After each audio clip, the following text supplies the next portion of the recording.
drank or anything. Like, it was against the law in the family to drink. Oh, I think, And yeah. my uncle would always give me shit. Like, he was like, here's some fucking Hot Wheels cars, kiddo. And he would give it to me in a Crown Royal bag. That's pretty cool. That's And I was fucking like, epic. oh, wow, where does he keep getting all these purple bags from? Yeah, my great uncle has a blanket made out of Crown Royale bags. Fuck yeah. That's unabashed. Yeah, no, When you make like a throw blanket for your couch out of Crown Royal Oh bag, yeah, that's no, like, and it was like double layered too. He had multiple layers of Crown Royale bags, so he had at least double the surface area of the blanket's worth of Crown Royale bags. Have you guys ever done like the magic mushroom? Yeah.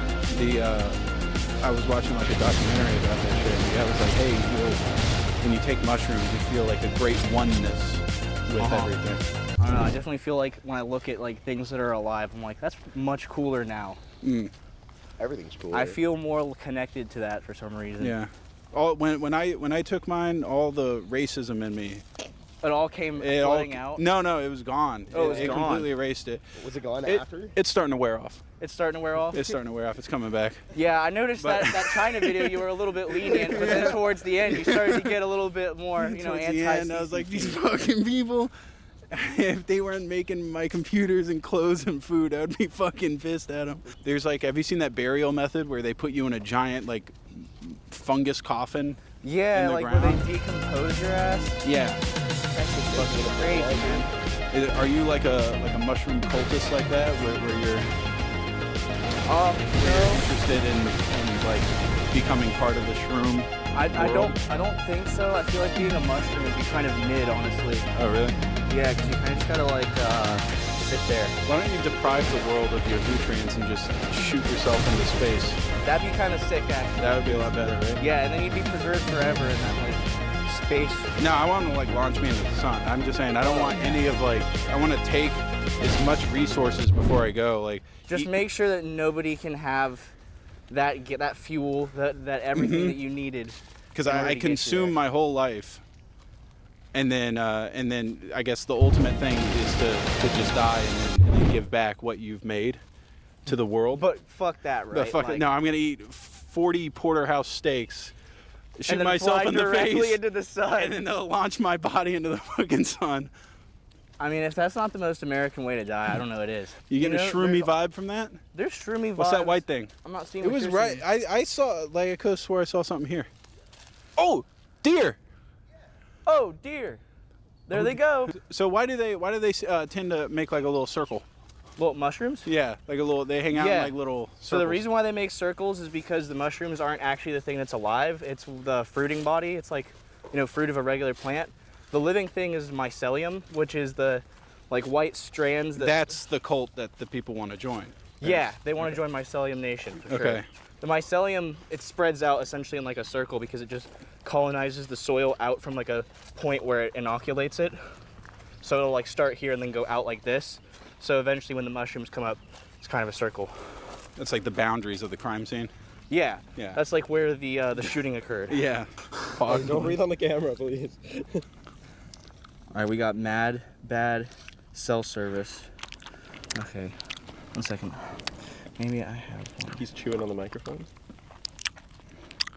I'm just waiting for a pick. This is what they look like. That's what we're hunting for. Dude, you're one of those people. Hold on, this is kind of funny. Give me a- What's up? You're one of those people that just sweats on your mustache. Look at that fucking. Yeah, you got like beads glistening up on just the stash. I think this. Get a close up on the deer shit. I think we need this. Oh, it's definitely awesome. Should we come back in a day or two? Yeah, we can come back in a couple of days and there might be like some psilocybin mushrooms if I had to shower. That's some class. Look for areas. Let's say like that. hypothetically, I was trying to grow psilocybin in my closet. Like hypothetically, like how would I set that up? How would you set that? I mean, most mushrooms you kind of just set it up the same way. Could I take like a pocket full of that deer shit and then just like hide it in the corner of my closet? I mean, you'd probably have to like mix it with some like cocoa core or something. But yeah, I mean, theoretically. What's you could do cocoa that. core? Just like ground up coconut shell Oh. husks. So I don't actually need like psilocybin, like mushroom spores. I just need. No, you need the spores for sure. How do I get those? I thought you meant it's like a medium. I mean, They're not illegal. You can buy them on the internet if you want. So like if you were to just name drop like maybe a website where like I don't that know. might be I don't know because like Silk Road or something. I'm a good boy. I don't do that. You know, you can buy them on like Google. You can just Google. The feds are about to do a sweep. I repeat, the feds are doing a sweep. I was trying to think of like what are those like drug dealing websites like the All those other ones. I'm gonna get a knock. Just change it the other direction. Just be like, yeah, my favorite website's motherless.com or do you guys remember that website? No, what the fuck is my this? my favorite website's heavyr.com. Oh my god, dude, shut up. Shut up. That way we'll get locked up for something like Something respectable. something less morally corrupt than eating mushrooms. Yeah, for sure. Like you can still be a good man and a prolific rapist, I think, right? Yeah. If you like give a lot of money to your community or something. Yeah, I mean that's like what the Jeffrey Epstein method, right? Yeah. If you like maybe have like a really cool house or something, then I'm sure you can like a private island or something yeah, like that. Like a nature preserve on a private island. Yeah. I think you can probably get away with a lot of shit because it's more nuanced than just good or bad. Obviously, the world is like gray areas of things. Like, what's the worst thing you've done? The worst thing Just I've like- done. Yeah.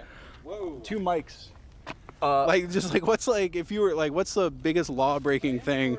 Like what's like the most people you've murdered in one afternoon? Like if 3. you were to bury a body like anywhere in like the continental United States. I can't. Yeah. Oh yeah. Swamp don't leave no trace. You know. I mean, if I'm putting a body somewhere, it's going in the Everglades for sure.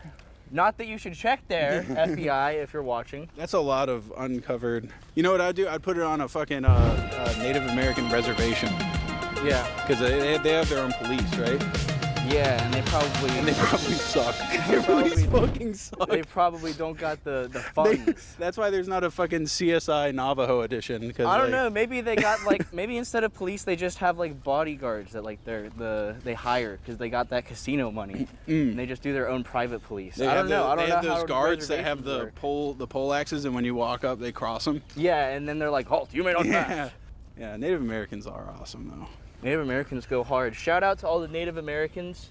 Go ahead and make sure you hit that like button. Make sure you subscribe. Hit that bell for notifications. And make sure you comment Native Americans rock. But if you're a Native American, could you guys like stop like raping so much? It's like a horrible problem with like sexual assault in those reservations, I think. Hey, you know, I'm not one to judge the culture. Sounds like It's not- okay. Native Americans, you guys keep doing it. Is that a mushroom? That looks No. like a berry. It's a berry. It's not a mushroom. That's why I said eat it? holly berry and not holly mushroom. Well, you didn't tell me you were a fucking berryologist. Like, are those good to eat? I wouldn't eat them. I mean, if you want to eat it for views, Those wouldn't biscuits, die. those biscuits and gravy are wearing off. Dude. you're getting a little spent, My tummy is getting empty. getting a little empty. You got to get something in there.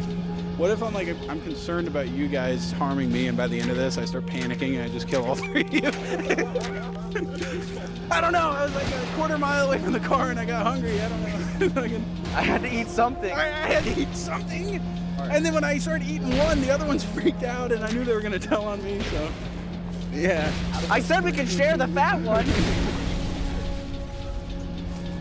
You know this motherfucker. He's like scrappy. He probably tastes like shit, like a fucking possum that you find in an alleyway. Like I'm like. he just got a scrappy look to him. You seem like you'd be like a where there's the Oh, here's some prime rib. Oh. Yeah. Oh yeah, look at these. Are these edible? They look like they're a little bit light to be chanterelles. Oh, these are chanterelles. They're just really white. Oh, look at that. You can tell by the fact that they have false gills. So like when you just decapitate it like that, did you yank it from the soil? Like did you just murder it? No. Yeah. So here you can see on the bottom here, these are called false gills. Most mushrooms, like the ones you find at the store, they have like feathery gills that protrude from here. But these ones you can see they're entirely flat and rubbery. Wait, if you guys stay in the exact same position, This is a chanterelle. if you guys stay in the exact same position, I can grab the camera and I can show off. It smells just like. John Henry's got testicle-shaped sweat marks on the bottom side Oh of his hell yeah! Check it out. look at that down there. Let's go, His baby. fucking balls have been You know, ladies sweating love it. a little bit of sweat. It's just two Let's get at it. circles of fucking sweat where you see where his balls have been draped over his pants. Do we want to collect some of these? Yeah, should we get? But Is there why- like a method? Do I just twist and pull it off? So grab it by the base and twist. And try to get as little dirt as you can because washing them off is a bitch. Okay. Like, okay. So like I get. Is Yeah, that, that's fine. is that like a good? That's fine. Get a zoom in from all the way over there. It's like a good amount of dirt. I've never had a problem eating them. I've eaten them raw before. All you want to do is I wouldn't recommend it. I wouldn't, like, for the record, I wouldn't recommend eating any mushroom that you haven't cooked and that you don't know how to properly identify. You want to hear something kind of funny that Bizzle did when we all took mushrooms? What? Was he like as they were starting to kick in, Bizzle thought it would be a good idea to keep because Brian was starting to panic. He thought it would be a good idea to tell him. He's just like, no, like the reason why your tummy's upset is because like the mushrooms are like poisoning your body, and that's your body like handling the poisoning of the stomach. And Brian's like, don't tell me that. Freaking That's the like fuck out, He's yeah, like naturally. freaking out. He's like. I'm like, Bizzle, why would you think that would calm him down? That is like the least calming thing. What are these called? Chanterelles? Chanterelles. Chanterelles. So I've noticed that like at the grocery store, they sell 2 mushrooms. Yeah. Like, why don't they sell chanterelles?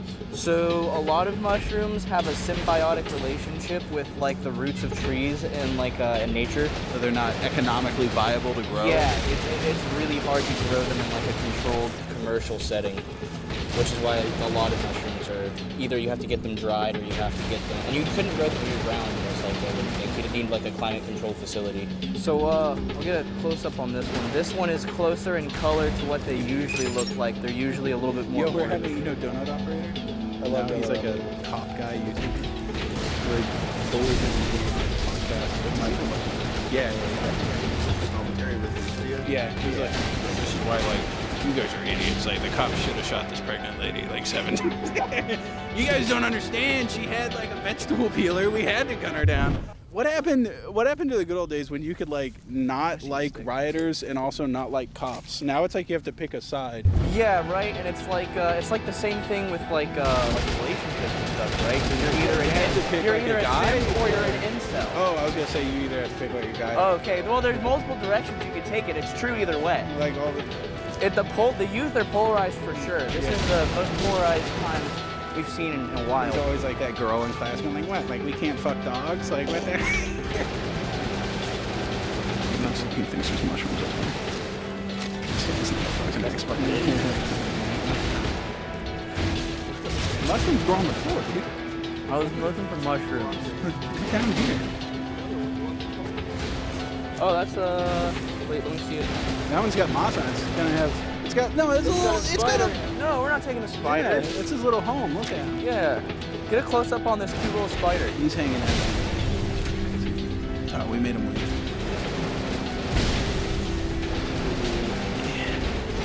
I don't want to disturb him, but he was right. He was like right here. He was like right there. Oh, somewhere. I did not get that shot. He's right here somewhere. So like, besides chanterelles and possibly Probably find like what other types of all right, what about those big ones that open up and they smell like a dead body? Oh, those ones that are like the orange ones, and they like grow in like a sphere shape. What's the one that looks like a Pokemon but it doesn't have a face on it? Okay, well that's I don't even know what that Like means. like a weeping bell? Like is it weeping bell that looks like a giant mushroom? No, Weeping it's Bell like looks like a pitcher plant. Bulbasaur or something. It's dude. All I know is the first generation of Pokemon. That's when I stopped. Yeah, what's that one called? Oh, It's those aren't. I don't think those are real. Vileplume. Vileplume. God, that wasn't even close. Yeah, those aren't real, unfortunately. Pokemon is not real, Sam. I'm sorry. No, not like the mushroom with a face on it, but like if you take away the Pokemon-ness of it, it's still just a mushroom. Yeah. Yeah, but I don't know of any like mushrooms with a blue stem. There's mushrooms that bruise blue, but they don't like come out. Not that I'm aware of. like, not here in Florida. I'm saying like, are there giant mushrooms? Here we are, fellas. It's a beautiful day in the woods. You don't have to keep rolling. He's like trying to get a single sip while filming. Why are you so sweaty? Your face is like pouring sweat. He's got a dry face. He's Irish. He doesn't sweat. Yeah, He the needs Irish a noise. means We'll go to the gym. 3 hours. Not sweating at all. Now, here's an example of a mushroom that I would not eat, like white mushrooms in general. I just fucking hate it. Because white mushrooms tend to look like eat it out a of mushroom known as the destroying angel, and that shit'll fuck you up. It'll kill you really quickly. So What's so deadly about it? they're just mad toxic. I don't know if this is one of them. I don't think it is, but the odds are not like it's maybe not high odds, but the odds if you pick it up, you die pretty much like within hours. So Oh wait, just from touching it?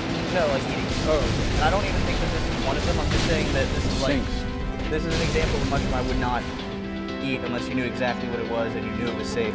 So like, is there a danger of like, let's say, like what if like I breathe in spores? Are there any that'll turn me into like the zombies from The Last of Us or anything? No. There was this, I remember this story from a while ago. This guy goes into his kitchen to make a sandwich, and he opens up his bread, and oh wait, never mind, that's mold. Yeah. Mold's a very different fungus. He opens up a bag, and 2 mushrooms stab him in the eyes and kill him immediately. Both mushrooms are actually CWC holders who had AR-15. Yeah, they castle gunned him doctrine, down. Yeah, castle doctrine on the fucking bread bag. And you know what? They took the mushrooms to court and they won. So do you have a significant other? Do you have a girlfriend? I do. You do? So there's like there's a lot of pussy in the mycology game. Oh yeah, dude. Bitches love mushrooms. Well, do you talk up like the spiritual aspect to the whole mushroom thing, or do you? Because women love that shit. Oh yeah, no, 100%. Yeah, no. If you're Well, I'm a talking Gemini, about, so I feel like we're kind of I sense them out in the village. yeah, I'm actually like a nature spirit. Okay. I feel like I'm like a druid almost. Dude, That's my Celtic ancestry. I just feel really in tune with nature. you know, if I can make it doing what I do, if you can make it hunting mushrooms and shit, and foraging around like a homeless person, then there's someone for everybody. There is someone for everybody, guys. Yep. Never give up. I think technically after this gate, it's someone else's property, but I've gone back there before and they haven't been mad at me. This is where the little like quick little lake area is. It's not creepy. This is a straight up swamp. Yeah, bro. I'm like, This is so fucking chill. there's turtles out here, too, bro. This place fucking sucks so bad. Hey man. This is someone's private property. Someone paid money for this place. This place fucking sucks. You're out here. It's like 98 degrees and you got no fucking socks on. I'm built for potatoes, man. I'm literally I'm Irish, so I'm built for harvesting potatoes, and then I'm from Florida, so I'm built to tolerate the heat. You know, I didn't realize that potatoes aren't indigenous to Ireland. No, they are not. Yeah. Yeah, the English brought them in, and then From South America, and they were like, anybody want these? Nobody wanted them. They're like, give them to the fucking Irish. They'll eat them. well, and then the other crazy thing is that a lot of people say that they were like monoculturing, like they were only growing potatoes, which is kind of true, but the reason it's true is because they were doing like hybrid cultures of like, you know, grains and shit as well, but they were required to sell it all back to England. So even though they were actually doing multiple different crops, They had to sell off everything that wasn't a potato back to England. pretty much, yeah. Oh, that sucks. Yeah, Yeah, no wonder they fucking hate those guys. yeah, for sure. Welcome. We stand with the IRA on the General Sam channel. Yeah. If you guys agree with me, we'll see you. Everybody meet up at the Capitol on January 6th. Suspiciously close to the 10-year anniversary of my channel. So like everybody that watches the channel gets arrested. I'm like, no, wait, you guys are here for an insurgency? Like we were here just meeting up for the channel anniversary. Yeah, this General is Sam is Q from QAnon, confirmed. Yeah. This is we're here for like a channel meet and greet. I didn't know Roger Stone was a fan. Why is he here? Oh, you should see, you know, Stolp, he's sweating hard because they just had an update where every voice channel now has its native text channel. So that you don't have to have like a general chat or like a separate chat. Each room has its own chat. And so he's like, I'm gonna have to fucking moderate like 50 different little text chats where they could be putting together some sort of terrorist attack or something. Because they had like that weird Nazi circle, and I didn't even realize it was there forever. And then Stolp found, he's like, there's a bunch of Nazis on here. And Where do these guys come from? What's fucked up though is that they went under the radar because a lot of them were like LGBTQ. They were like the gay Nazis. Yeah. As soon as you're like, There's like a lot of Nazi furries too. It's weird. as soon as you're like part of that, like once you're gay or something, it's like you think like there's no way this person's an extremist, you know? But boom. Because you're part of the group, you know? Love it. Yeah. And then all of a sudden these guys are like, "Let's suck each other's dicks." And like, all right, guys, we're gonna bomb the financial district in our furry costumes. Everybody show up. Are we just like walking in on this guy's private ass residence? I don't know. I haven't really been to this part before. I bet that guy's got mushrooms in his fridge. And a text Check it out. Yeah, we're out doing a foraging video. Is that right if we get your fridge in San Diego? We're looking for things that grow naturally. Little Debbie cakes. Get some fucking ramen, top ramen. Oh, look at this. A Marie Callender I'm just pot sitting here pie. flying around. Yeah. Fresh from the tree. I thought these only grew up north. They don't mind. Did you see Kyle Rittenhouse get his ass beat in that video? I did not see that video. Yeah, Kyle, he got into like a Reminds me fight of with that a one girl, PS. and he ended up like punching her around. And then That's a no-no. Oh, that's yeah. That's a no-no. And then these guys got out of a car and beat the shit out of him. Yeah, you got jumped like by like four black dudes. It was like his. You should have seen him too. The whole time he's getting punched, he's sitting there going like, "What the? Like, where's my AR?" She was probably gonna get an abortion or something like that. He was doing a preeminent strike. What? Those are the same berries as the boy. The same one. Fucking idiot. What's the point in teaching this guy shit if he's not gonna retain it? I wanna What's go the name with of this just 'cause of Red berries. What's the name of this? Red berry? Yeah, the berries. He already taught us about the berries. What's the name of the berry? John Henry. What's Hollyberry. that? Holly berry. That's what I was that. gonna say. I knew it. 7mm chain gun. Much bigger Loudest than leaves an ever. 8mm machine What? gun. Detravores? Who the fuck are you? You're not the mushroom guy. Broiler 12 megawatt laser. I don't think so. Detritus. What's that? What's detritus? Like waste? Oh. What is this? Are you mushroom guy? Are you like a? What's your qualifications for knowing what detritus is? Spending too much time around mushroom guys. Rubbing off into you. It's okay to get into like a hobby. I'm really invested in a hobby. But if I was like learning about mushrooms and shit, that would not be in my like hanging out on a couch conversation list. Yeah. Anyways, I learned about mushrooms today. Some of these, detritus, detritus, or whatever the fuck you said. Detritus. Detritus. That's a 27mm. That thing goes so fucking hard. Look at it.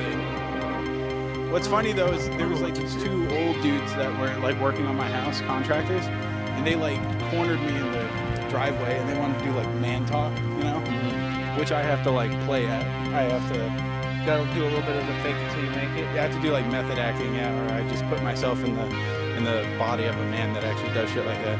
They're like, dude, did you see the new Top Gun? That shit hits just as hard as the old Top Gun. It's just like a remake, but good.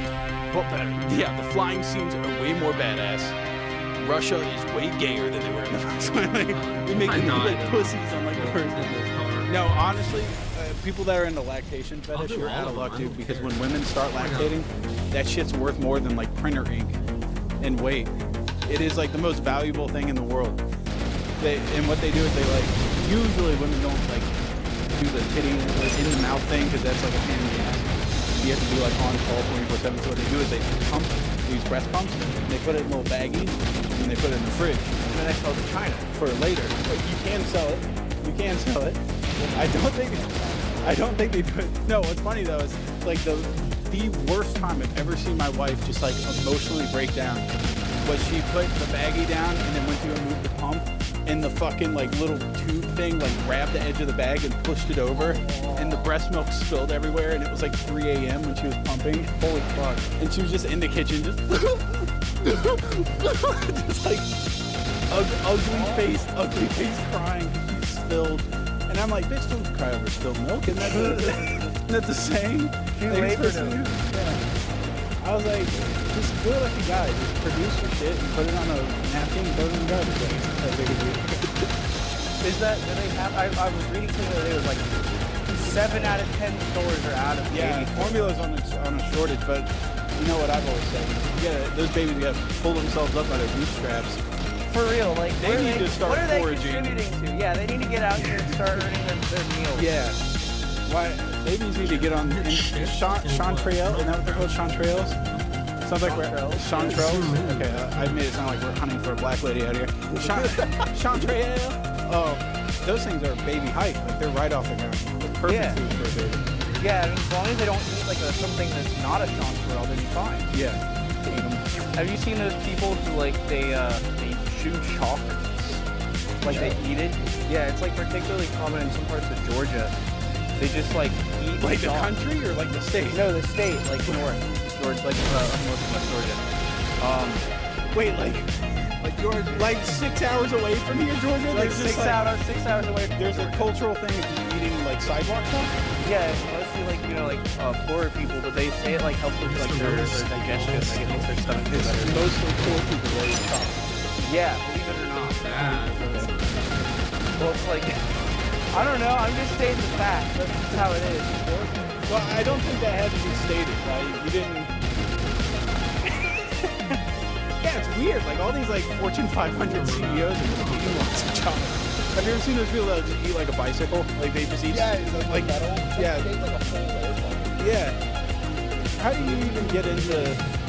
Where did he get the money to buy a fucking Boeing to eat? Who funded that? Not just that, but like, why would you start? Who just goes, I'm just gonna eat this like tin can or whatever, see what happens. I mean, I could see like the sword swallowing or whatever, because like you just pull it right back out. Yeah. And I'm assuming it's My old stepdad's daughter was a sword swallower. I didn't believe it. dude, you know what's cool about that? Is that's like the lamest thing to get into. But like, if I saw a bitch do sword swallowing, I'd be like, hey, you wanna like go on a date or whatever? Like, I saw you just like swallowed that claymore. That was all the pretty way down fucking your fucking belly without gagging. Yeah, do you want to like go like maybe like fuck in my car or whatever? So anyways, this lady was like related. Right? Well, she's my stepdad's daughter. Oh, she's not blood related. No blood related. Where's she from? Texas. Texas? That's not that far of a Y'all drive. Texas boys. Y'all go hit her up. Okay, so this lady, is she hot? No. No. Okay. But she's a sword swallower, you said. Okay. trade-offs. Yeah.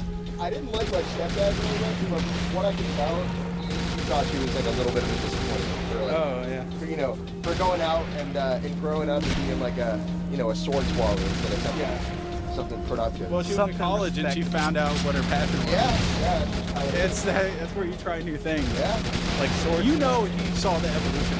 Yeah, that's the worst part. Because she started dating, and then she all of a sudden was like, "Yo, like my boyfriend says I'd be really good as like a circus freak." My boyfriend tells me I can swallow almost anything without panicking and puking. So, and then her dad's just like, "Fucking my life, I'm gonna fucking kill It's myself." so over. Oh shit. Oh, the shoulder. oh, there he goes. I've been here before, like a million years ago. Before that was all grown up. Yeah. I feel like my fucking uncle. I remember my uncle would go down Here they come. Capitol Circle, the road, and he would be like, I remember back when this was just called the trucker route. The trucker route. Worse. Booger hanging out my nose this whole time. Nobody said a fucking thing. Fucking that's aiming worse- one that's way worse than because I'm a murdering me. mech, That's and I fucking- can't just turn my just stabbing. goddamn body. We're when I on the want trail, to. partner. You gotta get dirty. Fucking controls, and I can't see my mouse anymore, so I Whatever can't does use go the hard. menu. What's your go-to order? Number 2, I think, and then like the Say double. numbers, the double. Yeah, and then the double with You cheese. gotta get the patty now or like. Have you ever gotten Holy the triple shit. meat, triple cheese? No. Oh my god, dude. I'll try it today. No, you eat them and then you just have to go home and watch like 4 movies. Like you're not gonna, your body just shuts down trying to decompose all that crap in your gut. Yeah. You just like go into like a It's all insulin. the Like same yeah, shit, like so meat you sweats. either You deal get the with meat sweats real controls, bad. It's like you just like. Or took- you you would don't get play the the fucking fucking game. ball sweats Or or whatever the hell. just controls You the fucking thing. freak. Now I'm walking backwards. Sweating I have just to do a fucking whole balls. thing to turn myself Dude, air those around. things out. You gotta walk like you gotta do the wide. I wanna give the boys some air, dude. stepping on the beach. It's like some mulberries. Check it out. Can I eat that? Yeah. Man, I want to dig these up actually. it's you're fucking big. Edit that forehead out. is I blocked. can't turn. There we go. Oh yeah, that's hot. Sweet. Little sour, little sour. That's sour as fuck. Give it a taste. What's the consensus? Good? Texture. It's solid. Got a good crunch, but there's some juice in there. Kind of sour. Not as bad as I thought it was gonna Hey, if be. you turn a little bit, get a turn this way. Alright, we're almost done. Is there Are any done. sun holding on your face like straight up? Yeah, there we go. Alright, now hold on. Hold still. Oh my god. I actually do like this Look at the basic. sweat on that stash. Alright. What? It just Yeah, I'm fine with that. No, I don't have a problem with gay people. I Only when they remember playing won't with this. fuck me. Like, I That's the fucking only hate time those they're a gay problem. people. Yeah. Hate it when gay people. I like women too. Unless they won't fuck me, then I am. Why won't you fuck me? Dude, look how like scary this looks. Look in each direction. Do you see the fucking exit? It's just out in the middle of fucking nowhere. It's so hot too. It's mad hot today. I am surprised at how dry you are. Yeah, no, that's kind of wild. Oh, No back sweat at all. You are perfectly fine. driest back in the game. It's the forehead. It's got more surface area, so it absorbs the heat. Forehead's not even that wet either. Did I He's really just built get him? different. You were sweating like a hog. Yeah, you're fucking sweating like a fat guy, man. You got fat guy sweat. That'll suck Because I too if you used ever the get small fat, one. because then you're gonna sweat even worse. You're just gonna. Oh really? That's what it is. Just like my titty sweat, dude. I told you once I started sweating from the tits when I was fat, and I lost weight, I still have the titty sweat. You were fat at one point, so you got fat people sweat genes now, and you lost all your weight, and you still sweat like a fat guy. It's a curse. Man, all These new look like they might be buttons. already again. Buttons? We got new Yeah, like ones. what you see at the store, but Are those edible? it looks like they 76 might be, but I don't know for sure, so I wouldn't eat it. Hold on a second. Hold on. 20 millimeter I did. shit. I thought we might be like foraging around. Audio Backpack. magnetic pulse. I thought we might be like foraging around more and like split up. I was gonna be like, whoa, I found like a fucking portobello mushroom or whatever. Yeah, these are like the. I think this is a white button, but I'm not positive. I got a button here. Very Is that what? I found it naturally pre-sliced. Is that what that? No, it's like a baby bella. What's this? Oh shit! What are these? This is obviously not something I got from the store. What's the portobello? Why are they so sweaty? You notice that? They just get greasy because it's in there for a long time. What's your major? Psychology. Psychology. Yeah. Yeah. Being I was going to medical school, like be a psychiatrist. Like help people with their. Yeah, like give them pills. Oh, like Rambo 20 medically. millimeter. Yeah, like there's a main difference between a psychiatrist and a chain psychologist. guns. It's This just one only has 100 ammo. prescribe medication and they have like an MD. Could you give yourself pills? You probably could, but if somebody noticed, they'd be like, "Why are you giving yourself like And benzo?" then you say, because I'm a fucking goddamn psychiatrist, and if anybody, Don't question my authority. yeah, if anybody's able to tell who needs them, it's me. Yeah, I mean, if you have your own practice, what are they gonna do? Yeah, you should go to a therapist first. I mean, So- in general, if you don't have to be on pills, you shouldn't be on them. You shouldn't be like fucking with your brain chemistry if it's not needed. Yeah. But Didn't I just see you smoke a what? weed thing? But I have a medical marijuana card in the state of Florida. Oh, okay. And that's necessary for like I'm sure like some sort of Yeah, it's like a psychological thing that you have, right? Like Yeah. anxiety or something. yeah, bro. I got mad anxiety. I gotta hit that boot pack for real. So I heard people only get into like psychology if they're trying to resolve their own inner demons.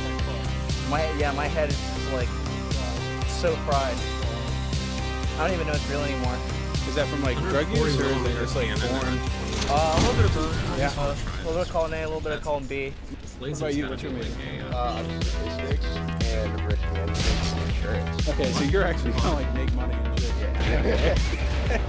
What about you? Okay, okay.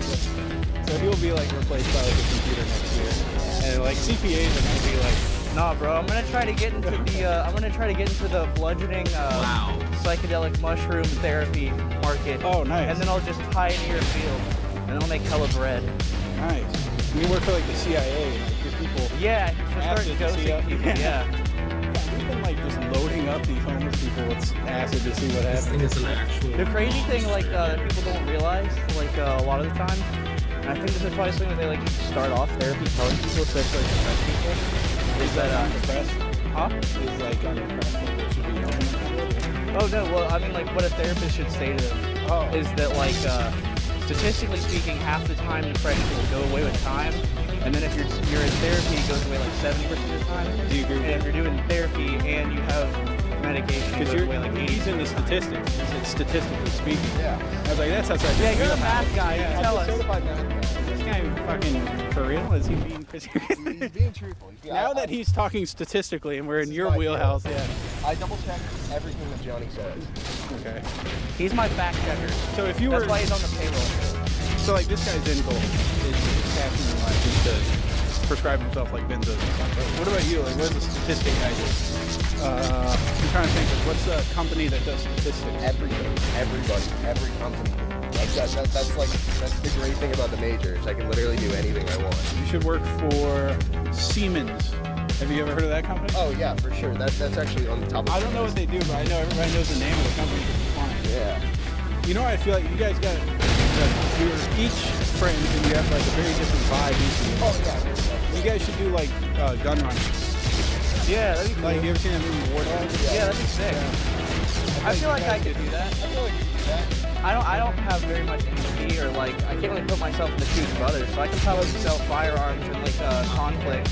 This I guy- could probably sell it to both sides. I wouldn't even This care. guy does the logistics. You talk to like the I'll be the- warlord people. Yeah, I'll be And then you seem like the guy that would talk to like the actual fucking feds. And be like, no, this is like a legal gray area. Like, as long as we ship through this border, it's all right. But like, that motherfucker never talked to the feds, ever. He No, looks no. like fucking young Bam Margera in the face. It's just a face that gets you locked up. Yeah, for sure. What? I got no paperwork? I can't fucking move rocket launchers? What's this country come to? Get a shot of them clouds. Yeah, get a shot. Look at them clouds up there. Look That is a big. at that. Them bitches. You know how much? How much? I don't know. I was hoping you'd know. You're the statistic guy. I'm pretty sure it's actually. Yeah. Then why is it all floating up there? Like, you know? Fucking tell me that, math guy. Yeah. Yeah, science your way out of that shit. I don't have all the answers. I think the only entrance is over there. This guy's a fucking retard, and I'm the guy that can prescribe me shit. The guy that just don't know shit that can prescribe me meds. That's what I'm talking about. More men. Yeah. That's way better than fucking science numbers guy that can't explain why shit's floating up there. Like, name one statistics job. Just do statistics. That's it? What, just people That's not wanna a know? job. Doing statistics Yeah, that's is not a job. You expect to get a paycheck from doing statistics? Fuck yeah. All right, let's see that. Right? You gotta know, what Yeah. you're earning. Yeah, you can do that too. Insurance now. This now looks like the most. This looks like we're doing like a drug deal. I swear, officer, these are wild. Look at the hall. Look at the man. hall. They're a little dried out, but they'll do just fine. Yeah, give me that. They're a little dried out, but they're definitely chanterelles. Look at that, boys. Holy shit. A little dirty, a little dry, but they're still there. What are you gonna make with that? I don't Equal multiplier, none. I gotta do it with hard one on my first try, and it might multiply the first loadout completion with the multiplier and everything.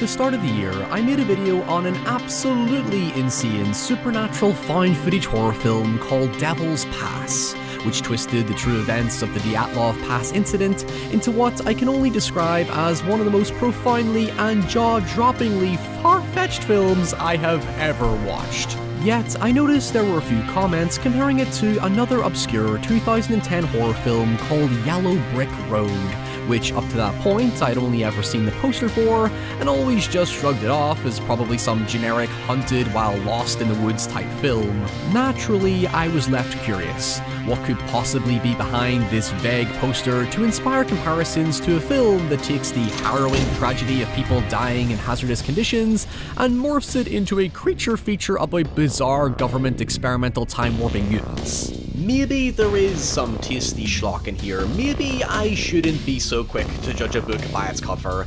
Maybe, oh my god, what if a film called Yellow Brick Road, a reference to The Wizard of Oz, actually had something to do with The Wizard of Oz?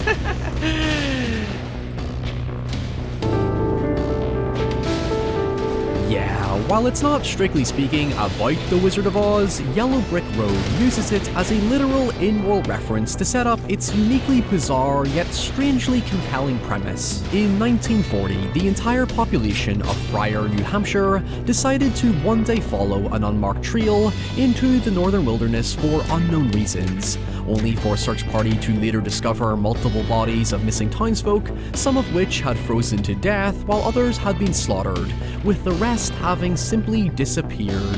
However, one sole survivor emerged, but during their police interview, they remained erratic and distressed, and soon erupted into psychotic behavior over painful, disturbing sounds that investigators couldn't hear for themselves. The film puts us into the present-day shoes of Teddy Barnes, as he collects the now declassified documents in the hopes of co-authoring a new book about the mysterious happenings with his wife Melissa. From the vague background it gives us, I got the subtle impression of a forlorn and troubled man, someone who seemed to be struggling to find success in his work, as implied by Melissa's concerns of dissatisfaction should the expedition ultimately go nowhere.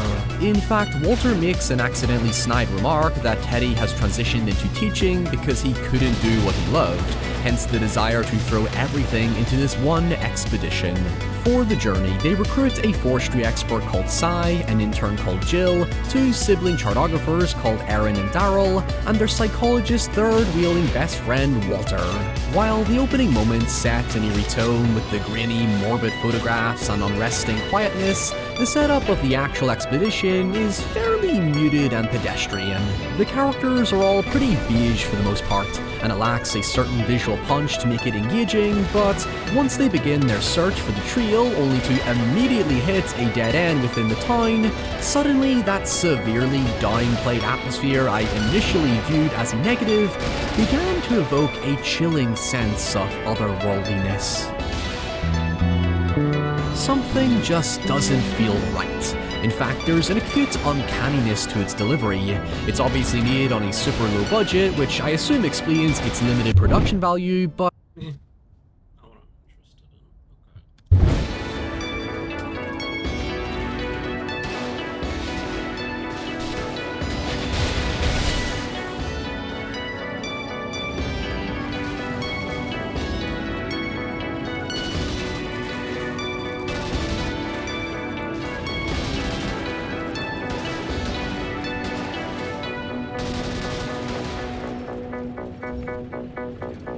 Okay.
overall expenses. I don't like that. I thought it was a floater. It's actually just a tank.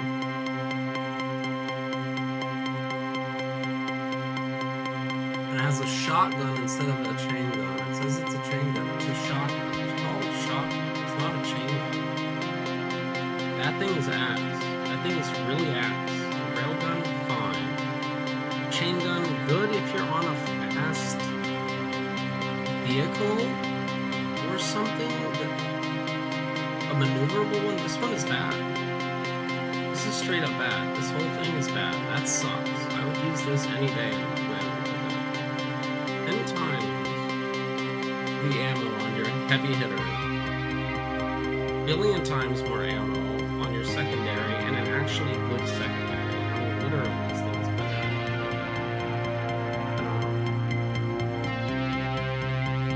The treehouse.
That's the only reason it's on this thing. These are two extremely heavy weapons. That's the best machine gun I've ever seen. It's extremely fast. It's extremely hard. I've got a chemical weapon. I don't know what to do. I don't want to use it.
I've never seen this. I don't know what this is.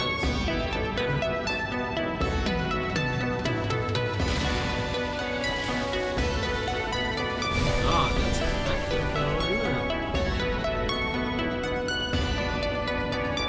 Treehouse indeed.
Imagine you're a member of the Coast Guard. April 1972. You get a distress call from a damaged offshore boat. You quickly pack your things and leave to attempt a rescue. But when you're out on the open sea, you're caught by a sudden storm, and things start taking a strange turn. Your radio snaps on. An angry, desperate voice starts shouting through the static, his words making no sense to you. The storm ramps up, darkness engulfing your boat. When you look away, a pickaxe spawns in your left side window. And when you look behind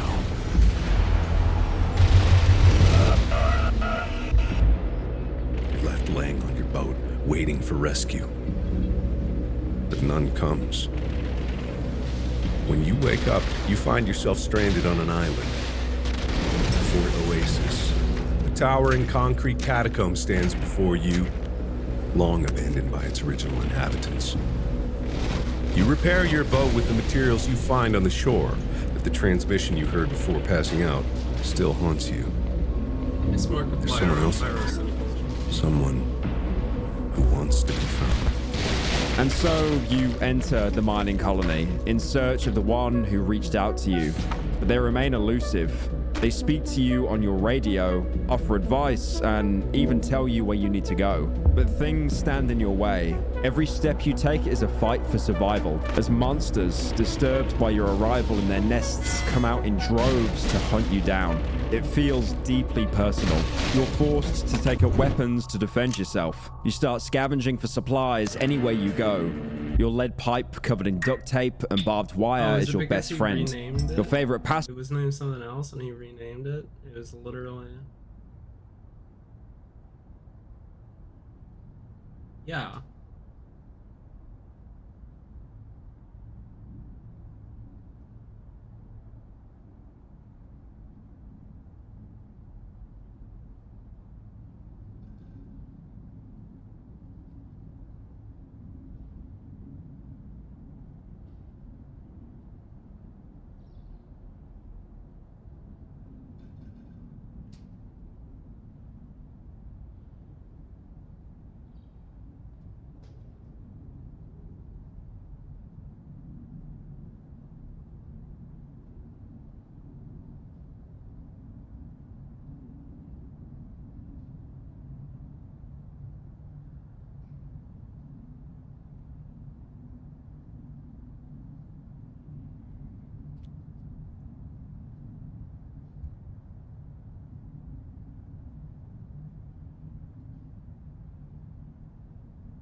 Time becomes cooking delicious moldy bread on your 20-pound gas cooker and exercising your inner engineer by crafting improvised weapons. At which point you realize, wait a minute, have I done all this before? And instead of implicitly trusting some guy with a radio who's trying to catfish you into the flesh mines to confront your inner demons and depression, you leave on your perfectly functional boat this time. And then you realize you could have skipped the whole game by doing this.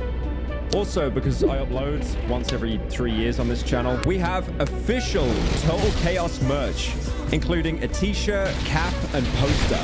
But if you're poor, I've hidden 10 codes around this video. If you fill out this Google form with all 10 codes, the first 10 people will get a merch collection for free.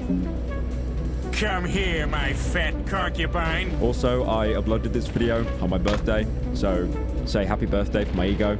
Thanks. It really helps support me making videos like this. And best of all, it doesn't even look like YouTuber merch, so you won't get bullied.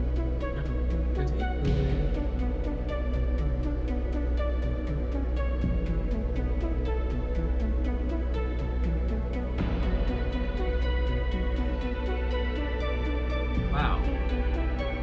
In public for wearing it. Link for all of these will be down in the description. 3 years ago, I made a video called the second best free game you never played, Total Chaos.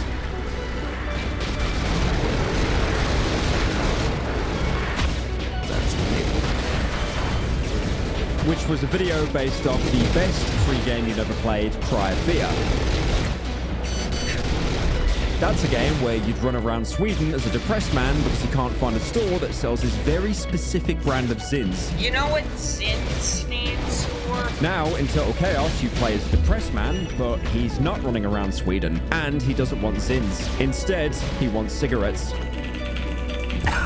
So, as you may have noticed in the past few years, I kind of fell off. Fell off. As you've seen in the media industry pretty heavily, when stocks are down, there's a special cheat code you can use, nostalgia. It's your boy, Global Warming here. That's why most films today are sequels.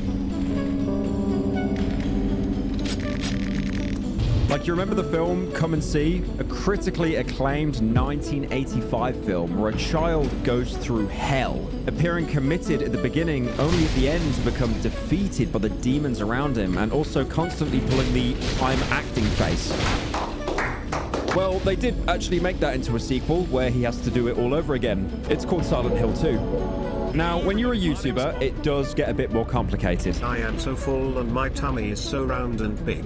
Oh, it's so big and soft, and I hope there is no blonde British man to rub it to. Gosh, it's so full. You actually get 2 more choices to try and desperately claw back your relevancy. You either become Mr. Beast Light, spending 0.1% of his budget because you'll never have the money that Mr. Teeth has, or you become a YouTube Shorts merchant, a transformative process where your accent goes from perfectly spoken English and slowly devolves into a weird malformation of newsreader speak I call the TikTok accent. Hey guys, it's me, Mr. Beast, and in this video I'm giving away $100,000. If I ever speak like that reading this script, shoot me in the back of the head.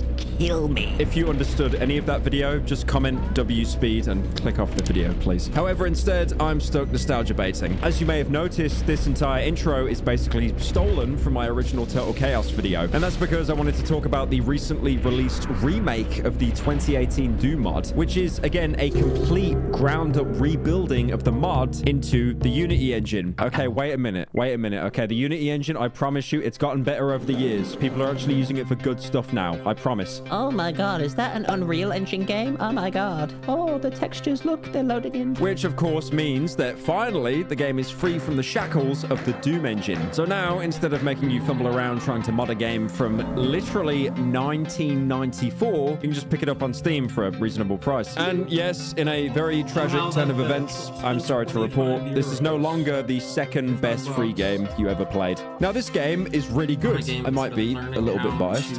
It's $25, but the original mod was free, and you can still even play that right now if you're still too scared to shill out mommy's debit card. But despite that, the remake is very much worth it. Notice how I said it's a remake and not just a remaster. Apart from the obvious graphical improvements you'd expect from re-releases, this is effectively a completely new game made in the image of the old mod, with a ton of shiny polish on old mechanics, as well as a lot of changes and new content. Sadly, I do have to report, though, there's no battle pass. You can see straight away when you start a new game, instead of having a text scroll telling you just how bad the storm was that left you stranded on Fort Oasis like in the original, you're thrown into the boat to experience it yourself in a proper cutscene. Oh, look at the desk guy. Oh, look, physics. And like I mentioned earlier, once you wake up after being shipwrecked, you're also given the option of doing the #1 thing best in Fort Oasis, leaving. I live in a shithole! Just like in Far Cry 4, you're actually allowed to skip out on the entire game, collect the ending, and then brag about how you speedrun it in 2 minutes. Plenty of fish in the sea. By the way, if you're experiencing deja vu from that Shadow Complex reference, that's because I made the exact joke back in the original Total Chaos video, and the dev not only added that as an ending, but also named the achievement for getting it after that line. Your show might have a white woman doing nothing for half the season. My game puts me in the special thanks at the end credits. But there is a subset of people who, if they're even still watching and not putting my video on the second monitor, that are completely lost as to what I'm even talking about. Either that, or if you totally forgot what Total Chaos is, because that video came out all the way back in 2022. The same year, the guy from YouTube Rewind slapped a man for making a joke about his wife. Joe Biden. I fucked you. But aside that, here's a very brief and short synopsis. In case you didn't catch all that, let me try and paraphrase real quick. Total Chaos is a total conversion mod for Doom 2, running specifically on the GZ Doom engine, which you might not initially believe when seeing footage of it for the first time, considering how the games look literally nothing alike. One has detailed environments with three-dimensional enemies, and the other looks like something you can run on a calculator, which you can, by the way. The game runs on the same engine Doom did, and you actually need a copy of Doom 2 to even be able to play it. If anything, it's immensely impressive that it's even possible to get a game from 1994 to look like this. Being a total conversion mod, it completely overhauls the entire game, and instead of running around punching enemies while listening to MIDI rock music, you're put in a desolate, isolated survival horror instead. You play as Tyler and get shipwrecked on an island called Fort Oasis, where something evil has apparently taken root. And you keep pushing deeper into the island for no real reason except some guy on the radio telling you to go down to find something. And are forced to fight monsters like abandoned XL bullies, your ex-wife with her chud son, or the scariest monster of them all, inventory management, with a weight limit. And if you go through all of this, hours of pain, dying, loading quick saves, barely scraping by, just to find out the entire game was actually all in the head. So that's now the 8th video I've made talking about a sad protagonist fighting his inner demons. Yep, very original, mate. How original. Gameplay-wise, it heavily leans into the survival part of survival horror, making you keep track of things like your hunger, radiation, or weapon durability. Kind of like Fallout 3, how you just ragdoll with too much radiation, and weapons would break after your 50th missed shot because the game doesn't even use iron sights properly. And then in New Vegas, they did actually include proper iron sights, and you still couldn't hit anything anyway.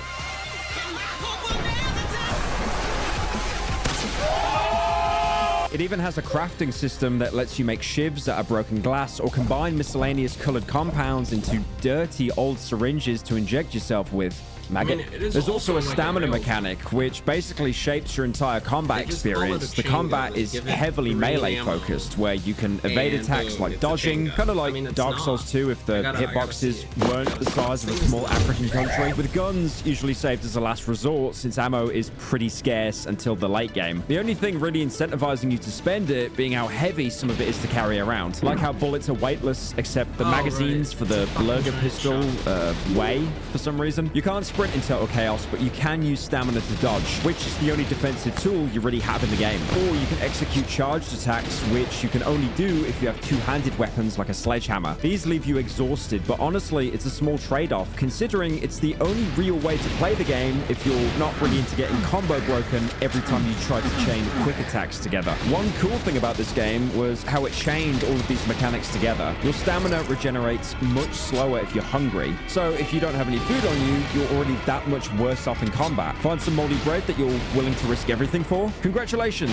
your Geiger counter is now having a seizure. Try to carry extra rations with you so you don't fall into the same trap again? Well, guess what? Being overweight also annihilates your stamina. And it gets even better. Say you make a severe and continuous lapse in judgment and end up getting hit. This will probably make you bleed. You can just take some blood clotters that are pretty common to help, right? Well, pretty much any commonly found item in the game has a downside. So they will stop your bleeding, but then also increase your hunger, so you're basically back to square one. Try to out-heal the bleeding instead. You'll never guess what the most common healing item, the Humble Stim Pack, does to your bleed and hunger. Want to use the less common healing items that actually have no downsides? That's great, but then you have to actually go out and find them. And if you do find one, feel absolute despair for how much they weigh. It's kind of like the coin flip in Fear and Hunger, but instead of a coin flip that's RNG, you're in total control. That control being just never take damage the entire game. Lamau. I'll admit though, all of these problems I mentioned do have their own solutions. If you aren't legally blind, you'll probably find plenty of food everywhere you go. Or instead, you'll just cook the irradiated Cobalt 60 bread on a gas cooker, completely eliminating any leftover radiation. And besides, radiation stops being a problem once you realize that not only do the pills that treat it weigh nothing, they're also so common that you'll end up completely stacked on them by the time you find enough rotten food to even make the radiation bad enough to hurt you in the first place. And if you're really struggling searching for food despite the items glowing with a what I like to call irradiated yellow paint. Enemies sometimes drop parts of their body which you can eat. You will take damage doing this, but again, the mighty gas cooker comes in clutch, negating all damage, turning a rotten piece of monster flesh into the finest Costco ultra-processed hot dog, cooked only in the most premium of seed oils. The same kind that if a fitness influencer spots it inside a supermarket, they pull out their phone and go straight from a Norwood 2 to a 7, coping about how bad it is for you. Now, if you're overweight in the game, you can just start dumping a lot of random items you're probably holding. Like, again, trust me, you don't need to be carrying 4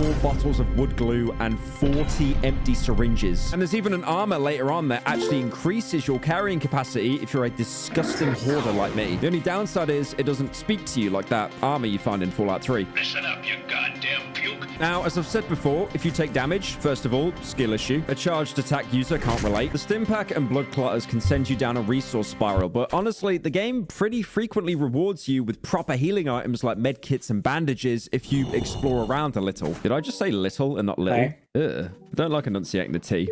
I've actually tried to enunciate the T more after a certain incident. To go out in public and, you know, rape people. What? No! No! And while their weight can be a problem, it's also another wake-up call to stop picking up random rocks everywhere and throw them like every Gen Alpha after the social media ban, and then they were forced to go outside to socialize. All of this just to say the game is actually pretty fair with its challenges, which after the last video is a very welcome change of pace. The actual plot of the game is where it got very interesting, and it was a lot of the reason behind why I made the original video. The only concrete setup you get before you're thrown into Fort Oasis is that you're working as a Coast Guard, responding to a distress call. As you progress through the game, a voice talks to you on the radio, always telling you where to go to progress and spurring you to go deeper and deeper down, concluding in the heart of Fort Oasis, the mines. From that, you might assume at first that this is the person who sent the distress call out, one of the last sane voices on the island after it's been seemingly abandoned and then quickly taken over. But a lot of things seem off. The voice talks to you like he knows you, right from the very first line he says to you. Something we have both desired for a long time. Later, even referencing people you supposedly know very well. There's also a lot of notes to be found throughout the game. A couple talking about Fort Oasis and its general history, but most centering around a man named TJ Scott. Some coming from doctors, beginning with prescriptions for depression, with his name barely legible, and later notes detailing his battle with cancer and even revealing he managed to beat it and was in remission. And some coming from characters in his life, like his girlfriend Lida or an old friend of his, Ryan. I'm not going to try and do that slow burn reveal bit again. If you pay attention, it becomes pretty obvious that you are Tyler Scott, and the events of the game aren't actually real. The voice on the radio is you, Tyler, a different part of him that, through leading you down Fort Oasis, tries to make you fully give up. Tyler has created a fantasy where he's trying to justify game ending himself. God, I hate this website so much, man. Now, he goes through with this as many people do, justifying it by isolating himself, being aggressive to his friends and family, pushing them all away to make the choice not easier, but the only choice. This isn't Silent Hill 2 where you have to avoid killing enemies to get the better ending, but sometimes you'll notice that some enemies don't actually fight back. They will try to stop you. If you get in your way, kill them. Killing these and other choices you make throughout the game represent him cutting off his connections from the real world, something holding him back from really going through with it. Until at the end of the game, when he makes it past everything and everyone that tried to help him, but now in his head stood in his way, he's left standing in front of a noose with no other choice but to use it, to escape those feelings of isolation, hopelessness, and shame. Most people only get the normal ending, where Tyler sees no other option, but there is a good ending of the game. I don't really like to say a good ending, but more of like a better outcome, even though the remake lists that as the achievement, by the way. This is where you play a contrarian Tyler that does the exact opposite of everything the voice on the radio is telling him to do, keeping some connection to his real life intact. He manages to prove his own fantasy wrong, going directly against himself and breaking the cycle of repeatedly punishing himself. Tyler, was wrong. And that's Total Chaos 2018. And Total Chaos 2025 is basically the same except for new areas, new weapons, new mechanics, new crafting, new dialogue, new lore, and new entire chapters. Anything that was brought over that was from the original game got straight up improved, changed, or at least had a new coat of paint slapped on. Starting with the very basics, the engine. No more GZ Doom. In this house, we run engines within the current century. In this case, Unity, which Google AI will flat out lie about, saying that the game was made in Unreal Engine, when in reality, the game was actually meant to be in Unreal Engine, but it was swapped for Unity. Sadly, not the Godot engine, so you can't give someone 5 kilometers away by slightly touching them. Holy Power Commission. And according to Wadaholic, the creator of the original mod and the game director of the remake, that was actually one of the main improvements of having a proper modern engine, because he could test changes without having to render literal minutes and recompile the entire game every time he wanted to make a change, which is apparently what you had to do when developing on GZ Doom back when Total Chaos was made and it was just a mod. I think the only equivalent I can think of is alt-tabbing out of a source game, and then the random numbers game plays out if your entire PC bricks or not. There's also some mechanics, which I'll talk about later, that had to be cut from the mod simply because the Doom engine couldn't support it. The engine swap finally removed the limitations and let the full vision be realized. With Unity, a lot of the enemy models were remade as well to make them look extra nice and polished in the new engine, which pays off really well because now when you're being mauled to death, at least you can appreciate the nice models. Also, enemies ragdoll now instead of a preset death animation. You now remember GTA 4 and how every single NPC, if you walk into them, would stumble around like they're mastering the art of the Fentfold. The environments also got a glow up, and there's not really much I can say about them. I mean, they look really, really good. And best of all, now there's an FOV slider, which you can crank all the way up to 130 and LARP as someone playing Minecraft Bed Wars with 1500 hours. By the way, if you've been following what's been happening with Total Chaos around the time the remake was announced, you might be confused about it being made in Unity since the original announcement specified Unreal Engine 5. Somewhere during development, it did fall through, but the developers' tests with the engine show a glimpse of what could have been Total Chaos with RTX fully enabled. But this is all the technical stuff. I can just sum it up by saying the game runs better, looks better, feels better, all things you'd expect from a remake. But then we get into the actual changes. Earlier, I mentioned the resource balance in the mod. First off, radiation, gone, completely erased. Now, I am really happy this stat is gone because it was so infuriating to deal with in the original. Usually it'd never kill you, but it would just be very annoying having to take iodine pills every 5 seconds. So once I found out they removed it entirely from the game, I stood up from my official Clutch Chairs PewDiePie collab gaming chair and I clapped. The only questionable thing about it is eating moldy bread now has absolutely no downside. In fact, I don't understand the decision making this whatsoever, because eating moldy bread reduces your hunger and now actually heals you. Also, eating food can give you an additional stat boost. This is completely new to the remake, and as long as it's filled up, prevents anything you do, like charged attacks or dodging, from lowering your hunger, as well as letting you charge attacks significantly faster. And if you at least have 1 bar of boost, you even get a temporary increase to your max stamina. So overeating is literally a benefit in this game. I can't overstate how useful this is. The combat follows from the mod in how reliant it is on your stamina management. Whether it's for dodging or attacking, it's worth going out of your way to find proper food and maybe even cook it just to have that boost handy for combat. Or you could just drink a Monster Energy and instead take a future hit to your hunger in exchange for just enough boost to get through that section you're stuck on. You never really actively lose stamina when walking, which pushes you to take the time to scavenge each area. On the topic of hunger, it still works largely the same, going up when you use stamina or specific items, but now even if you're slightly peckish, instead of having slower stamina regen, you'll straight up lose some of your max stamina, meaning you can't execute a fully charged launched attack if that second notch happens to be anywhere in the red zone. Now, normally, I would complain about this being too punishing, but again, going hungry is basically impossible. That's because with how much zero downside rotten food is everywhere on the base difficulty. And it's not like there's a huge shortage of normal food either, when you can find whole stacks of salami sausage strewn around on the floor everywhere. And it's probably those ones that promote how they're high in protein, and then they taste like eating a pure breeze block. Exactly, you think you're doing? I'm asking for pepper. Like hell you were. What was that? I don't know what you're talking about, Howard. Trying to insult me? But of course, you'll be punished if you try and take every single item with you, because you're still heavily limited by your carrying capacity. At least this time, thank God, it's kilograms instead of, I'm just going to call it American slop units. Also, Americans, to any Americans watching, please stop using Fahrenheit as a way to measure temperature. It is pure cope. If you, as an American, have a supposedly mild day of 6-7 degrees Fahrenheit, that apparently translates into 19.4 degrees Celsius reoccurring. I might as well use Kelvin to measure if I can step outside or not. Anyway, your default carrying capacity is 50 kilograms. And you'll probably have that filled up by the first chapter alone with how much loot there is everywhere. It's light work for me. But don't worry, you'll immediately be notified of your hoarding habits by the fact that once you're over capacity, your characters start slowing down as they're carrying the equivalent of a small... But then I looked at the DPS and the DPS is low, and I'm like, well, yeah, they probably did just stand and shit and die. Everyone sucked.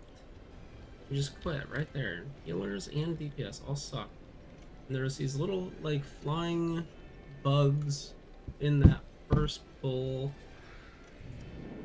that they enrage. They get multiple stacks of enrage that keeps going up. People have enrage dispels, trank shots, all sorts of shit. They never use them. You're in a fucking 13. Use your shit, bro. Like, what are you doing? I swear to God, they're not playing the game. They're not playing the game. You have stuff to do. How bad do you tunnel vision that you just sit there and, like, don't look at anything?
Shaman. Oh no. Yeah.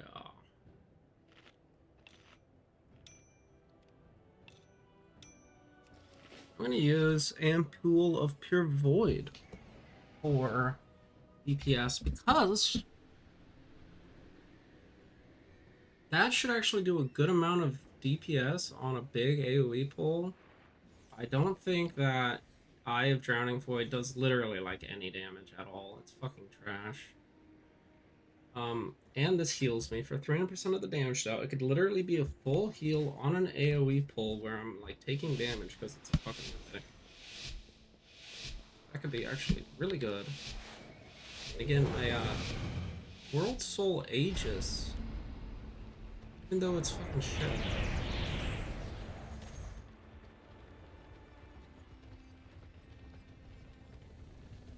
Keep me alive a little bit better. I'm doing less DPS. I saw this rogue and hunter. It has been quite in some this time Nexus since the one, academy doing has been 500k DPS on this first pull. Indeed. Well, I was it like, seems holy like things fuck, are in further it blew me out of the disrepair water. than I'm not good for that shit. anticipated. In fact, I don't know if my These AoE even lashers works. must I have just grown switched wild while we were away. to an actual Mythic Plus Please, if you could, Windwalker them build, out so while all we my single realign the targets life out the magics of window, this so I don't know place. what's going on. Okay, we have a paladin who's gonna die. That's my first guess.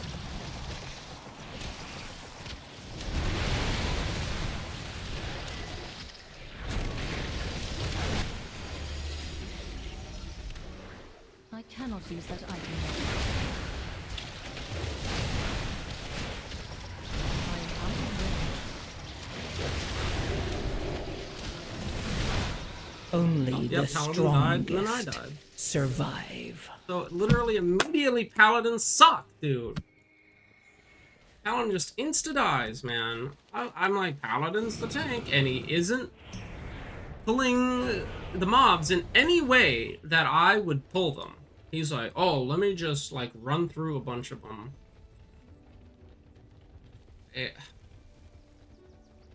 Shit tank pulling the wrong way. Just pull one fucking pack at a time. Stop being stupid. You instantly died and got everyone killed. Secondly, you're a fucking prot pally that sucks ass. There's a fucking group. Just kill the group, man. People are so fucking brain damaged when it comes to Mythic Plus.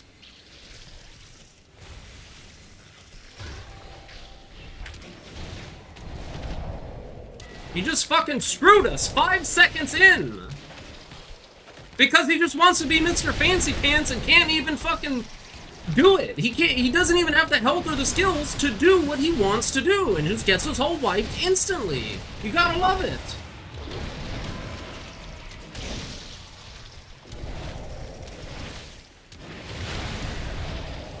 We all fucking pop cooldowns and everything. Lust, all of our food buffs gone in 5 seconds, and the key bricked because this guy wants to be an idiot. These tanks are terrible. This is why I tank. Not because I like tanking, not because I want fast Qs, because other tanks are literally retarded.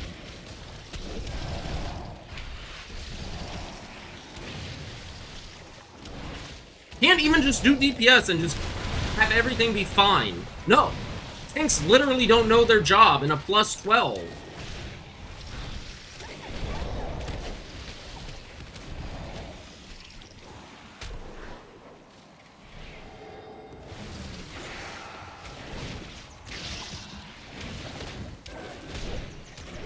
And now he refuses to pull anything.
I have to spell it out for them. Finally, someone gives up. Retarded, man. Actually retarded, bro.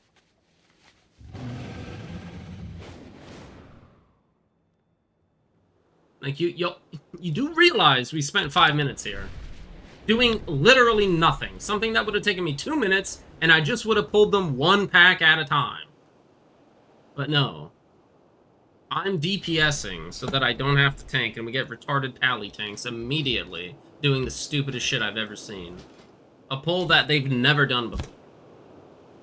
Like, I know they're not sitting there pulling that pull like that every time.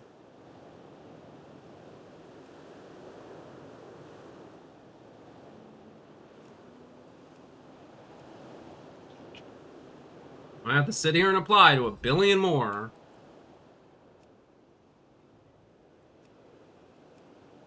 Not even my fucking fault. I should have just tanked it and maybe it would have been okay, but no.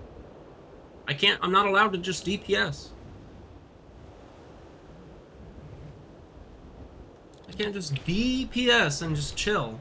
I have to literally be the leader or else nothing will ever get done.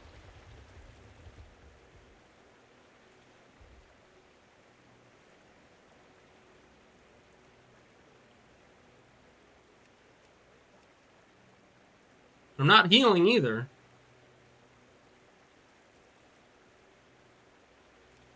Tired of this shit.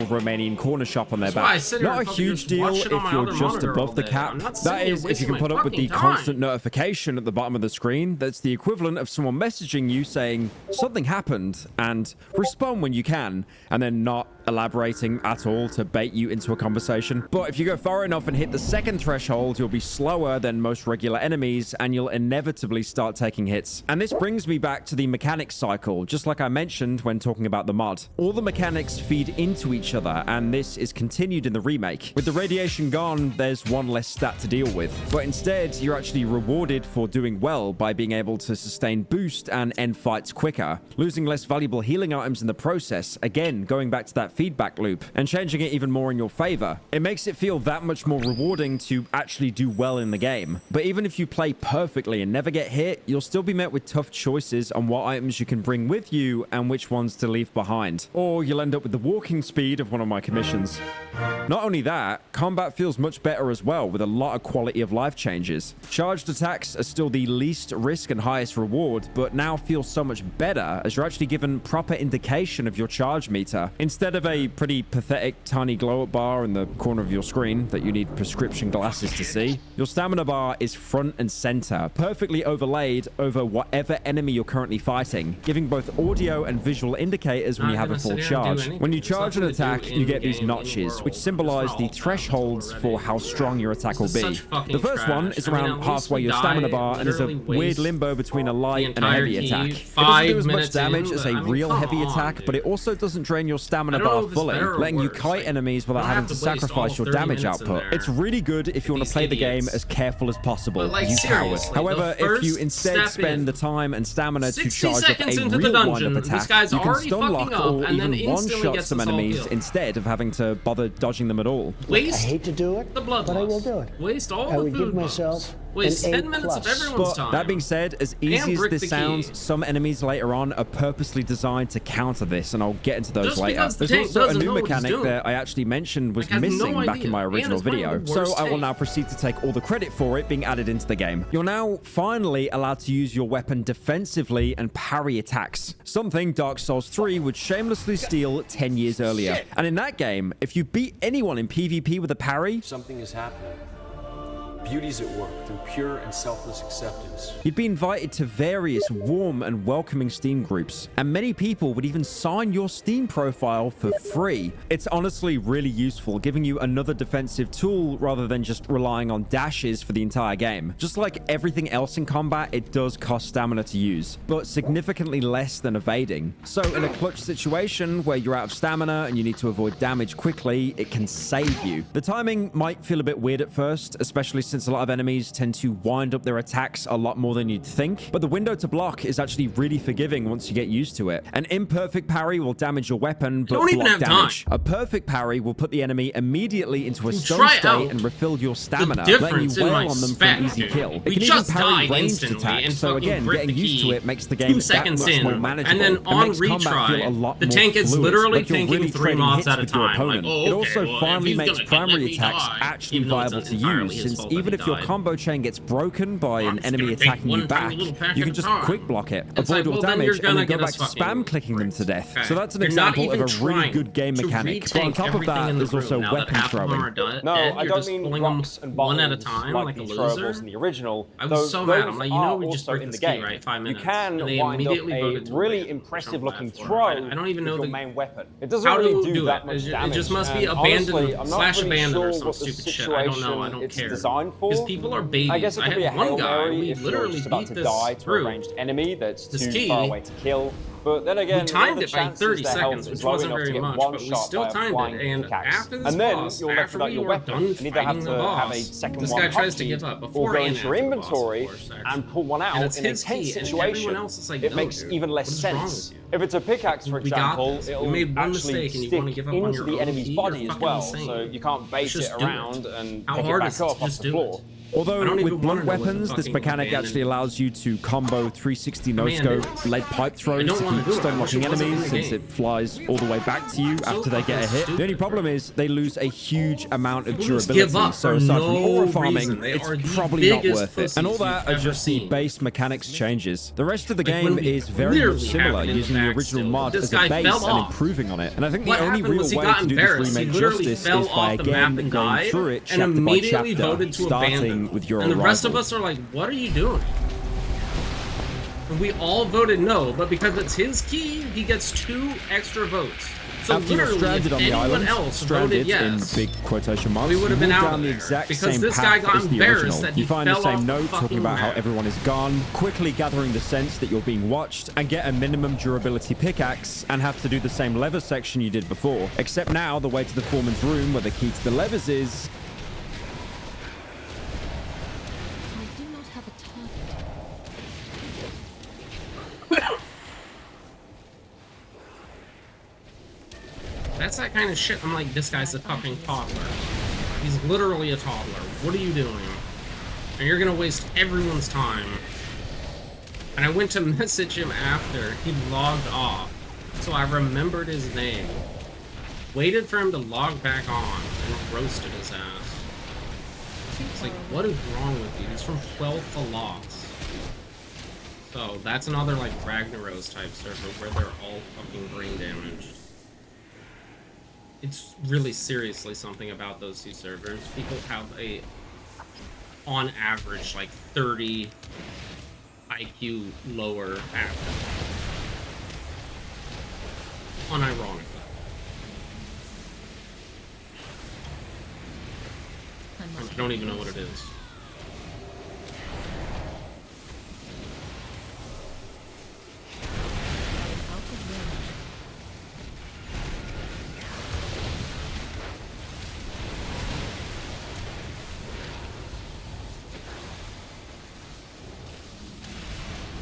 Too far away.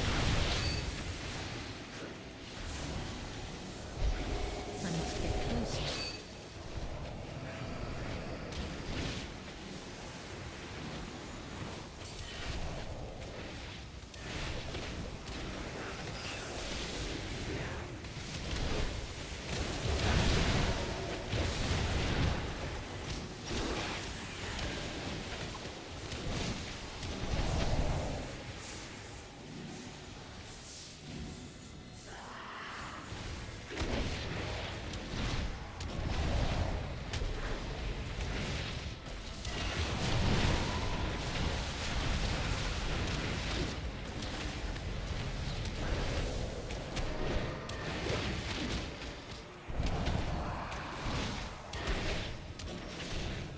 Bear's being retarded. You don't even have to fucking warrior with this.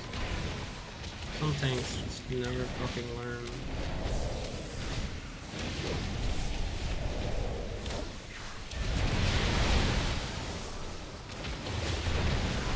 And I hate this dungeon, I really do. You just get like a massive debuff on you that you can't clear that would instantly kill you. Here it is, massive AoE suppression field. Like, thanks for just doing this to me. It lasts 10 seconds, you can't clear it off, it does 1 billion damage, massive AoE, and you put it on a melee and now I can't even do damage. Because I can't be in melee.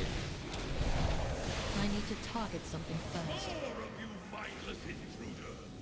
The worst. This game could not be more annoying sometimes. Like, I hate doing mythics.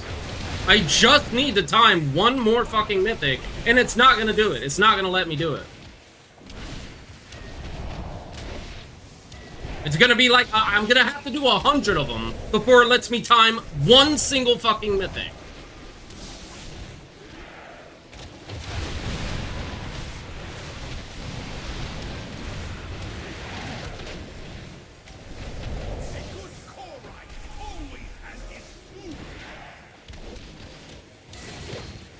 And it's dog shit on single target because I don't have any of my single target shit, so I don't even know what the point of being a Mythic Plus spec is when I have none of the single target shit I need, and half a Mythic Plus is doing bosses. I get it's massive groups of AoE, but like I have nothing for single target.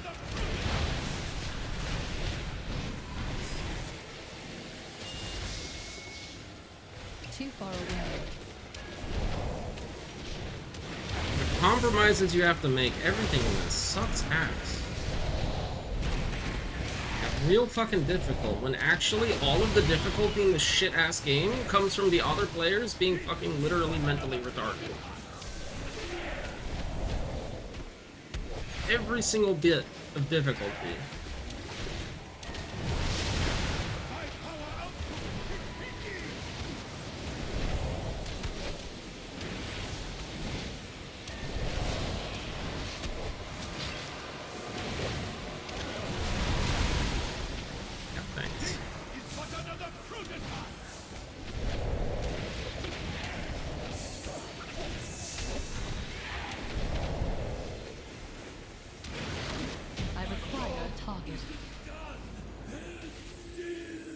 Somehow we still beat the boss. Without anything terrible happening yet.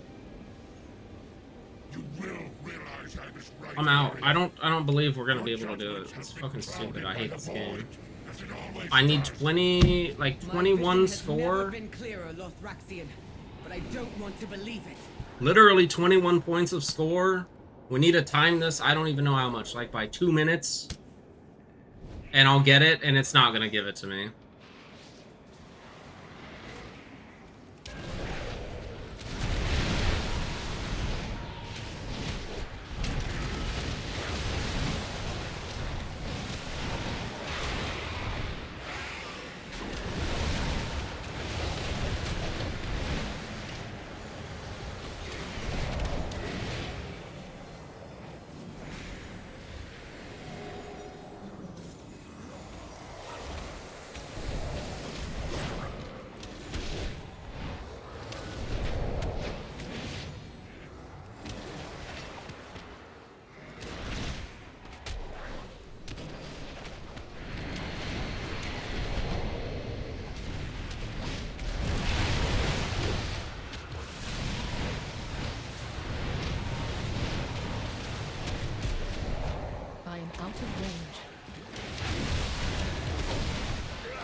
is now blocked by a 20 centimeter high box, which of course staggers you in place and completely blocks your path. The one thing still keeping the spirit of the original being a Doom mod is the fact that you've got infinite full damage, but also still can't jump.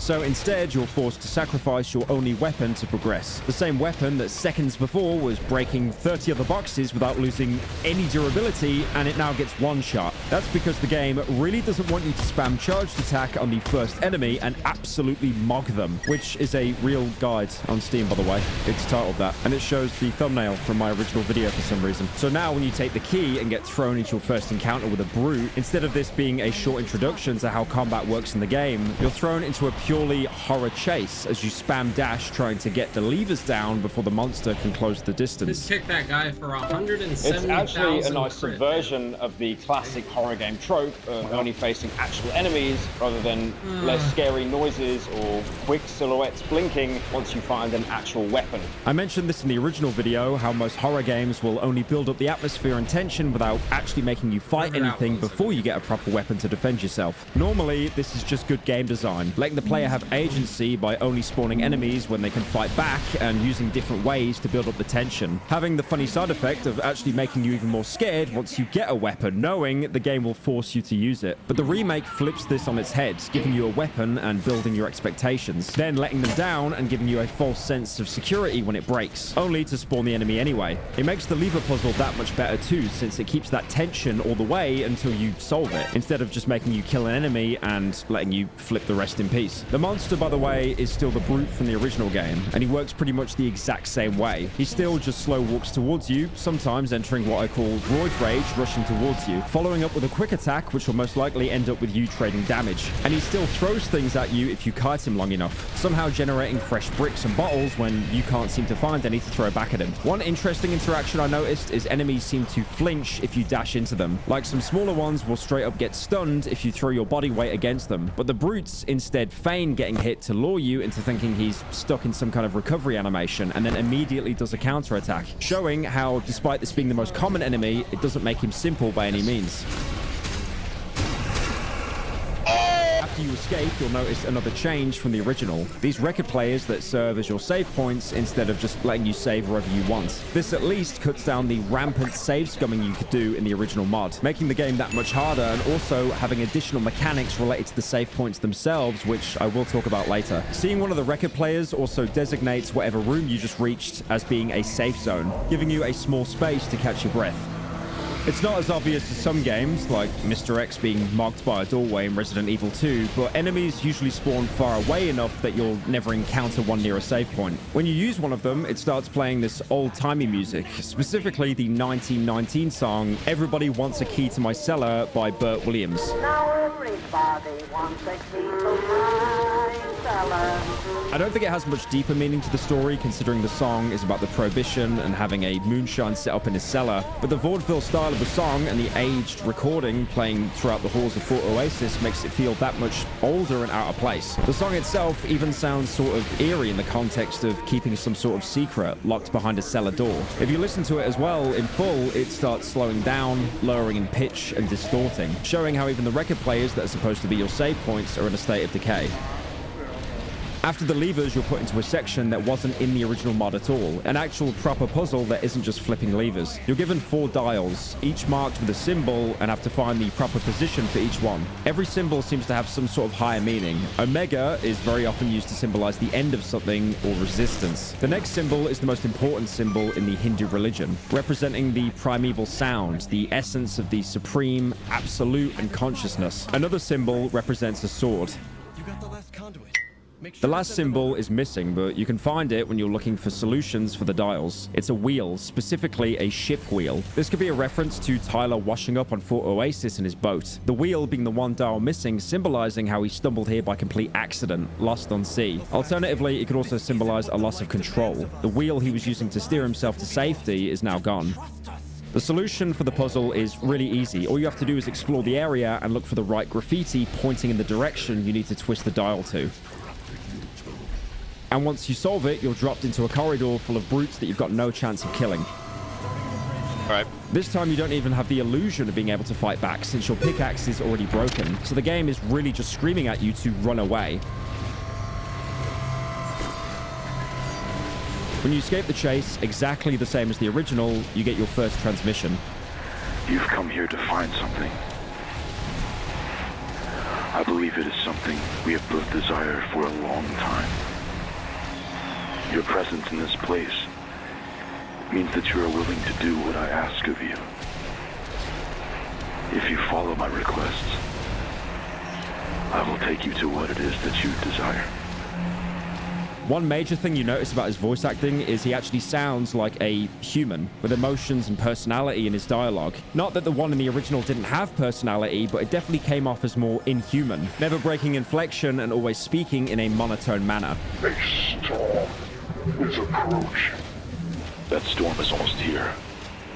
There's no outrunning it now. The remake version, meanwhile, frequently changes his tone. There. The first valve. Turn it. Sometimes even going as far as to get angry at the player when you defy him. What are you doing? Turn back. You missed the valve. It sells the voice on the radio much better as someone trying to aggressively convince you to listen to him. But if you still miss the old version of the voice, the devs actually added in an option to toggle the retro voice acting, which replaces all of the game's dialogue with re-recordings from the original voice actor. Same effects and all. They will attempt to hinder our progress. They are forgotten leftovers of a time long past. They were never meant to linger here. The rest of the chapter plays out very similar to the original. The only real gameplay difference being that you aren't actually given another melee weapon while you're searching for the Underhall's key. So when you start being chased by the Drifter, a floating enemy that probably has the lowest health pool in the game, but the trade-off being it closes distances incredibly quickly, your first instinct will probably be to just run away and try evading them in claustrophobic corridors. Especially because of the fact that if you walk into one of the side rooms while it's dashing at you, it can completely body block you and force you to take multiple bars of damage.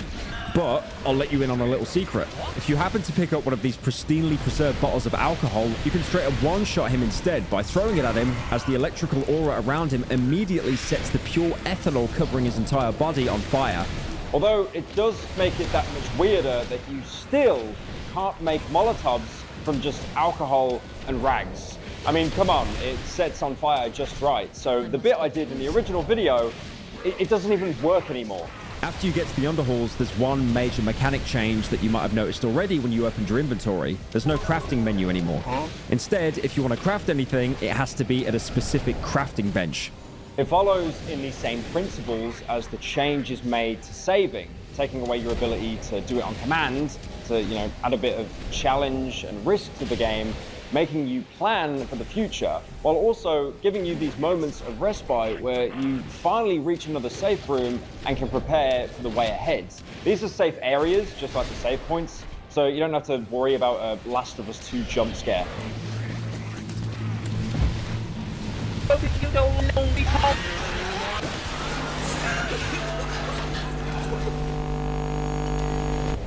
Bravo, Neil Druckmann.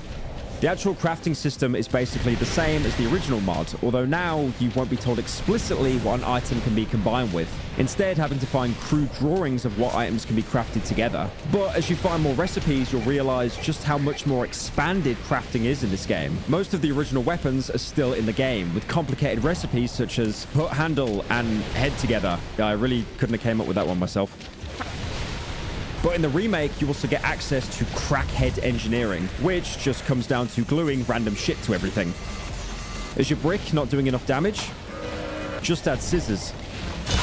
Your wrench, maybe it sucks because it now has the durability of pretty much every single weapon and doing no damage. Just add a butcher's knife and some barbed wire and tie it all together. Or if you really don't care, take a piece of rebar and put it on a pole. It's one of the heaviest weapons in the game, but it actually does insane damage. But when I say the drawings are crude, I mean really crude. Some of them bordering on being illegible. They're all dirtied from being left on Fort Oasis too long, some even having tears, mug stains, like whoever was crafting these spent a long time devising them. But that's not even the main issue. Even the clean ones can be impossible to read right. For example, most weapon recipes require specific handles, of which there are multiple different types, and they all look exactly the same on drawings. Other times, it's just really hard to tell what items it wants you to combine, so you'll have to throw random things at the crafting bench until it works. There's also the case of the axe recipe, which looks completely simple. It's just an axe and a handle. Except that doesn't actually work. What you're missing is this faded, almost invisible drawing of a bottle of wood glue to the side, conveniently placed next to a hole in the paper. So it just looks like smudges when you first look at it.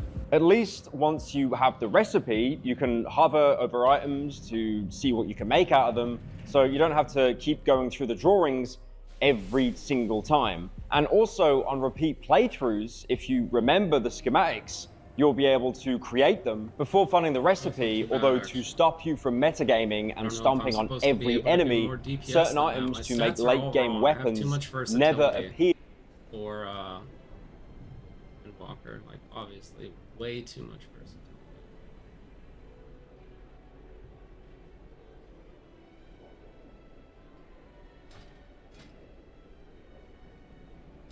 Yeah, versatility is kind of a shit stat.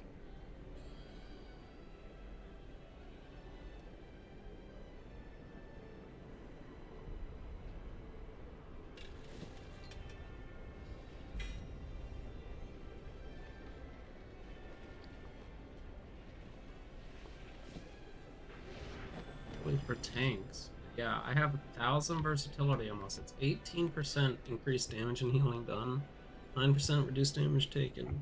As a DPS, I mean, it's a lot of extra damage. It's nice. But we need haste apparently. More haste and mastery. You can see I definitely need haste for a bunch of reasons. Energy regeneration increase. Probably just that. That's really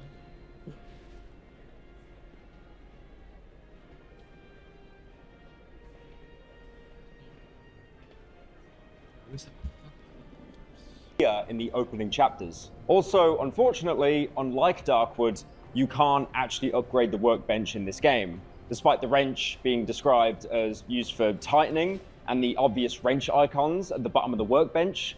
I know this because I tried doing it and got immediately called brain dead by my chat. Wait a minute. Can I drag the wrench into there?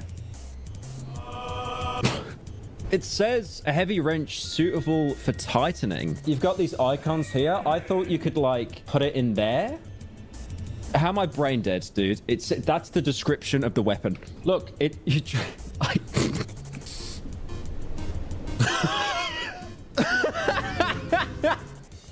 Dude, you should see that clip. It's so sad. It's me dragging and dropping the wrench for like 20 seconds and chat's like, you fucking... Asparagus!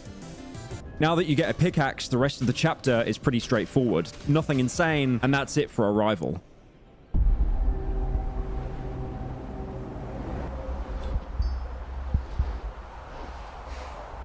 This chapter again follows very closely to the Decay chapter from the mod. Your instructions are basically the same. You have to reach the storage room near the graveyard for the key to progress. At the start, you also get a blueprint for the glass and metal shivs, both literally the definition of makeshift. They're weak, primary only, meaning that you can't use any stun-locking charged attacks, and they also break super quickly. But on the other hand, they cost very little to make, basically just some tape and something sharp. So at least you'll have something to throw at your enemies when your rocks inevitably ricochet out of the map. I've seen the last one.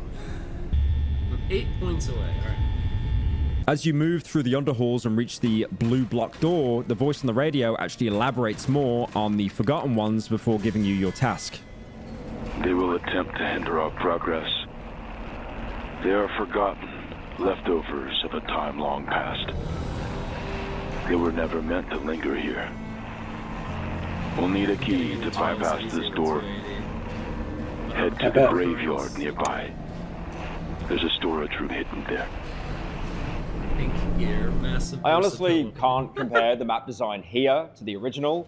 No, I mean, I literally can't, because it's such a labyrinth I can barely tell where I'm going. What matters is the level still has the same feel, being a complete maze you'll lose yourself in incredibly quickly. Even if you find the map there, even though it's much more readable now, still kind of sucks for navigating.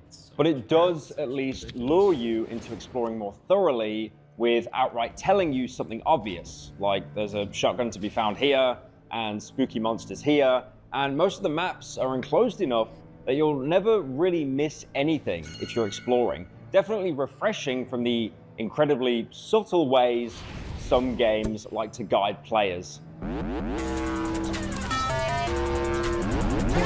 of retardation. I don't get it.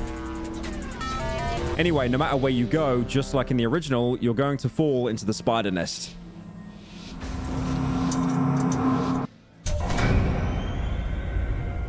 The spiders themselves actually got a small change to their combat in the remake as well. Remember how in the original, if you got hit by one with one of their ranged attacks, it was essentially game over because it would keep you stuck in place while they'd pummel you to death? Well, that's been completely reworked. Now, when they spit at you, it won't affect your movement, but you'll be blinded for a few seconds. Your entire screen looks like being one-shot in any Call of Duty campaign on Veteran, while the spider that hit you enrages and rushes towards you for a quick attack. It feels much more balanced because, again, you're not just marked for death from getting hit once. If you time it right, you can actually block the spider's attack from audio cues. And even better, if your timing is that good, you can actually parry the actual web it shoots at you. Spiders have always been useless in video games. Like that one time Spider-Man got wall-banged by a fridge. I mean, at least their nest has a lot of really good items to actually reward exploring it, like the Beast brand MRE, which is probably made by the same company that made that family-friendly energy drink, I Am Fucked Up. That's a real drink, by the way. It was all over Sweden for some reason. The MREs, although rare, are still the best food item in the game, giving you almost a full bar of hunger and 3 full bars of boost. But it still yields to one of the rarest findable foods in the game, the good bread.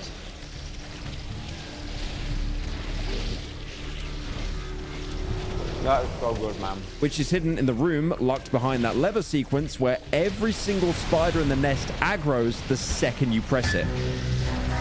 Because the moldy bread has no negative effects already, the regular fresh loaf of bread has to compensate, and it's actually so tasty and so full of nutrients, it's basically a healing item. But the greatest improvement out of all of it, it doesn't look French anymore. French! Overall, opening the optional room, despite aggroing everything in existence, is really worth it, since you also get the recipe and components for a sledgehammer.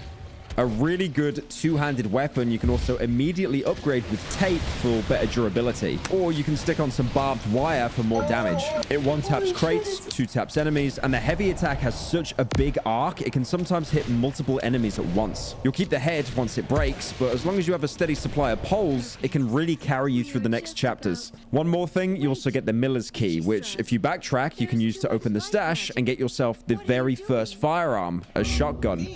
I mean, there's not much to say about it. You know, it's a shotgun in a survival horror game, and it's not Doom 3, so it's actually usable. But this being a bonus weapon you only get through finding it in the stash means you're not going to be getting any more ammo for it for quite a while. But the trade-off is, it at least sounds better than shotguns in other video games. Also, a little side note, it still has the right-click infinite durability melee that it had in the original. But now the devs actually made it, so it does no damage. And especially, it does completely nothing to crates, meaning you can't just get free crate openings the second you find your first gun. It even gives you a pop-up every time you hit an object with it, just to remind you that it's completely pointless. This even got extended to some of the lighter melee weapons, like the shivs, which it would, to be fair, make zero sense how taped together glass could break apart a sturdy wooden box. Although, unlike the shotgun melee, they will eventually break open crates if you hit them enough. You'll just probably sacrifice a third of your durability for it. What you should really do instead is deposit it in one of Australia's many knife bins. They cost the taxpayer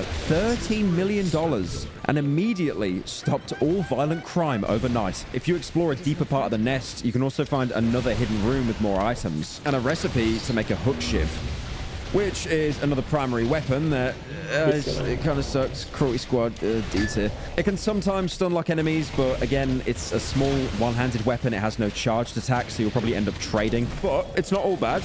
At least now you get the return of the king, the gas cooker. And I'm sorry to report, it has been nerfed. It's no longer infinite use, only letting you cook 10 or so meals before running out of fuel, which you can't replace. Honestly, this is fine for me. At least it doesn't give you that fear of missing out when you have to leave it behind because it's too heavy. And it doesn't make you feel like you need to backtrack for it every single time there's a can of tuna on the floor just to hit your protein goals. It also weighs a lot less this time, only being 2 kilograms. So if you do want to carry it with you, it's not nearly as much of a commitment as it was in the original. But most importantly, with radiation gone, cooking food isn't actually necessary anymore, since you can regularly get by on rotten bread. Now, What do you mean, mm-hmm? He's doing the fire. He's literally top DPS as fire. Are you kidding me? Not trying too hard.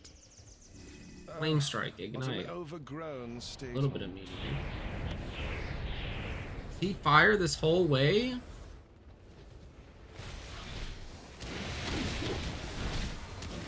Probably. You can't change it in the middle of Mythics. No, so he's just gonna be fire. That's crazy.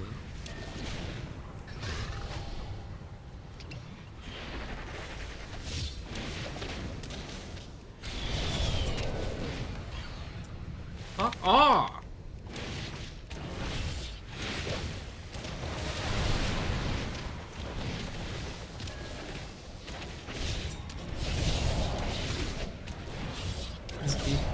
My god!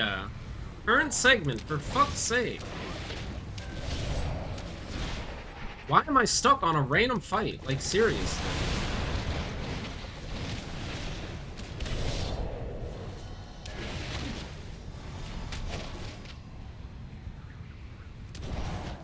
Look at this Lishrath arena. Wait, what are these birds Ignite. doing here? His dot is doing his most damage. His pyroblast. That's pretty normal for fire.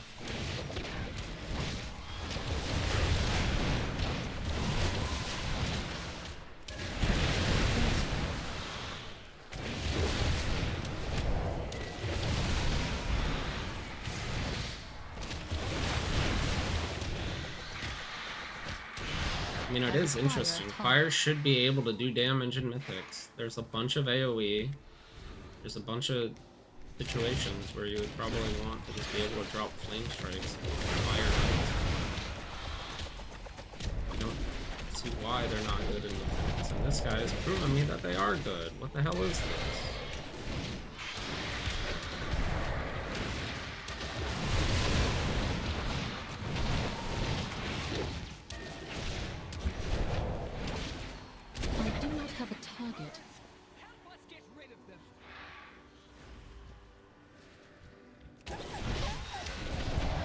Funny, I just read a comment the other day about how this guy's never going to invite fire mages ever again. Always inspects people to figure out what spec they are. Once they're here, every time they get in. A whole bunch of people saying this about this. Freaks. Someone's fire at 280, let them cook. This is why.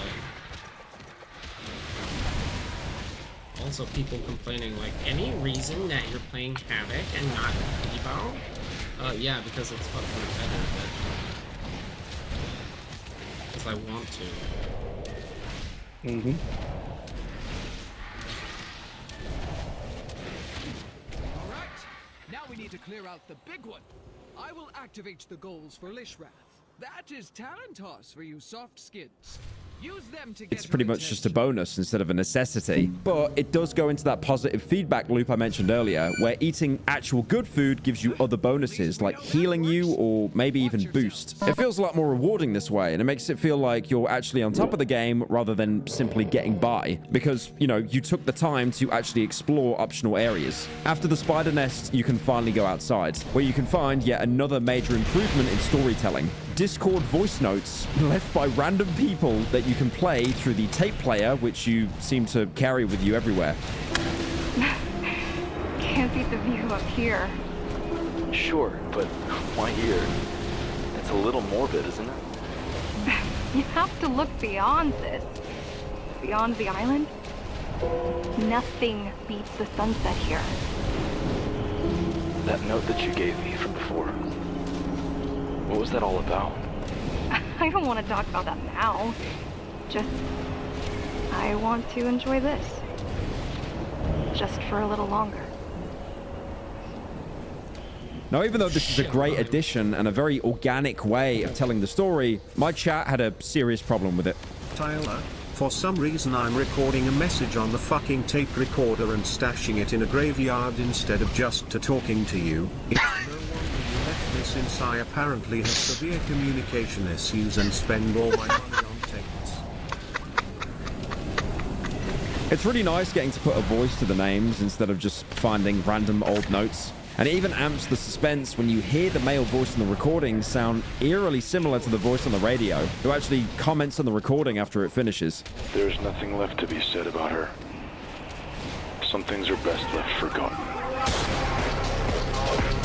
At the graveyard, there's still the same Lurga P08 pistol that you find at the farthest point. The only issue is you'll still have to deal with a unique enemy patrolling the graveyard. And much like the original, the voice warns you how it's pointless even going down there. Unlike the original, when it attacks, you never see its real form, but it still has the same weaknesses as the mod. That being, its audio getting louder when it gets closer and also one-tapping any crates near it. If you're quick enough to get the pistol or use the shotgun, it's incredibly easy to take down. And then on top of that, you can safely loot the rest of the graveyard. After the graveyard, the storage room where you needed to go itself got reworked into being an actual puzzle instead of just a place to jump scare you with enemy spawns. You have to line up these ornaments to create a symbol on the canvas. It's all pretty simple and just combines some simple crafting, finding the proper pieces, some tape, and then fiddling around with the placements until they look correct. You can see the symbol you're supposed to make on one of the gravestones, alongside ones related to nautical travel, like the ship's wheel again. The real challenge of the puzzle is actually finding the mechanisms you're supposed to use, since they're all placed on walls and perfectly blend in with the underhaul scenery that you're used to. But once you solve it, you get the blue block key, as well as a recipe for a weapon called the Splitter. No association with the enemies in the Time Splitters franchise. It's basically a lead pipe with scissors and some metal shards taped onto it. If you didn't get the sledgehammer, it's a pretty decent replacement for it. And it also gives the scissors a use, since you're probably carrying some in your inventory that you wouldn't know what to do with them. I mean, there are other video games where you could use the scissors, like Postal 2. Video on that coming out never. I was minding my own business, just enjoying my Second Amendment rights. So if you're running low on weapons, you can keep it at the edge of breaking just to get a completely fresh one when you find a workbench. This got patched out when I played the original build of the remake. You could actually skip this puzzle entirely. I have tried by the just other not dropping down mage specs and and taking the stairs instead. I just get more DPS than a frost. Just like the original, the way easier. to the blue block door is now full of enemies, all playing scary audio stingers whenever they spot you. Thankfully, you don't have to backtrack through the spider nest, since there's a shortcut that you can now open with the key. There's also another audio log, reiterating an old note from the original. Mr. Scott, as you requested from last week's visit, I followed up on treatment options. The community at Fort Oasis is still young, so unfortunately we do not have the required equipment here for your treatment. Most patients I see with similar conditions are usually referred to see a doctor back on the mainland. Getting I on the understand bridge you have a with preference to vicious stay. Running Sadly, through them a mile this is away all I down can the road recommend. just to get on the Feel bridge. free to drop in Worst any time this fucking week. I possible have a few place options to I can be speak to you with about. this thing. When you make it through the blue block door roll-up, the voice in the radio starts speaking again, this time warning you. I should have known. Oh my She was God, going to show up it's going eventually. fine. Jesus Waiting in the darkness. Christ. Waiting to rip you apart when you least expect it. You can also find a note next to the record player with a message from Tyler to Lita. Lita, why are you leaving? Oh my God! You didn't say anything was wrong. Everything was going perfectly. You can't just back up and leave me here without any explanation. What was the point of those? I feel after everything we have been through, this is a stab in the back. I love you. Does that not mean anything? Why can't I be normal? Fucking useless. I don't think we There's need also to an set- old decayed get a painting on the wall, million possibly of extra. Lita. Oh my God, I really hope that's not AI art. Wait, let me message the developer real quick. No, oh, thank God. No, we're good. The video's still on, we're good. Once you go into the next room and close the valve, the door shuts behind you. Your character starts breathing quickly, being given a new stat, Panic, which shakes your screen more than Markiplier in the last 5 minutes of the Iron Lung movie, and also stops you from being able to dodge entirely. Then you quickly realize what's making Tyler so panicked. This is again a retread of that same section in the original. Where you're chased by a monster, presumably symbolizing a leader. You can't kill it. Like, believe me, I've tried. If it gets close, it will instantly explode, one-shotting you. But it can only move when you're not watching it. Not an original concept by any means. I mean, you know, pretty much any horror streamer slop of the month has similar mechanics. which I'm pretty sure they all yoinked from that one Doctor Who episode with the Weeping Angels. He's like, oh, I need multiple But it's still interesting how the game nerfs you here, so you have to play by its rules. With you not being able to dodge, the map changes, giving both you and the enemy advantages. Most items you'll need to progress will be stuck in dead ends with only a single pillar to loop the enemy around. But at the same time, you're given pipes that you can release pressure from, which blocks it off from chasing you for a brief moment to make some space. In the original, you could kill these enemies by spending half of China's ammunition supply, which was basically never worth it. You could also bait the explosion out around corners, narrowly avoiding the nuclear explosion with half a centimeter of concrete. Sadly, this seems pretty much impossible now. So, as horrible as it is to say, you might have to play the game the way the developer intended. But you know what? For all your time and effort, here's a neat little cutscene as you try and close the door, where she runs up and tries to pry it open before it shuts right in her face, thankfully saving you from having to interact with a woman. Me personally, I can't talk to women. That's why I watch kick streamers do it instead. Afterwards, you're rewarded with a CSTM pill.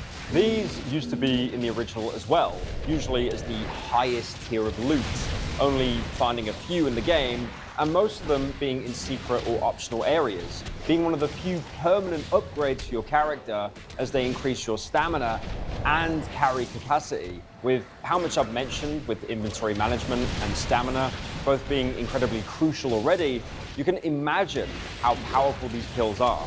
And with the remake, you get them semi-regularly as regular progression rewards, but again, mostly as secrets in a way to let you carry more items with you for the later, more challenging encounters. Apparently the dev doesn't even know what CSTM means. I assumed it'd be some kind of new peptides influencers take with, you know, absolutely no downside or side effects. You do meth. Yeah. But with your pills popped, you can move on to the next chapter. Thank you, Chinese Letters, for joining. I don't know what your name is. We are sitting here waiting for a boss. It's not like we can skip over. Forgotten begins exactly the same as it did in the original. You're soon introduced to the Darkwood Chomper enemy, who actually got a new mechanic in the remake, as it'll now eat whatever you throw at it, getting stun locked while it attempts to digest 4 bottles of 100% clear-proof spirit. You could even throw a can of prime 30 grams of protein into its maw. Then it'll immediately spit it out because he realized they recently did a collaboration with Rakai, who I assume took time out of his day learning how to read basic English. 550, thank you for the 550. You got to say, hold on. Don't know why he's trying to eat the book. Calm down, mate. And if you throw two-handed weapons at it, they'll actually get lodged between its jaws, limiting its attacks to just pathetic swinging. Just make sure the pickaxe you're throwing away isn't your only weapon. Soon after, you end up on the surface, with the storm raging outside now in full view. Again, showing off just how good the remake looks in the new engine. You see that path along the cliffside? Worn and crumbling. That is the fastest way to reach your resolve. The notes, originally a leftover message from Leader talking about reconnecting after Tyler moved to the mainland, is now replaced with a bloodied note. They're not gone. They left me. Everyone left me. They won't let me find her. Now, back in the original, you'd go and explore the surface of Fort Oasis, but in the remake, you instead fall down into an old basement. There's no obvious way out. Every possible exit is locked. Let's if I go down there.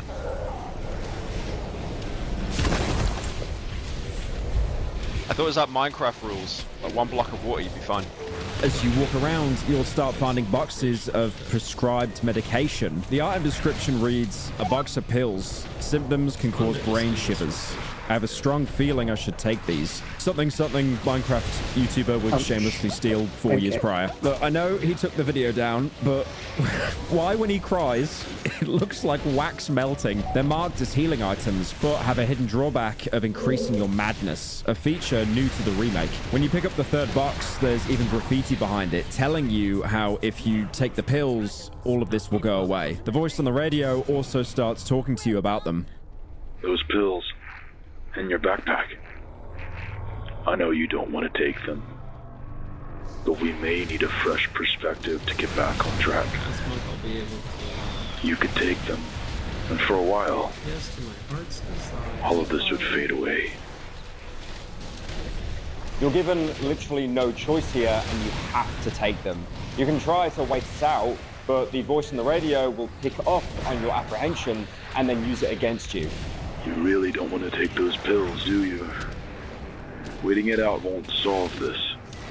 Once you take them, you realize the fresh perspective only makes everything seem worse. The walls around you become flesh, the concrete structure's barely holding on. Your character starts blinking frantically, and you can hear your own panicked breath. The environment changes. A new tunnel opens up in the flesh after you blink. Shaman Healer's back there. Salami. The voice on the radio tells you to just push through, but soon after, you start hearing another voice. Whatever happened. The same fight I did 90k DPS. This guy's been blowing me out of the water. Get on your mage.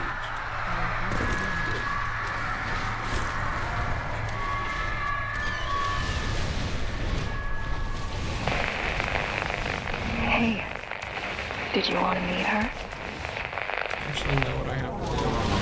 After you make it through the tunnel, you reach another record player, which lets you ground yourself, bringing you back to reality. This mechanic is called Madness. It was planned in the original mod, but didn't make it in due to engine limitations. In the remake, it only shows up at certain points when you either find the prescribed medication or start losing it because of whatever's happening around you. Madness never goes away on its own. You'll have to ground yourself by playing a record at a save point, bringing Tyler back to baseline, but at the cost of losing optional paths around you, which could have supplies or even more important items. After, you can see some more graffiti.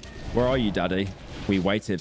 What? Oh my fuck. I did not want to read that out loud. Fucking hell. When you power up the elevator and start making it back to explore the surface, you hear a child crying ahead of you. It's the Dementia song.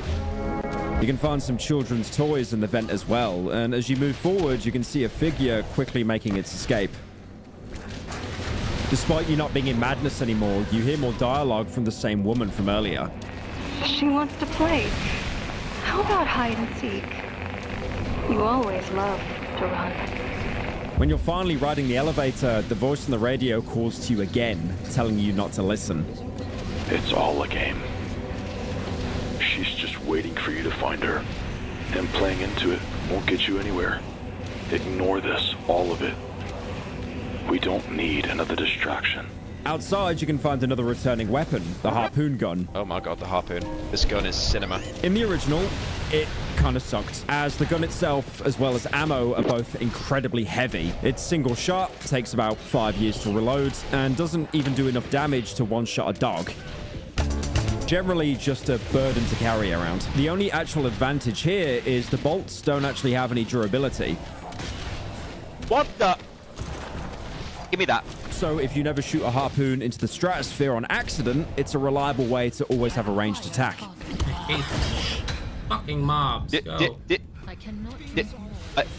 just lost a harpoon. It's best used as a way to either finish up weaker enemies or initially do damage so you can close the gap with melee combat. You can also poke enemies to death with melee attack, but it takes about 3 to 5 business days, so I wouldn't even bother. It makes sense, this weapon being here, as Fort Oasis was an isolated island, and fishing was probably a side business for the people on the island to naturally catch food for themselves instead of having to rely on imports. One funny thing about the harpoon gun, though, is that if by some miracle you manage to cheat in unlimited ammo, you'll find out it's actually full auto for some reason, and with a pretty good fire rate as well. So yeah, I guess if you're cheating, this might actually be the best gun in the game. As you explore the surface more, you keep hearing a child just in the next room. Partial chaos. What's the social issue in this game a commentary on? Well, if you hear the baby crying, you are a deadbeat dad. And you don't want to pay your welfare. The woman also keeps speaking to you. You're still hiding. Waiting. There's a couple recipes to be found here, like the small sledgehammer, which is just a sledgehammer with a short handle. Perfect for anyone under 6 foot to use. It still lets you do a heavy attack, so it's not a bad trade-off if you don't have a full-length pole lying around. And also the blueprint for your first compound combination. The ready-to-use colored syringes from the original game don't spawn anymore, but the primary compounds for mixing are still in the game, that being blue, red, and green. Now you just have to find recipes to know what effects each combination has and make it yourself using a syringe, which you'll have plenty of because the devs heard my prayers from the original video and finally made stim packs leave empty syringes syringes. I mean, for some reason, in the original mod, when you tried to use a stim pack, Tyler would just eat the syringe afterwards, so you'd have to find empty ones in the world. This still works similar to the original compound syringes, having completely broken effects like full healing, eliminating hunger, or filling up your boost, but being balanced out by their side effects, like the boost injection making you hungry, or the hunger injection immediately making you heavily bleed. Again, feeding into the resource cycle kept over from the original, except now you can also find recipes for more advanced combinations, using 3 compounds instead of 2, which stabilize the injection and eliminate their side effects completely. Which isn't a very high price, considering you can find these compounds in every other storage room, meaning you're only really gatekept by knowing the recipes, since the combined mixture never actually tells you what it does until you use it. Right after the room with the compound recipe, there's also the first instance of my least favorite enemy in the game. So this thing, it's the equivalent of any Five Nights at Freddy's game personified into a single door. Skibidi toilet. Skibidi toilet. Oh, no, piss off. They'll open up and scream at you, only to shut afterwards, usually damaging you. Even worse, they'll bait you near them with items just to completely jump scare you and make you repeatedly take damage, since the jump scare probably threw your mouse off the item you were trying to pick up. This is a repeat.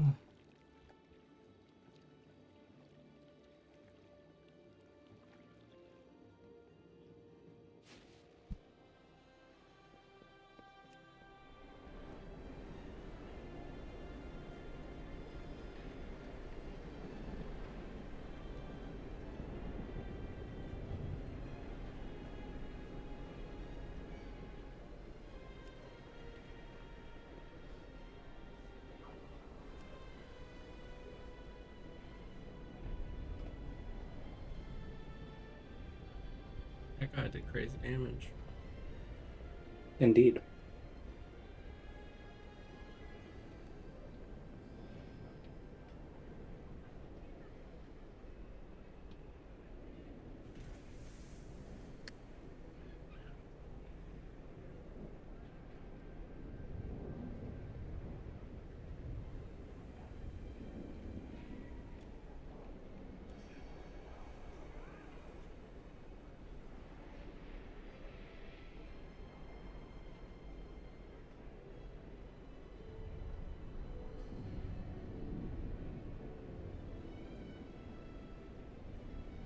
Is there something that I do if I have a one-handed, 2 one-handeds versus a 2? Probably not that different.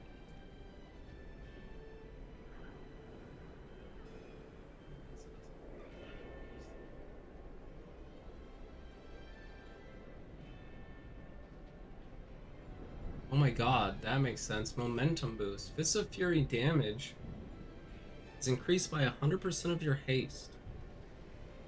No wonder haste is like your main stat. I mean, that there alone right there is insane.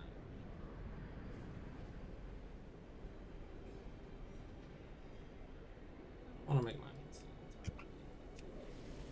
There's all these things.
Are you shitting me? Damage increased by 5% while Zhuan's active, or invoke Zhuan, damage increased by 30% and cooldown reduced by 30 seconds. Yeah, I'm sorry. Give me that. That's way better than 5% damage. It can't be that good. I have 18% versatility.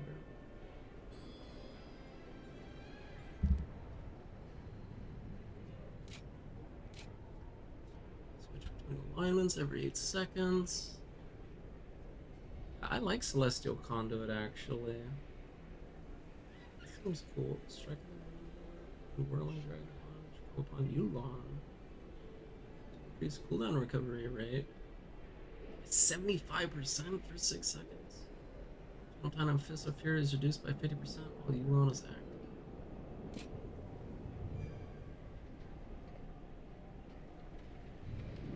2.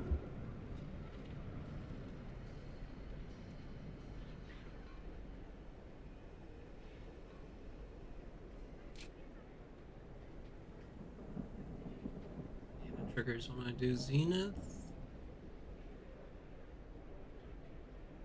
Dragon Punch. Dragon Punch. Fist of Fury. Rising Sun. Part of the Jade Serpent gives me 10% haste. This was Conduit.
Fuck is Teachings of the Monastery or Windwalker? What is that? What is that? Oh. I don't know. Yeah, what we can find.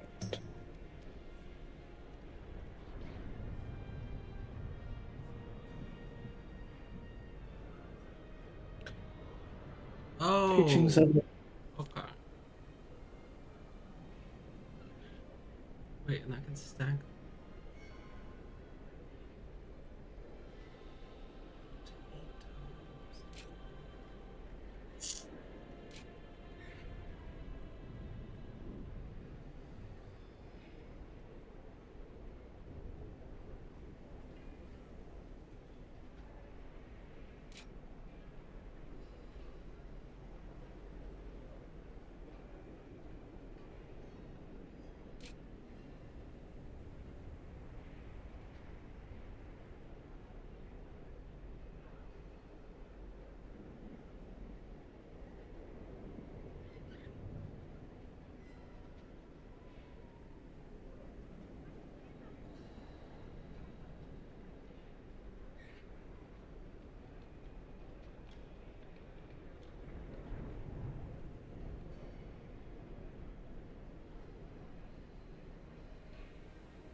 Now this is a crazy build that I just came up with myself. I'm not going 4 out of 4 Tiger Brew because I don't need Zenith Stomp because it's more of an AoE thing, and this is a single target conduit build. Flurry of Zuen. No Skyfire heal because it's AoE, no nothing that's AoE. Basically.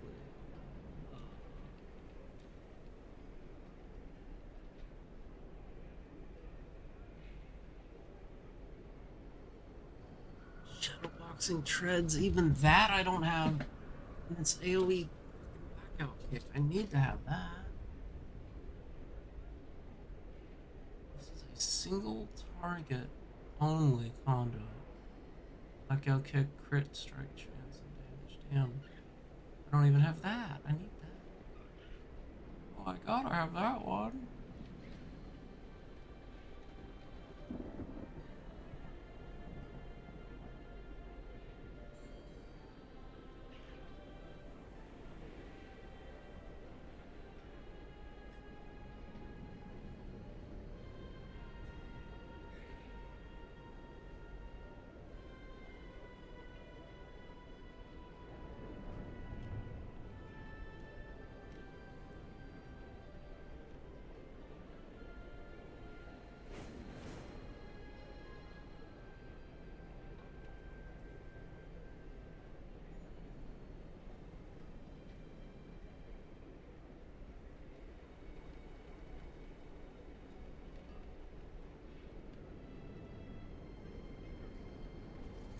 Rid of the Jade Firestone.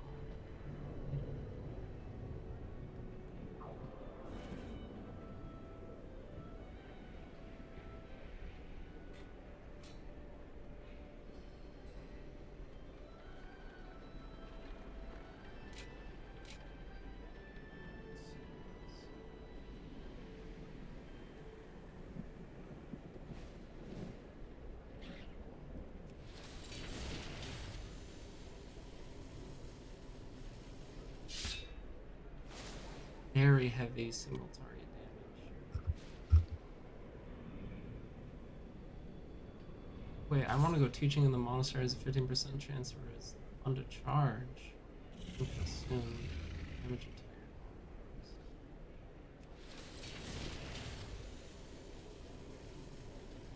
Oh, by the way, there are I told you there are dummies in somewhere. You should just go to Orgrimmar. No, they're on the wall somewhere. It's easy to get to. I just Baladash, Malinore. Sun chasing.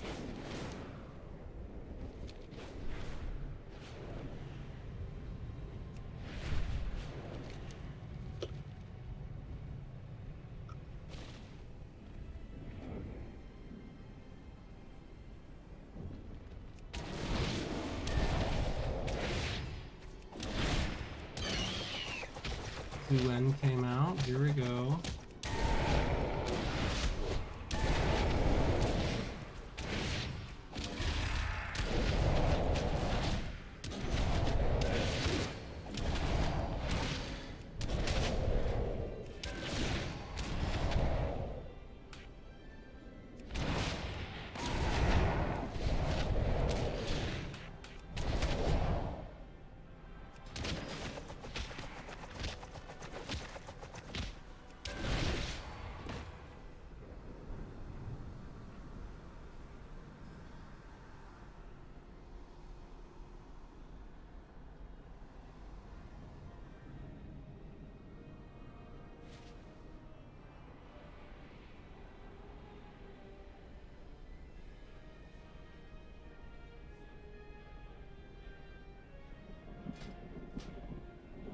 Well, here's where I have to see, is it really gonna be better than Shadowcan at all? Because Flurry Strikes is really good.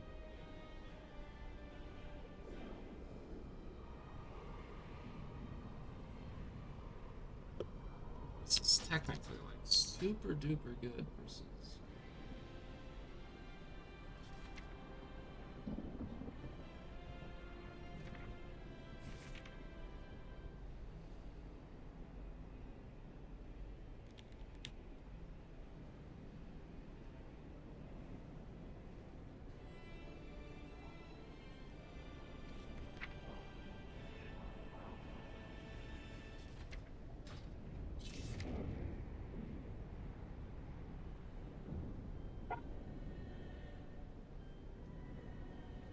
These stones will no longer deplete below level 12 during Midnight Season 1. Wow. Mount Convalescent Carrion. I got 3,000. What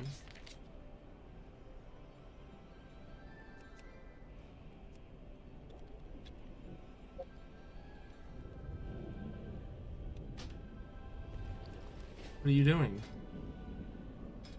I'm just chilling out.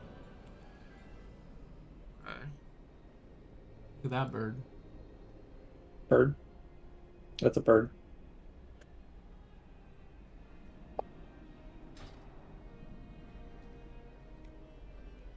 It's I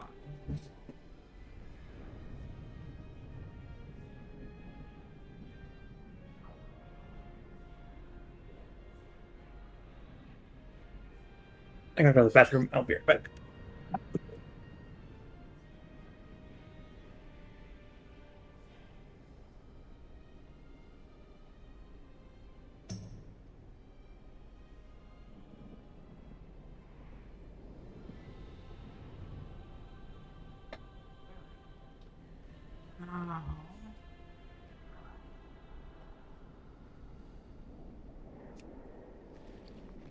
The Tom Hardy, that's bait. Can I get it without being jump scared?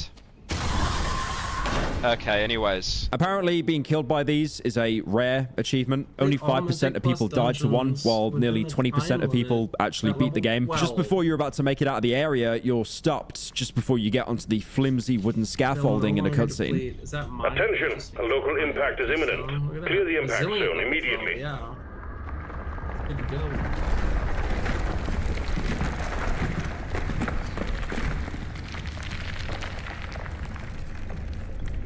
You'll have to reach the upper districts to go on. There's a different path we can take. Buried in the rock, deep below us, is a prison. Down there is a surface elevator we can use to ascend. No longer can we avoid her, I fear, and I have no doubt she'll be waiting for you down there. So you'll need a weapon more conventional. Before heading to the prison, head to the police station. There you'll find an armory. We need this to proceed. You can't avoid the memory of your wife and daughter anymore. Instead, just like the original, you have to get ready to deal with them. Wait a minute. That was too serious. How do I drench that statement in irony for Zoomers? Okay. No longer can you avoid the memory of your Freud and Chud child. Instead, you'll have to undergo Second Amendment right maxing to avoid a career-ending cortisol spike. But make sure you stock up on food, because if you're a dinner cell, your stamina bar will be frame mugged by your wife, who's already 6 to 7 times... I'm not doing that. Look, I'm going to be honest here. The current language meta is probably about 2% better than 2016, back when everyone was spamming the N-word. The police station is another spider nest you'll have to hack through. And right next to the entrance, you can find another tape to listen to. Hey, it's Ryan. Just reaching out again. It doesn't feel right having you absent from the list. Allison and I are still waiting to hear back about the anniversary party. It's been 5 weeks now, and not a word. Is everything okay over there? Look, we get that you're going through a lot. If that's the reason, just let us know. We'd understand. But the silence, it's got us all a little worried. Please, call back soon. This is simply a reading of the same note you can find in the original mod, but again, having it voiced adds a lot more character to Ryan and makes his concerns seem that much more genuine. One major thing you may have noticed that was missing in the remake were flares. And honestly, thank God. There's no more randomly spread around dark rooms to traverse in. You know, like having to stock up on flares and then save them for later. Instead, the game just gives you an infinite use lighter, which, despite looking like it's about to fall apart, lights up an entire room with just that tiny little flame. Like most things on the island, it was crafted in the finest Temu Chinese sweatshops, having a chance for the flame to extinguish when you dash, or being blown out when you stand next to air ducts from a strong air current. This seems like a cool feature, but it can be detrimental for later areas that insist that you keep that light source available. Next to where you get the lighter, there's also a completely sealed room with a police vest inside. Yep, you see it? No, you can't get it. Now, like I mentioned earlier, there is no jumping in the game, and there's even a huge hole in the back that in most games you'd be able to enter because of the sacred technique of the crouch jump, but here it is completely forbidden. The police station itself is a series of fuse puzzles. Not even really puzzles, more just taking a fuse, putting it into a box to open a door, and then pulling it out to keep on you to use for the next door. Honestly, I can't even complain too much about it, since it's at least better than having to backtrack half the game for fuses, which a certain Swedish game did. That is until you get to opening the door to the armory. As the moment you pull the lever to get the last fuse, you finally meet with the leader. This completely flips the Total Chaos formula on its head, since stealth isn't really a thing in the original, and it's not even really a thing in the remake. But the way this section is done is genuinely really cool. You can always hear where the monster is from the child crying on its back.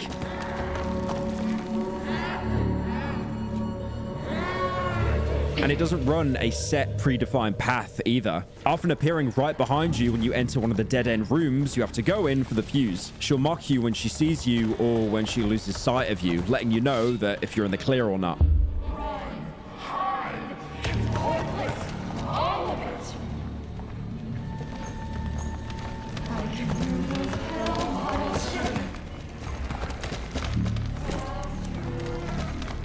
She seemingly navigates through sound as well, so you can't dash spam either. There's also no crouch walking or detection meter that you have to avoid, like, you know, in most stealth games. It's the really simple format of hiding behind objects to break sight. If anything, it made me feel like I was playing the original Amnesia, which is a really nice touch.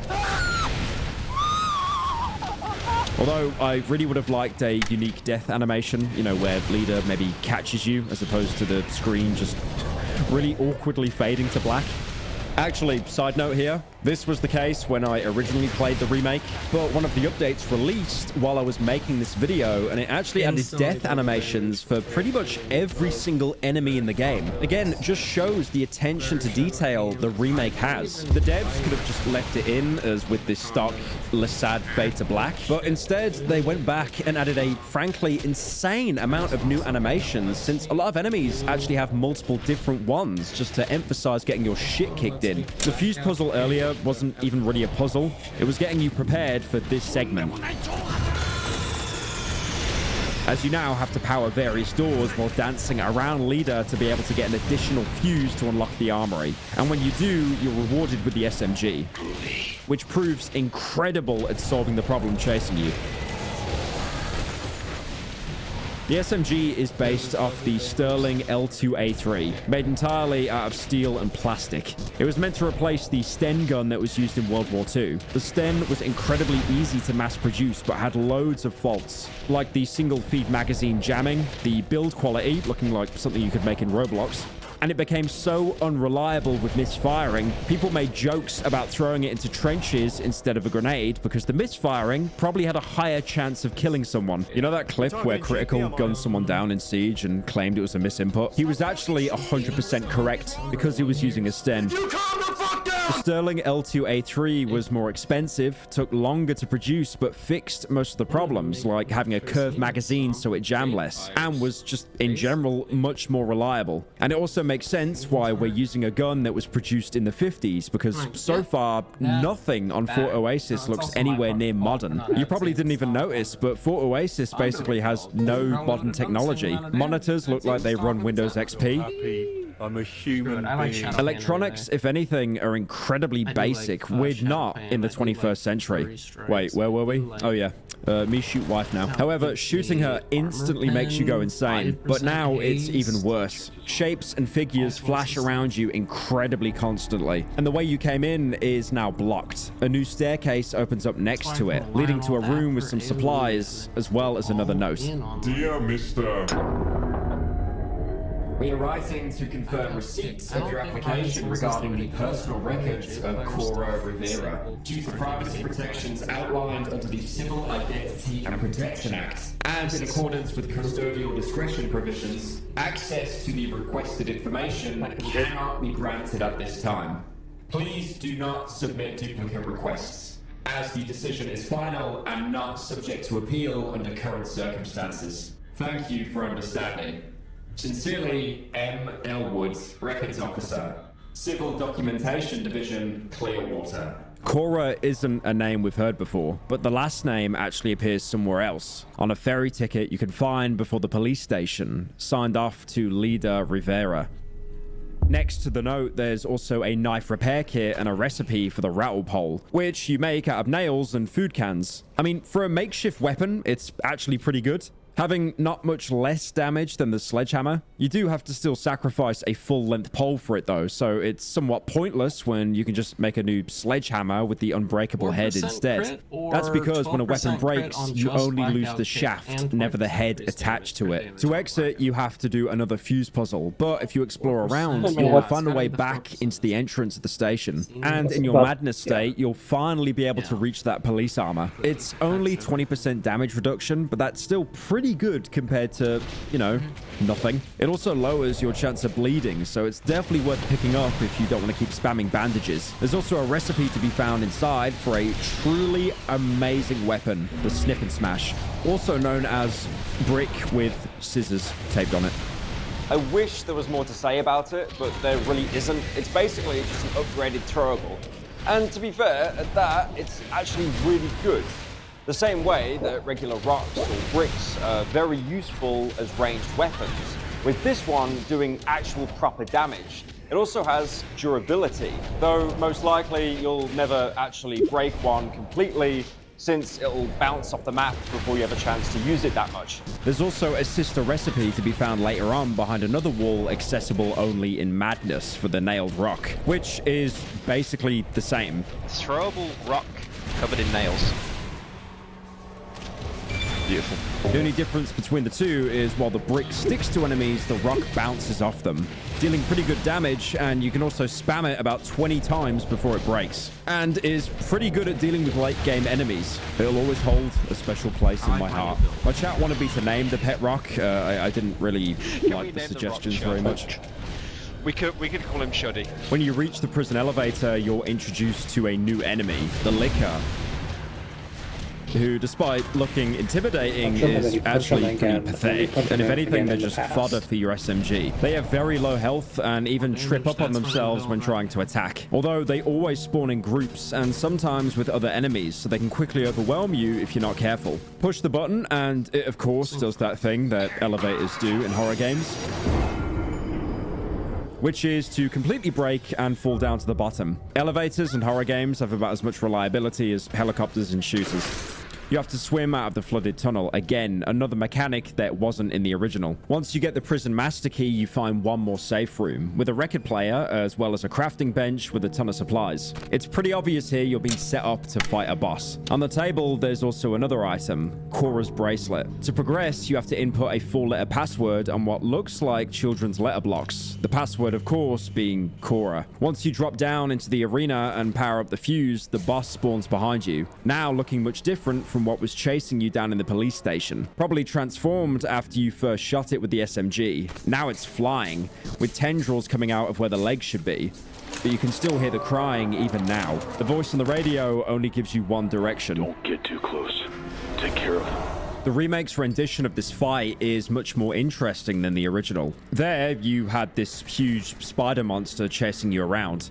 This version has proper attack patterns, throwing debris at you or exploding with electricity when you get too close, which somehow doesn't instantly kill you despite the entire area being covered in water. You're given infinite SMG ammo, but capped out to only give you more when you're missing reserves, so it doesn't completely throw off the game's economy. Now, you could just shoot the boss to death, but a faster way and much easier is to shoot the red pipes on the ceiling to set it on fire instead. As you damage the boss, it'll start to break open pillars, revealing fleshy figures inside, grasping at you. Mate, can I borrow your pen? This is the actual real way to deal damage, and once you destroy enough of them, the boss disappears.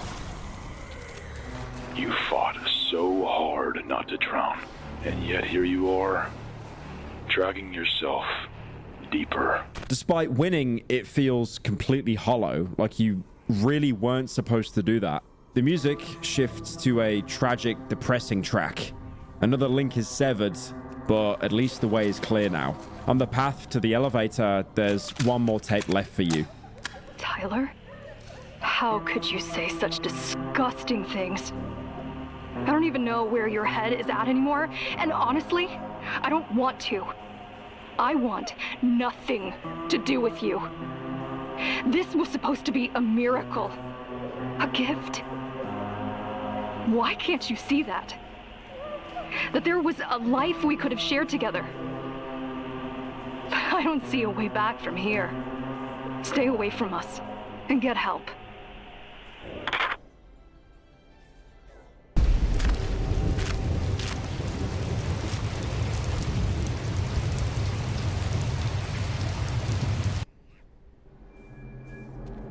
Gameplay-wise, this chapter is structured exactly the same as the original. The same wall of flesh stands in your way. You have to follow basically the exact same sequence of events. Exploring the apartment building, getting the Oasis goods store key, and making a Molotov with the lighter fluid you find inside. All while a storm slowly builds in the background. But the main difference is what happens around you as you do it, even right as you enter the area. If you're hearing this, I made it. I know I'm probably the last person you want to hear from, but I couldn't just let this go. Ryan. Of course, now he shows up. Only when the hard part's already done. Ryan is the person from the reaching out tape. Back then, the Note was, I think, the only real mention in the entire game. But in the remake, he's an actual character in Tyler's fantasy. You can even find a one-way ferry ticket right at the beginning, possibly belonging to him. It's honestly refreshing hearing another character reach out that isn't an old recording. The voice, of course, responds negatively to Ryan showing up, but that's not really surprising when, same as the monster you're to fight in the last chapter, they're both just a distraction from what the voice really wants you to do. After you find the flesh wall alongside instructions to literally sever the connections, which we now have a t-shirt of, by the way, link down in the description. Please buy, thank you. The problem is you don't have anything to set alight with, and you can't really trust your Temu lighter. So the Note directs you to a place to find a Molotov cocktail schematic. You're again thrown into a nest full of spiders, sleeping for now, at least as you don't bump into one by accident.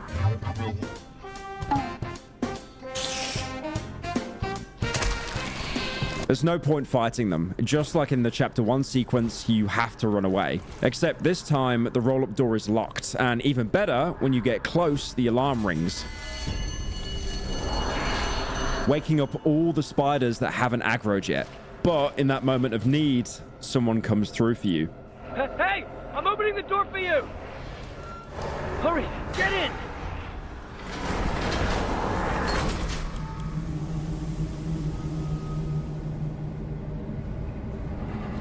Oh, that was a close call. You alright? Listen, that voice you've been following, that one on the radio, I'm trying to reach him, desperately. All I want is for him to come home, away from this god-forsaken place, even if it's kicking and screaming. You think you're helping him, fulfilling these little requests, these rituals, but all it's doing is locking more doors. He's disappearing, and this place, this rot, it's making sure he never finds the way back. I need to see him. Face to face, for there's nothing left to see. And if your path leads the same place as mine, then maybe we can help each other. Completely unprecedented for Total Chaos. There's actually a friendly NPC helping you out. As much as the ambient horror atmosphere can get to you sometimes, it's really refreshing to see someone else also making their way through this place. He also shifts the narrative pretty early on and basically breaks the fourth wall, telling you, by listening to that voice, you're only dragging yourself down with him. The voice on the radio, however, is completely jaded against him. Despite Ryan claiming to be here to help him, he wants nothing to do with him. Ryan can't be trusted. It's funny how generous guilt makes people. He's not here to help us. He's here for himself. I'm just the mess he left behind. He has people, laughter, warmth, happiness, and he gets to visit my suffering like it's a fucking vacation. I'm the one who has to live here. He just passes through whenever he pleases. Rationalizing his behavior, not even letting himself think that maybe Ryan is really here for him. This is a huge turning point in the game. Unfortunately, at the time, I could barely hear it because my TTS program broke, so Joe Biden was just having a stroke. Hello, just wanted to take this time to Joe, go to bed. Joe, go to bed. Joe. You're not president, Joe. Joe, you're not president anymore, Joe. After this sequence, there's some smaller, interesting mechanical stuff to talk about as well. Like these bars that you can actually shoot through, which I'm only mentioning out of pure spite because for some reason, every other set of bars just eats your bullets instead. And there's also this little hidden secret, a wall marked with an X in the dark hallway a spider spawns from. These are usually hidden around as loot spots. In fact, they're hidden so well, I'm not actually sure if this is even the first instance of them appearing in the game. They also blend into the background really well since it's a cracked concrete wall with red paint on it. That also being in a game that almost entirely takes place in a cracked and graffitied concrete slab.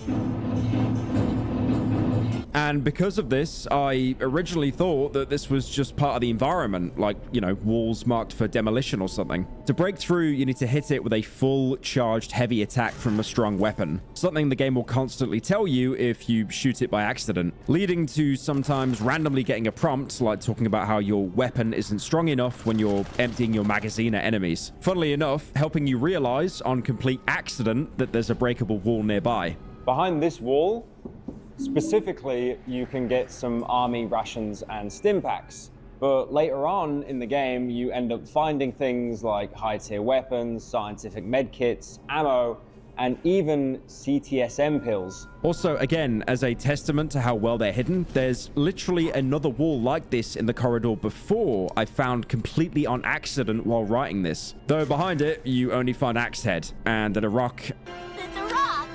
The axe head, while looking promising, is actually completely useless, since you actually can't make an axe out of a regular pole and you need to find a specific handle that looks almost exactly the same, except it has that, you know, little nub on the bottom.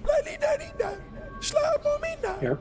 The actual item you're here for are the bolt cutters, finally letting you go back outside. They're a small mechanic in and of themselves. Right now, you have to sacrifice their limited uses to progress, but later on, you can use whatever durability is left on chained rooms. And inside these will be rare loot that you can find. The game never actually tells you this because you just assume it has infinite uses or you'll find another pair later. But if you only use it on doors you need to progress, you can actually save the extra uses for later chapters to get better loot. When you make it back outside, you can again appreciate the new graphic and audio designs as the storm rages around you, which is a huge step up from the original. The siren blaring to signal you to evacuate.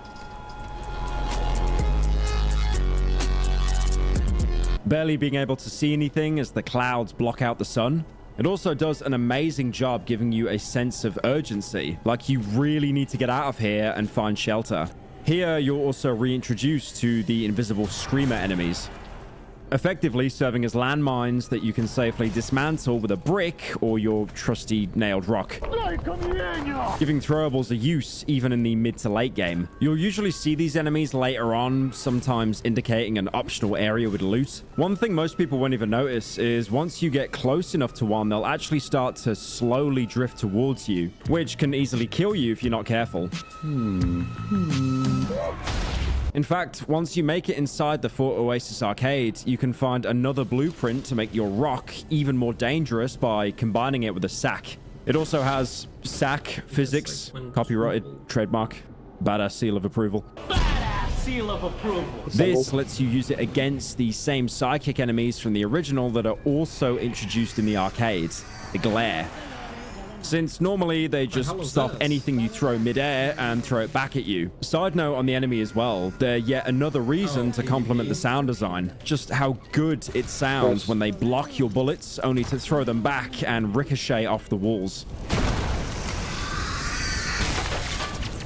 It's almost like a jump scare itself, making you feel like you're about to get hit by a stray pinging bullet off a piece of metal behind you. Glares are pretty dangerous in groups. They'll only ever spawn one at a time, but they'll usually provide support for other enemies, especially late game, throwing debris at you, forcing you to look away or get stunned, and also soaking up bullets you meant to shoot at other enemies with.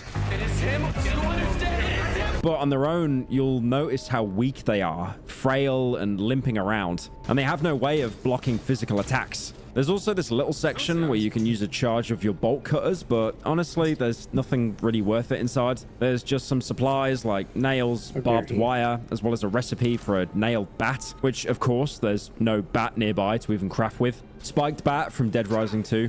My beloved. Instead, in the next room, you can find something much better to serve as a melee weapon. A huge piece of rebar with bits of concrete still stuck to it. It's heavy, probably the single heaviest item in the entire game, but it has ridiculously high damage, one-tapping most regular enemies with a charged heavy attack and ragdolling them across the map.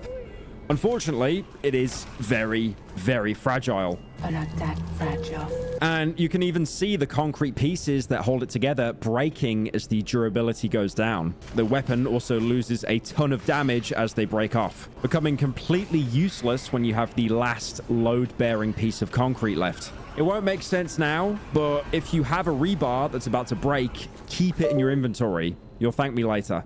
When you make it to the Oasis goods store, you'll realize that you still need a key for it. But on the ground, you can find an elevator button with some instructions showing you the map of the general area, with an arrow pointing to the apartment building and writing signaling out apartment 31. When you walk outside now, the storm has fully arrived. The strong winds and rain deafening as lightning splits the sky. One cool thing to note is how most enemies you find outside in the thunderstorm are now drifters, explicitly an enemy that utilizes electricity. The apartment building is modeled very similarly to the original game, even having that big open pool area. There's also another chain door here you can find with a blueprint for the scrap spear, which is basically wood with metal and the metal's inside it, as well as another recording.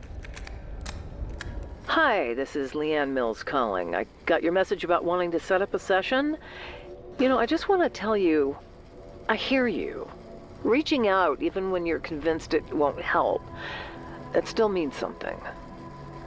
I understand you might not believe that this is going to make a difference, but sometimes just having someone to talk to, even for a short while, can create just enough space to breathe again.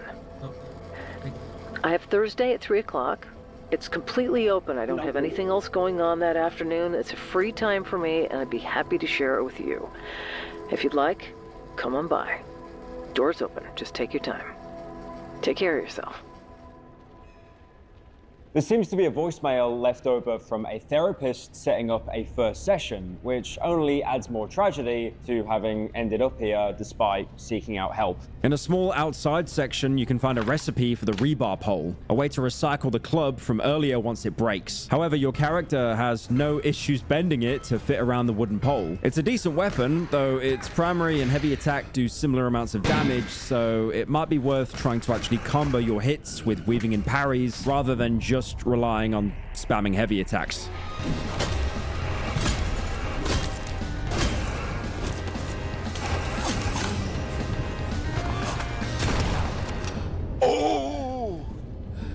At the end of the apartment building, you can find an elevator with only the buttons 1, 6. Fuck's sake. I do not want chat to say a single fucking thing. I'm being genuine here. I don't want chat to say a single thing right now. That has to be on purpose. That has to be on purpose. That has to be on purpose, right? I'm shivering right now. If you actually try checking these floors out, floor 6 has about as much content. Oh, why am I laughing? God, Jesus Christ, I'm pushing 30. Kill me. Floor 6 has about as much content as an A24 horror film. It's just a complete dead end. One can only hope that the architect who designed this didn't make it off the island before the monsters took over. Floor 7, meanwhile, is actually accessible, with doors leading to apartments and even a huge death pit balcony where you can see the apartment floors stretching down into the abyss. There's also another compound recipe you can find here, as well as some general supplies, but there's no enemies whatsoever. And you can't really make progress anywhere since the way is blocked by a door that you can't open on this side. Instead, you have to go back to the elevator and put in the number 8 button. And let me tell you, floor 8 is a nightmare. This is a repeat of the same section where you experience the average viewer of this video's worst fear. Women trying to talk to you. Why is there multiple fuzz? Final Fantasy.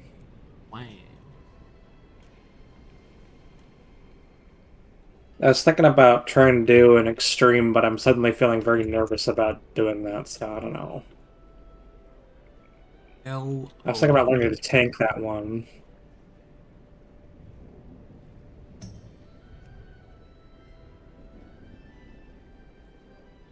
Although most of the groups I've done so far have failed at it.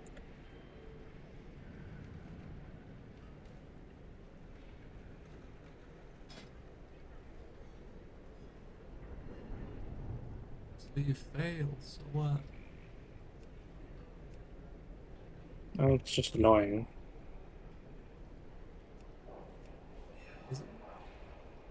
I was thinking I should probably get into like a raiding Discord or something. Maybe next time I sub. Not supposed to.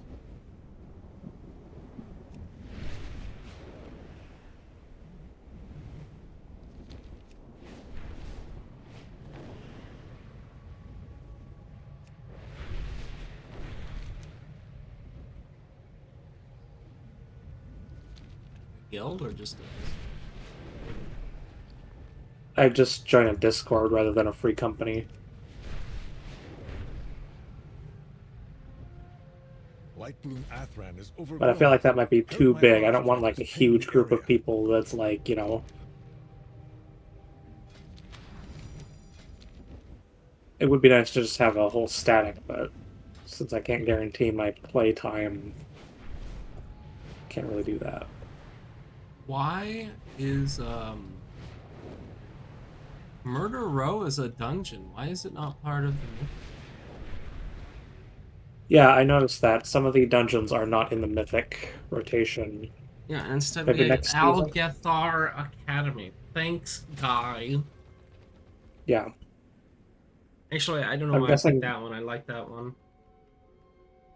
For the most part. In next season, they're gonna cycle around.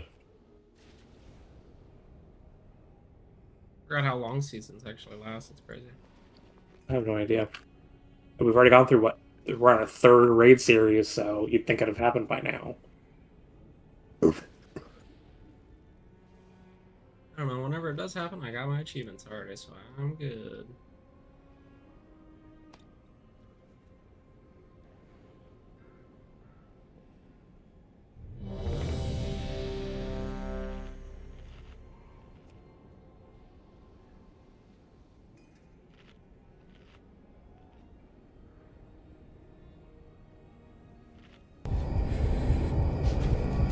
Oh, I'm done. Oh, I'm done. Look, I'm gonna be honest, all right? Call me misogynistic. I've seen the audience demographics, man. I think it's gone up 1% in about 3 years. To you guys, very happy about your transition. But we could tell when you had 1K hours on Ultra Kill and Fallout New Vegas. Although, there is a pretty simple solution here, which is cranking up the FOV to 130. So it becomes physically impossible for them to move anywhere as you grow eyes around your head. Just as long as you don't get motion sickness from the fisheye effect that happens whenever you turn around. When you make it through, you fall down to another lower floor. But you can at least see from the numbers on the walls that you're almost at apartment 31. As you enter it, someone calls from behind you. Hey!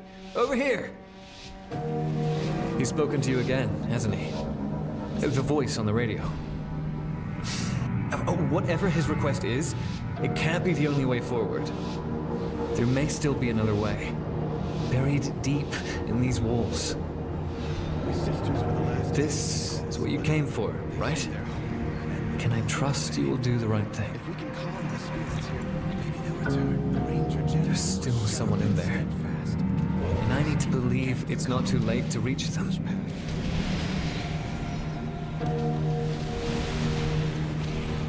He gives you the Oasis Good Store Key. As nice of him as it is to trust us, there's no way to really circumvent what the voice is asking us to do. The only way out is through that wall of flesh, and the only way to get through it is to burn it all to the ground. In apartment 31, you can find some more supplies. The P08 pistol, if you didn't get one in the graveyard in Chapter 2, as well as another tape.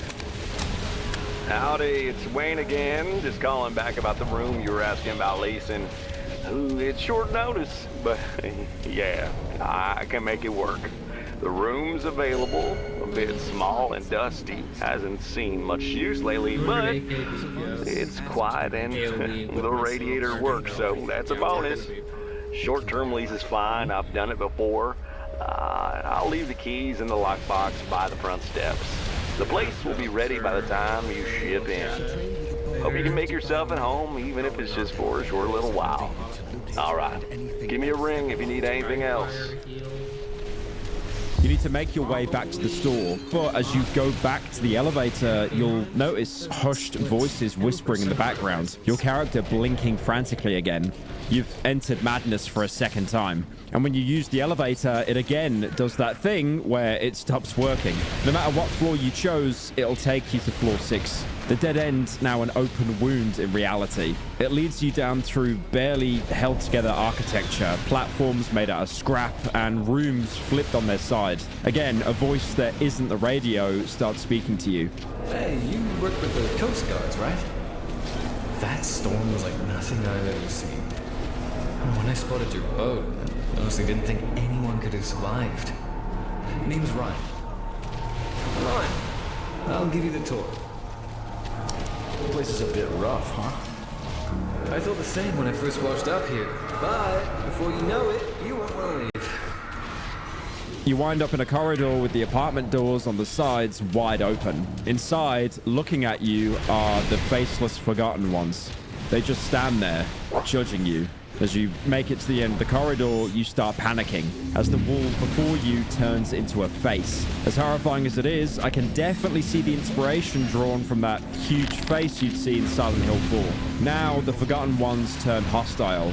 You have no choice but to defend yourself. When you're finished with them, you run forwards, away from the hands sticking through the wall trying to catch you. You blink and wake up in the elevator again. Now the doors open straight into another flesh tunnel, leading you to a record player. You can finally ground yourself. Conveniently, you end up right in front of the store. You can finally loot it for all it's worth, which includes a crafting blueprint for a small axe. At least letting you make use of the axe head you found earlier without needing a proper handle. Its stats are almost exactly the same as the rebar pole, but the smaller handles are much easier to come by, so it still makes as a good auxiliary weapon. Inside the store, you also find the lighter fluids, alongside a recipe to make the Molotov and another tape. I don't know what I'm doing. I don't even know if I'm helping. I left him. I've regretted it ever since. This isn't even about him anymore. I just need to stop feeling like a coward. I hope it works out for him in the end. There it is, his confession. Hope always stinks like that. Warm, nervous, and naive. Don't let him get in the way. The voice on the radio treats this as some huge gotcha moment on Ryan. But for all it's worth, it seems like his attempts to help were taking a toll on his own mental health. He felt guilty for giving up, but he had to draw a boundary eventually. As you move to the Wall of Flesh, he even speaks to you again, apologizing, saying he's also made mistakes, but what choice do you even have? You did all of this to finally get that Molotov, and the only way to the end of the level is through that Wall of Flesh. As you make it outside, the storm's passed, the sun's shining, creating this oddly peaceful atmosphere considering what you're about to do. When you make it to the flesh growth, another faceless figure appears in front of you, holding a knife. A figure reminiscent of Ryan, who helped you earlier. With no choice left and the voice screaming at you to do it, you burn everything. He came here for closure. Now he has it.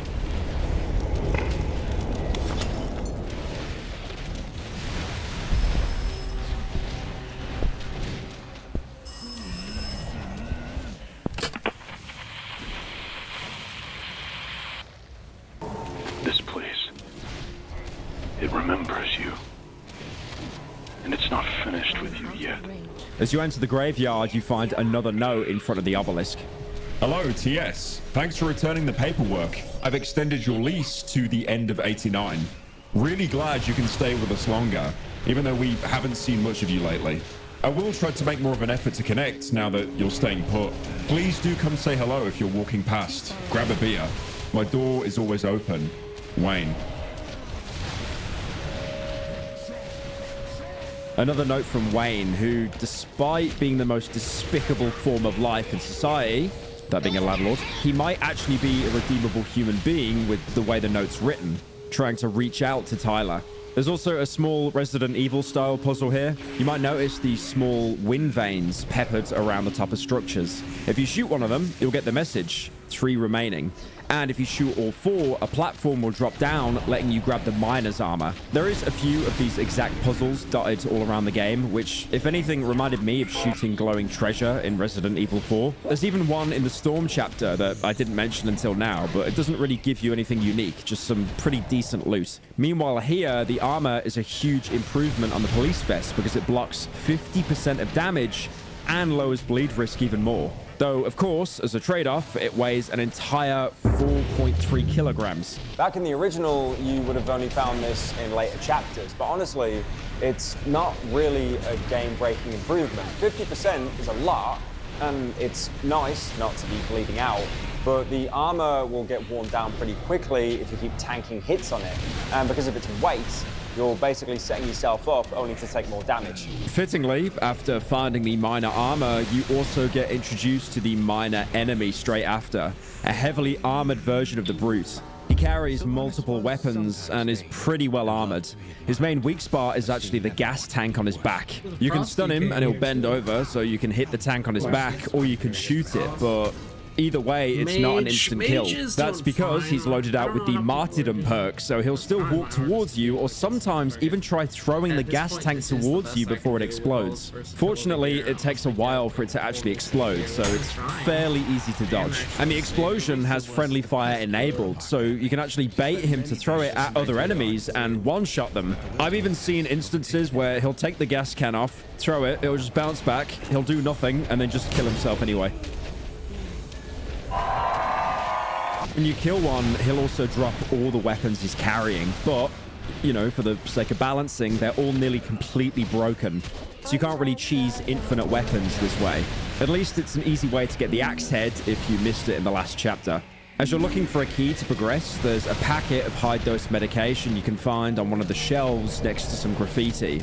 6 chances to set things right. Once you pick it up, the door shuts behind you and you're forced to take it since there's no way out. This again propels you into madness, although at least you're immediately rewarded by being able to grab that otherwise inaccessible revolver. Again, a revolver has 6 cylinders, so 6 chances to set things right makes a lot more sense. While the revolver in BioShock was based off the British Webley, this is based off the M1917, both of which were actually used in World War I. The M1917 was adopted by Colt and Smith & Wesson. You can see that this one belongs to Colt with the engraving on the barrel. While you inspect it, it's rusted and damaged more than any other guns you've used.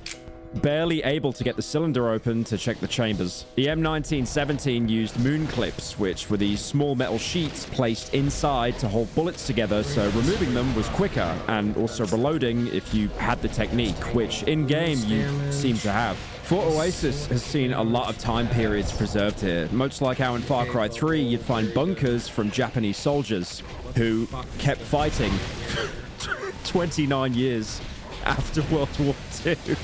It does look incredibly similar to the revolver you use in Amnesia the Bunker, but that was a Model 1892 revolver, which was unfortunately French. When you pick it up, the room shifts in a single moment. And honestly, it's pretty easy to spend a while just going around in circles because the way to progress is quite easy to miss. It's these chains right above the roll-up door which you have to shoot. I mean, to be fair, I can see the effort from the dev's perspective to make them visible. Like, there's even some light fixtures right above, which is the Total Chaos equivalent of using yellow paint. But the thought of having to waste ammo to break them put me off for so long, thinking they were just part of the environment. I mean, I'm basically a game journalist at this point, right? Like, complain about yellow paint, and then I get stuck when there's no yellow paint. Yellow paint! Once you make it through the door, you can hear a woman's voice. All right, Mr. Scott. Just relax your arm. This will only take a moment.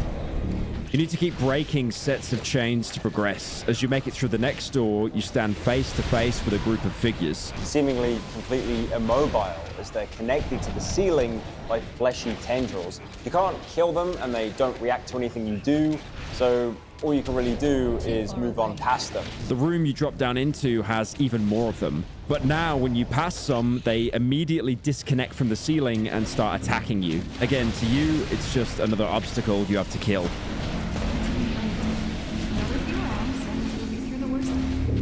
One interesting thing about these enemies is that they seem to use the same voice lines as the Forgotten Ones, suggesting that they might represent the same thing. Once you do, you enter a concrete tube, and for the first time, your character actually talks out loud, responding to the voices speaking to him. It's like it's already done. This is you talking, not a voice on the radio or a flashback or an old tape recorder. The next room has another chain puzzle, but it highlights a bigger problem with firearms in the game, which is that they are horribly inaccurate. You can have your crosshair exactly on the chain, fire multiple times, and somehow miss every shot, especially the revolver. For some reason, it's the most inaccurate weapon. Even the SMG spray will probably catch the chain quicker than the revolver, basically having about as much consistency as the Fedora Man perk in Fallout.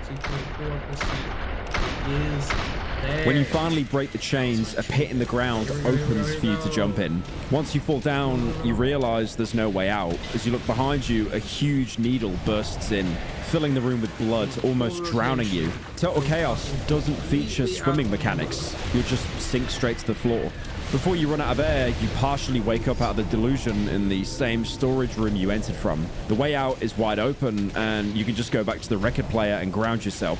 This entire segment was completely optional, by the way, or just to get the revolver. I'm sure if you did it again, you'll probably get like a red dot sight and a suppressor when they eventually update this game. When you get outside, you get to watch your main path forward yet again being destroyed. They've destroyed the bridge to the north. There's only one way to the mine now, to the catacombs below, but they're flooded. You'll have to drain them. There's a pump station on the eastern wing through the forest. It's a nice set piece, but unfortunately, it's really missing those flat explosion MP4s from the original. You get another blueprint for a lead pipe with a butcher knife tied to it, and again sent off to find the pump station. Butcher's knives become more common at this point, doing slightly more damage than the survival knife. They're great at stun-locking enemies with rapid attacks. But this is where the remake heavily builds on the original, as before you can even reach the pump station, you'll have to make your way through the library. To find the keys, you'll have to keep exploring around it, which in itself is very rewarding as there's a lot of good loot strewn around. Like a hunger buster pill lying on the floor, which completely wipes your hunger and stops it even progressing for a good while. I assume this is the Fort Oasis version of Ozempic or something. Also in this area is another Wind Vane puzzle, which, if you complete, opens a hangar door down below. Inside is my beloved, the returning armor from the first game, the Weight Skeleton. Finally, I can hoard more food and healing items that I'll never end up using. It's claustrophobic at times. Behind that hangar door, you can also find a record called Last Call. And when you put it into the nearby record player, you can hear a beautiful alternate soundtrack. These little blue records are hidden around the game, letting you have at least a bit more reassurance with new music rather than the same Prohibition song over and over again. The blue records also don't fade out over time, giving you that genuine feel of a safe zone with the music playing until you save. As you keep exploring, you'll eventually stumble down into another underground area, reminiscent of the Underhalls. There's some good loot to be found here, like an ammo stash or an axe handle, right next to the shitty axe recipe. There's also another ringing phone, but when you pick it up, it's just static on the other end, with some breathing and moaning sounds, the exact same from the original. There's also another tape to pick up. Moving forward, you'll eventually reach another industrial building, but while exploring it, you'll find the key missing from its pedestal. The key you're looking for is fractured, but the fragments should be nearby. Security measures have shut this facility down. I'll try to get the grid started up again from my end. This entire section is basically one huge dark room. You'll probably want to have your lighter out at all times, but as the lighter is old and damaged, it tends to just go out. You scramble to turn your lighter back on, again, just in time. Right now, it's the only thing standing between you and whatever those things are. Every time it goes out, all you can see are their glowing eyes getting closer incredibly quickly. And it will go out again a lot since, again, it's very old. I mentioned before how you can't even dash with it since that disturbs the flame too much. But this entire facility is also full of air vents and leaky pipes that will one-shot your flame and leave you for dead if you don't get it back on time. It feels incredibly tense having to try to work out where to go in an area like this, especially since the lighter isn't all that bright either. You can't always quite see where you're going, and when it goes out, and acts almost like a mini jump scare, since you know full well you have to react as quickly as possible to try and spike it again. This whole section is really, really good, but I do have one small complaint about it, in that there's a lot of death pits, especially considering it's so dark, you can kind of just fall into them. But if you pay attention, there's also places that look like where you're supposed to go. Like the hole in the middle casts such a weird shadow, I thought it was a staircase at first. And also, Total Chaos is a game that rewards exploration. So obviously jumping down somewhere and then just being met by a death screen isn't really the best experience. I'm currently eating. It's very yummy. No. Anyway, once you get both of them and craft the key, which mysteriously, for its size, weighs 0 kg, the voice finally gets the power working. The grid is back up and running.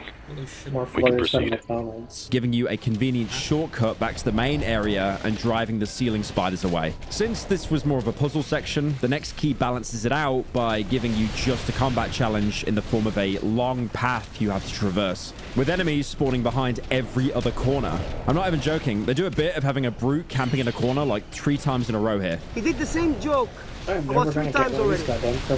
I don't think it's funny anymore. Before you go up the elevator, there's a small secret area you can find if you go past it, with a tunnel that leads outside, looking out to the sunset. It feels familiar, doesn't it? You loved this place once. For how dark this game is, it's really refreshing. It's a beautiful view, even after the storm passed. There's another tape sitting on the chair next to you that you can listen to. Hi, Leanne Mills here. Your most recent message, was, I'm worried about isolation with you. You're staying inside, not getting out of the house, and that can be worrisome. It gets to be kind of like its own addiction. If you can, and it doesn't need to take up all your day, just make a point to go outside and take a walk. I know that keeping to yourself in your house seems safe, but it ends up limiting your scope. You can just get too used to it. Just realize that outside the door, there are people who do care for you. I hope that you might call me for another session. I think it would be worth it. There's really only so much I can do from here, and we were really doing quite well. I know you have a lot on your mind. That's normal. Your thoughts don't define you. It would be great if we had time for a session. We had a process that seemed like a fine baseline for you, and that would be nice to kind of have as a goal. Remember, you're not trapped by your thoughts. You just have to let them pass. I hope you call me. Take care of yourself. There's also a key that you can use to get to a stash next to the elevator with a shotgun if you missed it, as well as another CSTM pill and a bunch of ammo. The wheel key is just past the scaffolding, but there's one more interesting thing here. Another X-marked wall, but this one actually has a bit more to it. It has the standard bit of loot at first, but the rest of the room is locked behind a chain door. Again, if you kept a charge of the bolt cutters, you can use them here to get some more ammo as well as a knife spear, and to reach another locked door that you actually need a fuse to open. The same fuses from Chapter 3 that you probably didn't think to bring along, despite the voice on the radio hinting that you should. You may want to take those fuses with you. Chances are we're going to need them again. If you did bring them with you, you'll be able to open the door and get another CSTM pill, as well as the literal best weapon in the game, the barbed rebar axe. This isn't even crackhead engineering. This is crippling fentanyl addictions levels of craftsmanship. Fuck. Fitting this much scrap metal onto just one axe handle is genuinely impressive. Functionally, it's just a regular weapon, but for the fact it has 70 different sharp ends, results in it having the highest damage stat for any melee weapon in the game. Definitely worth the trouble of the bolt cutters and fuses. Just obviously make sure to tape it before you use it, since you're probably not going to find a schematic for it for a very long time. Now you have the 2 keys, you can finally enter the library. Tread carefully. In here, the past doesn't just haunt you, it owns you. Before you proceed, you need to be sure. Sure of reaching the mines, no matter the cost. Once you cross that threshold, there is no turning back. Down here, he knows all. Even those pages you've tried to forget. He knows every story. He knows every mistake. All of it is in his hands. Fascinating to just As you go up the entrance, there's also another blueprint for a compound vial that heals you to full health. This is very convenient foreshadowing that you're probably going to need to use it very soon. Before you is a huge door, unlockable by inputting the right combination on the nameplates. There's also a note next to it, but it makes no sense. I was reaching through the cold and unexpectedly found a distant embrace, but my world was fractured by the weight of broken things. I was banished, with nothing but silence between us, left to fester in a room without doors, all alone in a dying world. Seemingly so important that it's also written in gold on the huge stone door behind it. Behold! Next to each sentence, there's also a symbol. There's an easy connection to be made here. 6 sentences, 6 nameplates to turn. Under the note, there's also a book, Through the Cold by Sam Rowell. The title corresponds to the first sentence of the note, and Rowell is one of the names on the nameplates, which gives you the first solution. The other ones aren't as easy though, and one nameplate is even missing. To complete the puzzle, you'll need to go into the library. Inside, it's completely dark. As you enter, you can hear laughter in the distance.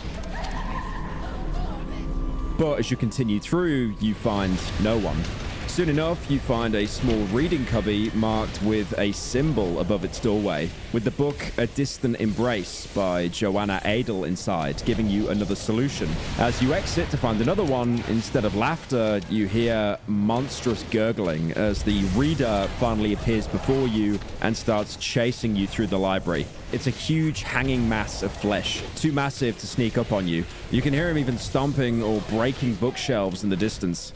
If he does spot you, you'll be forced to run to one of the cubbies or the puzzle rooms, since he only accesses the areas with the tall bookshelves. The library area itself is huge, so you'll be stuck exploring it for a while. But at least there's shortcuts that you can open up as you progress, so you can make your way back to the main area. There's also some signs as well pointing to the symbols associated with the lines of the note, meaning you can target the ones you haven't found yet. Once you know the code, you can find the last missing nameplate and input the correct sequence. The door opens, and the reader makes one final stand to keep you from progressing.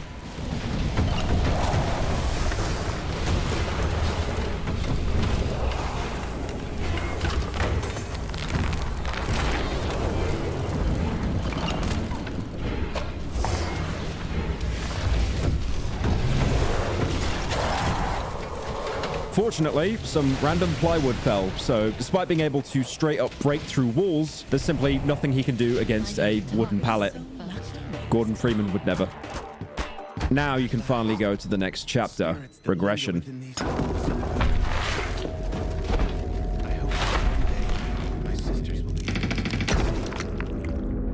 As for myself, I shall fill these halls with music until they return home. It's done. Champions. Every score.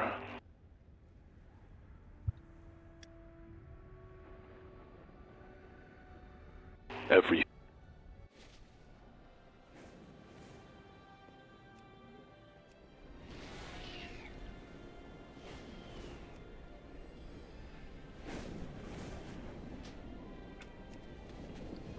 Okay, how would I get here? Dungeon after dungeon, no gear, no trinkets, no nothing. Mm-hmm. Being trash.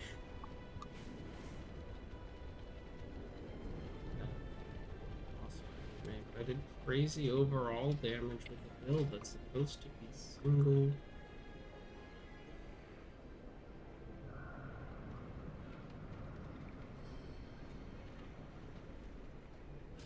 Put that on. Anything?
hell did I just do?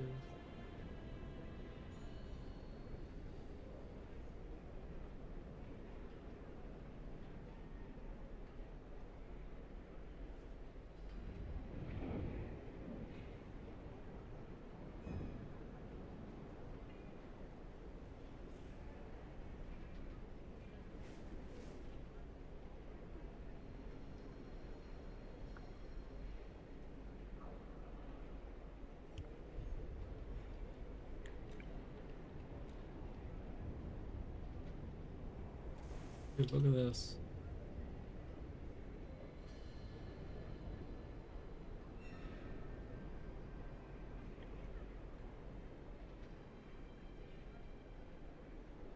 Look what you can do by holding Alt and double clicking. Yeah, you can do this with Reddit.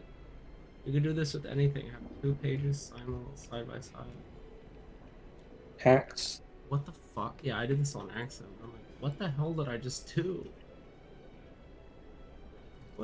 What happened?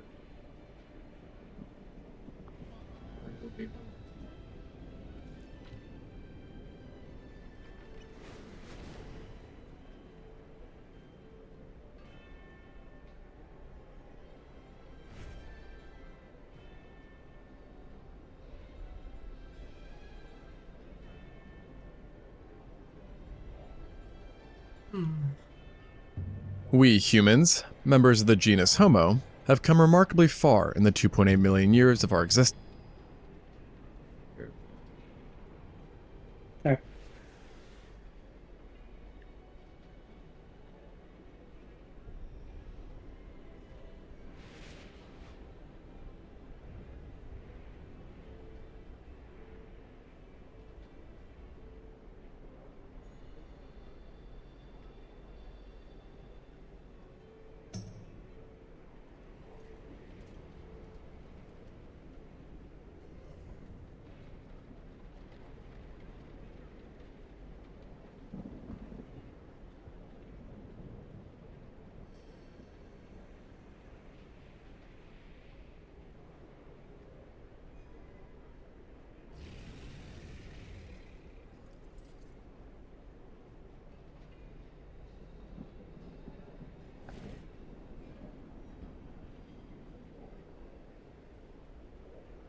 Favorite art?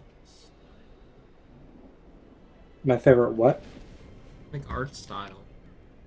Oh, architecture-wise, I'm a big fan of Art Deco. Wait, what? Texture-wise? Architecture. Oh, architecture. Yeah, I like Art Deco. that? It's 20s style, very artistic.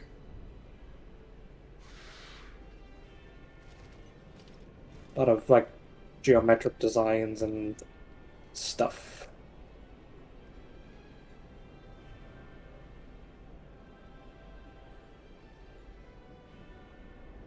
Otherwise, I don't know, I like digital art, I guess.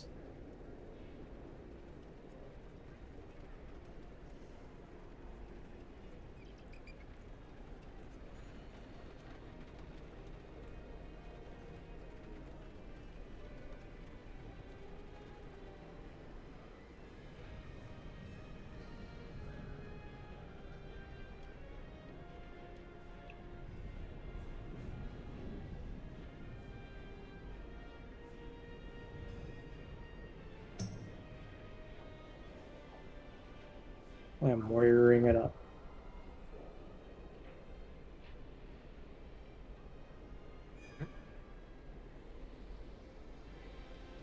Overly? Mm-hmm.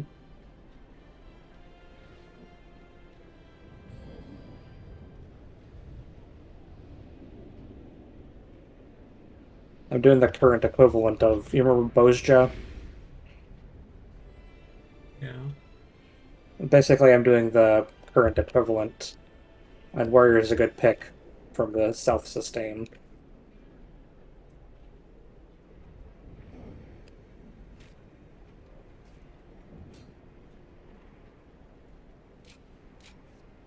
I'm warrioring it up.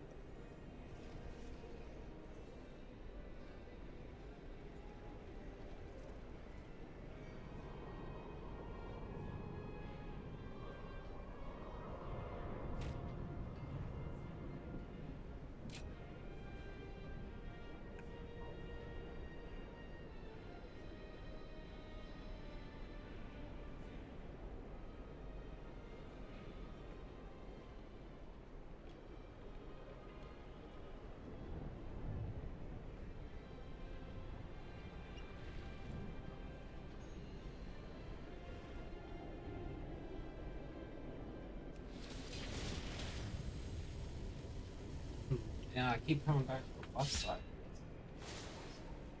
Sad. That's fog. Okay.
Why don't you want to do a mythic? Because mythics suck.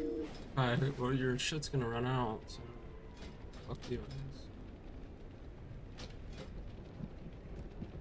Yeah, I mean, I guess I'll play if you really want me to.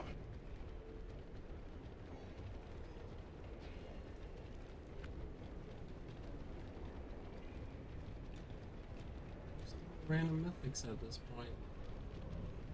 Actually easy, and I'm just trying to beat guess. It's not even like it wrong. Can it be my fault?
I don't even get to play with had me because he won't.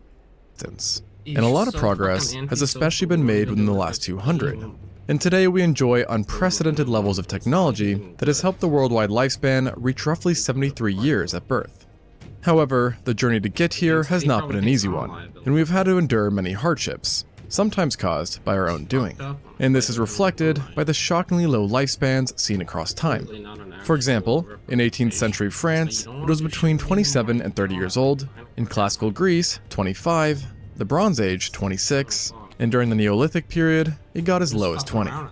Yet this being said, Homo sapiens, or modern humans, have had it relatively easy compared to other human species. This is something you should be eternally grateful for, as life as an early human was sometimes downright bull. And it's not too uncommon for paleontologists to unearth an early human specimen who died under very grisly circumstances. Now, based on research, it seems that many Homo species suffered such lives. But one study in particular found that a certain group, the 2 million-year-old Homo habilis, had it almost comically bad, and died so often so young that the majority of individuals didn't even live long enough to see their teen years, with the average lifespan having been estimated at about just 12 years old, so more than 6 times less than the current average. And what's crazy is that chances are that it was even lower, as the study looked at 26 random specimens and noted a lack of neonate and infantile individuals, heavily suggesting that the mortality rate was in reality much higher, and thus the life expectancy even lower than 12 years old. Such a fast and short life makes the Homo habilis the last human species you'd want to wake up as, and represents possibly the worst time to have ever been a human overall. Which thus begs the question, why were their lives so utterly brutal? Well, unfortunately for them, the answer is that virtually everything was stacked against them, including their very own bodies, as Homo habilis was one of the smallest humans to have ever lived, possibly averaging under 4 feet or 1.2 meters, making them 32% shorter than ourselves, and in the best case, weighing just 60% of what we do. Such a small body obviously made them quite vulnerable to injuries, and to add fuel to the fire, they didn't even have any notable robustness to their skeletal structure that would have at least helped them compensate for their lack of size. And it's likely that they experienced at least one serious fall throughout their life because they were partially arboreal, meaning they spent a good chunk of their lives in trees. And given that chimps often experience at least one major fall throughout their lives, the same can reasonably be said for Homo habilis, especially since they weren't as well adapted for climbing compared to chimpanzees. Although, relative to other humans, they were more ape-like overall, a result of them having been one of the first of our kind to enter the scene, with an existence that spanned from 2.3 to 1.65 million years ago. Some of these ape-like features included longer limbs and slightly apish extremities that allow them to better grip while climbing and swing from branch to branch. Now, possessing the ability to climb with ease is of course very useful, especially when surrounded by predators, and in most cases it lets animals easily avoid danger, therefore prolonging their life. However, in the case of the habilis, the benefits of this ability were largely negated, as it was paired with the worst possible diet, carnivorism. Now, you'd think that a human living on a plant would be strictly vegetarian, but the habilis actually exhibited one of the higher levels of meat eating seen in humans, reflected by their very large incisors that helped them cut through meat, and their proportionally giant mandibles that were thicker than those of any living ape or human, which allowed them to generate more torsion and stress while biting, and thus helping to rip meat off of a body. This being said, they did also eat a lot of fruit and vegetables, but their meat-rich diet ultimately forced them to leave the safety of trees routinely, a problem exacerbated by their fondness for fish, which brought them close to water, and thus the dangers within. And it wasn't just meat that was the problem, but also how they got it, as for some reason, Homo habilis decided to specialize in scavenging, of all things, which is almost funny considering their small size, lack of large muscles, and limited technology that consisted of simple stone tools. In other words, they did not have much to help them secure kills. And one group of paleontologists found that at best, they would only be able to reliably defend carcasses from jackals and cheetahs. This meant basically nothing though. I have a 5 Mysara.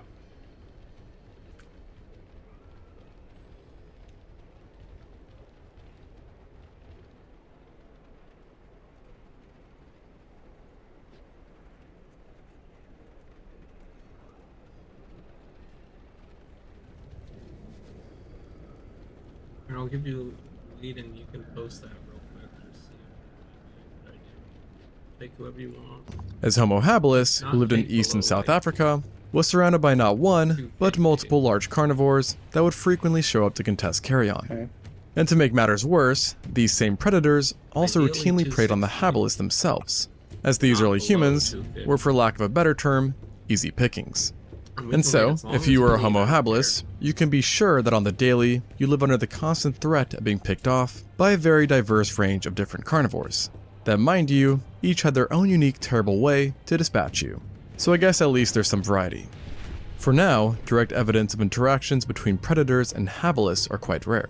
But when looking at time and general vicinity, over 30 potential predators have been identified, with large cats in particular having had a profound impact on destroying their lifespans. One of the most prevalent ones lurking around would have been the Megantereon, a jaguar-sized saber-toothed cat that lived throughout Africa for the entire span of the habilis' existence. And despite being jaguar-shaped, it was more heavily built, and alarmingly had lower limbs that were actually lion-sized. These limbs possessed giant paws at the ends of them where razor-sharp recurved claws sat, just waiting to dig into the flesh of any unsuspecting Homo habilis.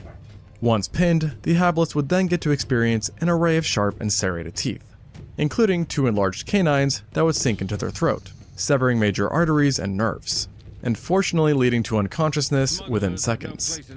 However, unfortunately, there's also the chance that an unlucky victim would have had to experience the more rare, but much more terrifying killing method of having its entire head virtually covered by the attacking saber-toothed cat. And miraculously, this actually happened to a known human specimen who had puncture marks to its occipital bone, in other words, the back of its head. But what's crazy is that the angle of the bite confirmed that the attack did not come from the back, but rather the front, which basically means the Megantereon put the entire human's head in its mouth. And the idea is that on top of causing skull and brain damage, such an attack could kill by completely smothering the victim's nose and mouth with a saber-tooth's jaw, leading to suffocation. And in a case of more bad news for our distant relatives, the Megantereon had a very healthy appetite for Homo habilis. So much so, in fact, that it literally altered their carbon isotopic levels, which directly shows us that it was even more of a human killer than other animals that are associated with hunting primitive humans, such as the Dinofelis, which I should also mention coexisted with Homo habilis and presumably hunted it as well. And to add fuel to the fire, there was also Homotherium and Machairodus lurking around too, which is very unfortunate, as the latter happened to be one of the largest felids to have ever existed, with some species reaching 405 kilograms or 893 pounds, comparable to both the Smilodon and male polar bears. At this size, it's not hard to imagine that even a well-placed paw swipe could take out an individual, especially since many victims seem to be targeted while young. And avoiding death by Machairodus would have been surprisingly difficult, because despite its great size, the Machairodus was a better jumper than many of the smaller, more agile cats, as its legs were too short to pursue long chases, which indicates that it relied on powerful jumps in order to catch prey. Which is all to say that escape by climbing a tree was pretty much out of the question. Meanwhile, while smaller, the Homotherium still stuck out as a notoriously bad animal for a habilis to get caught by, as its canines and incisors were shortened but broader than what's seen in other saber-toothed cats, transforming them into powerful puncturing weapons that also benefited from crenulations. In other words, irregular serrations that were wavy, creating a one-of-a-kind bite that both sliced and punctured simultaneously. And now, while these cats were definitely a menace to habilis society, they were not the only group notorious for shortening their lives, as another family of predators that loved to snack on our ancestors were hyenas. Like the cats, there were also multiple different hyenas that went after hominids, but there were 2 that really stuck out, those being the Chasmoporthides and Pachycrocuta. Now, in typical unlucky habilis fashion, the Pachycrocuta happened to be one of the largest hyenas of all time, with specimens not only averaging the size of a lioness, but also possessing a bone-crushing bite that is likely one of the strongest pound-for-pound bites of any terrestrial mammal. This unusually powerful bite was also problematic not just because it would absolutely destroy you, but also because the ability to crack bones meant easy access to bone marrow, and thus it's likely that Pachycrocuta showed up to a lot of carcasses, not a great thing for our scavenging ancestor. And then when you add in the fact that Pachycrocura likely hunted in packs, you suddenly have a whole serving and a half of death.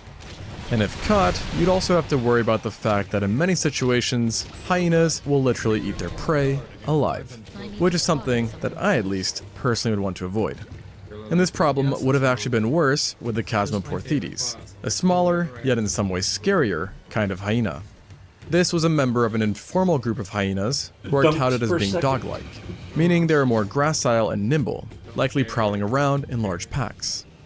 This more fragile size might sound like good news, but it really isn't. As small, but giant packs of dog-like hyenas eating you is definitely vastly more painful than getting one and done by a giant one.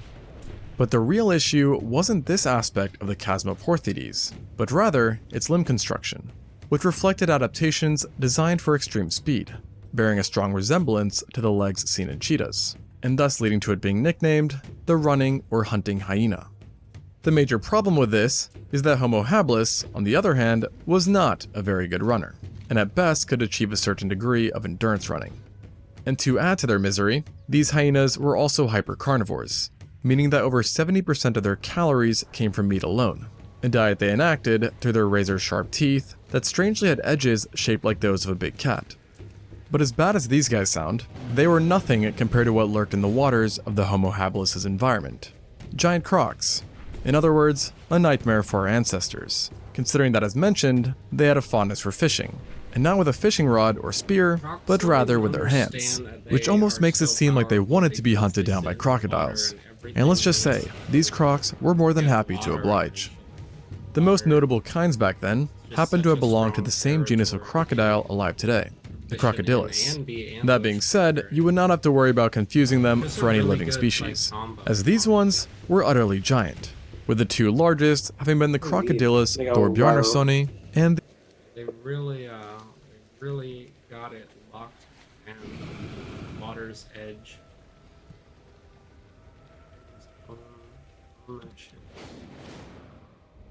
And when they're tiny, they make laser gun noises. the Anthropophagus.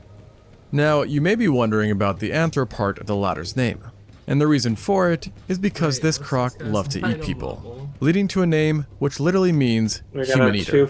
And of course, as such, we have direct evidence for its humanly diet. As in one formation alone, 2 juvenile habilises were found with severe damage to their legs and feet that matched the teeth of this crocodile, and thus showcasing how they would seemingly target the legs while springing ambushes, and then proceed to kill them by either drowning them. But he's the only applicant we've gotten thus far. We need a 240. Or using a death roll to literally rip their limbs off, which apparently happened in both of these 2 cases. In other words, not a pleasant way to go out. And fighting back was not an option, as Anthropophagus was covered in very sturdy armor, and was even larger than your normal saltwater crocodile, with adults reaching a length of 7.5 meters or 25 feet, and weighing around 1.5 tons. To just put that into perspective, the longest recorded extant croc, an individual named Lolong, only reached 20 feet or 6 meters, and weighed just 1.1 tons.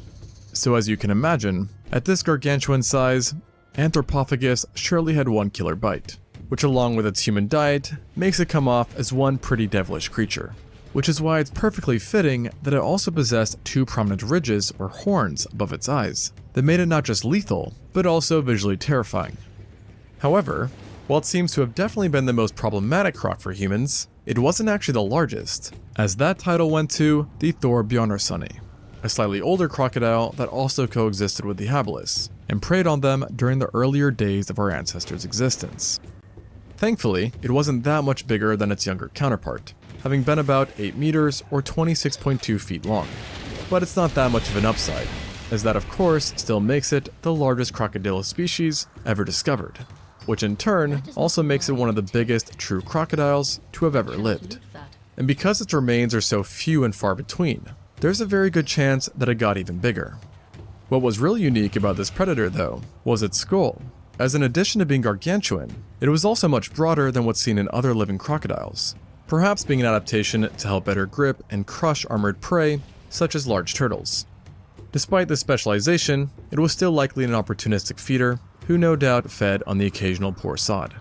In fact, the holotype for Homo habilis, a specimen dubbed OH7, may have been a victim itself, as its foot and leg bones bore large, broad, and deep puncture wounds that matched the teeth of a giant croc.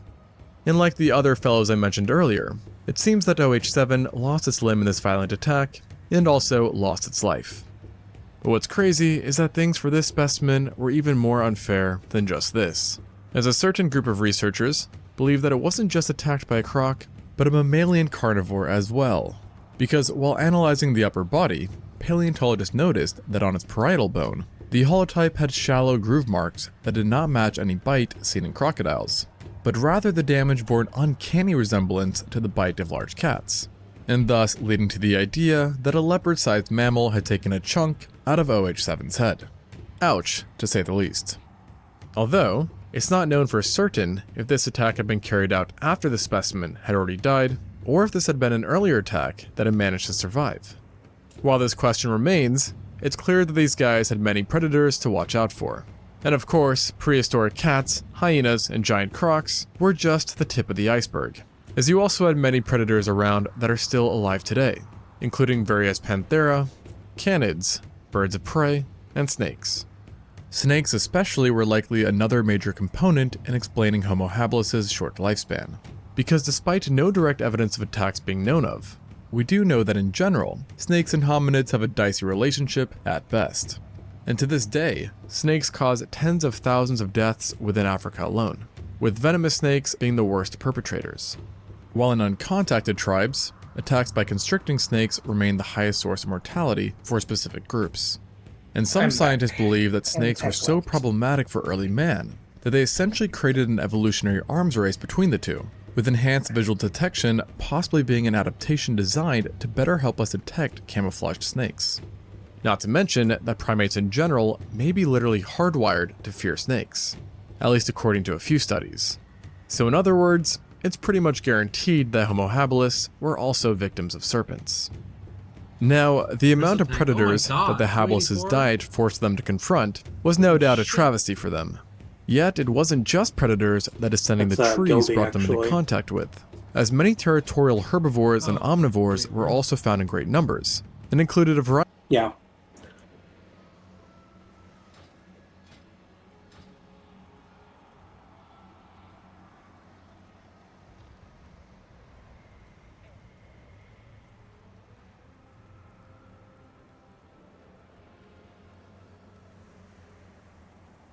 Yeah, Iron Pack.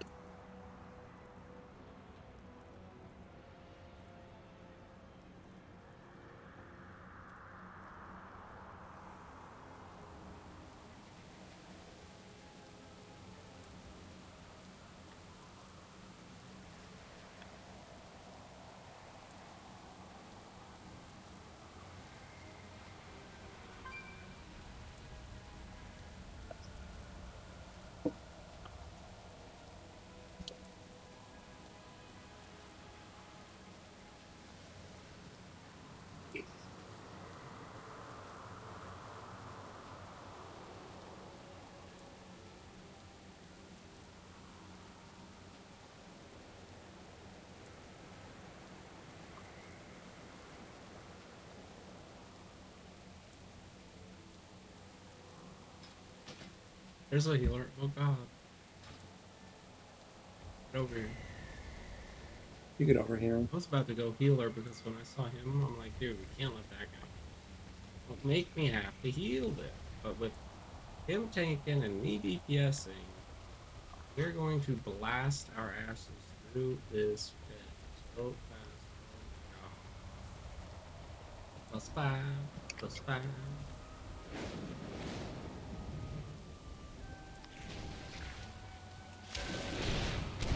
Not like I'm very good. Comment!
variety of prehistoric rhinos, hippos, giant warthogs, elephantidae, giraffes, and bovids.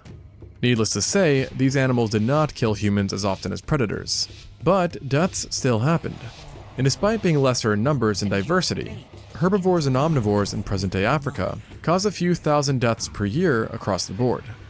And if forcing them to confront vicious animals wasn't enough, then it's a good thing that their diet's drawbacks went even further than this, as it possibly also led to health problems, namely to the teeth. As of the 26 individuals studied, only about 40% had decent teeth, while the rest had severe wear and tear to their enamels, and chipped and cracked teeth.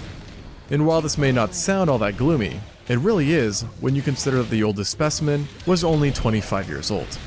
And there were even multiple examples of specimens who were under 10 that already had major dental problems. And to really exemplify this, one individual, who was 17 years old, was found with dentistry so poor that it was about 2 times as bad as what you would expect to see in a modern elderly human who also had bad dental hygiene. This remarkable widespread level of damage was 100% caused by the diet of Homo habilis, but it was not necessarily a result of the scavenged meat. It could have been instead a combination of flesh, bone, and tough plant material that caused a lot of wear and tear. Plus, given their lack of offense, the habilis likely did not get the first pick when it came to food, which would have resulted in it having a limited choice and forcing people to eat whatever was available, even if it was no good for their dental hygiene. Another factor in this lack of choice, which in itself likely also contributed to even more deaths, was their environment and climate, as during the Pleistocene, Africa experienced a period of intense fluctuations in the climate that resulted in coldness and increased aridity that made food options very scarce, and even leading to systematic starvation. And it's believed that as the climate worsened, populations had to rely more and more on scavenging meat to supplement their caloric intake, which in turn led to again more deaths, as it brought them into contact with more predators, who also would have been more violent as they too felt the strains of a dying ecosystem. And interestingly, but perhaps not that surprising, the competition that was created from these climatic changes may have also led the habilis to experience more fatalities at the hands of an animal it was very close to, itself. And I don't actually mean other habilises, although this was definitely a possibility, but rather other humans, as habilis remains have been found in the same area of not just one, but 3 other Homo species, as well as another hominin, with these specifically being Homo ergaster, erectus, and rudolfensis, and the Paranthropus boisei, respectively.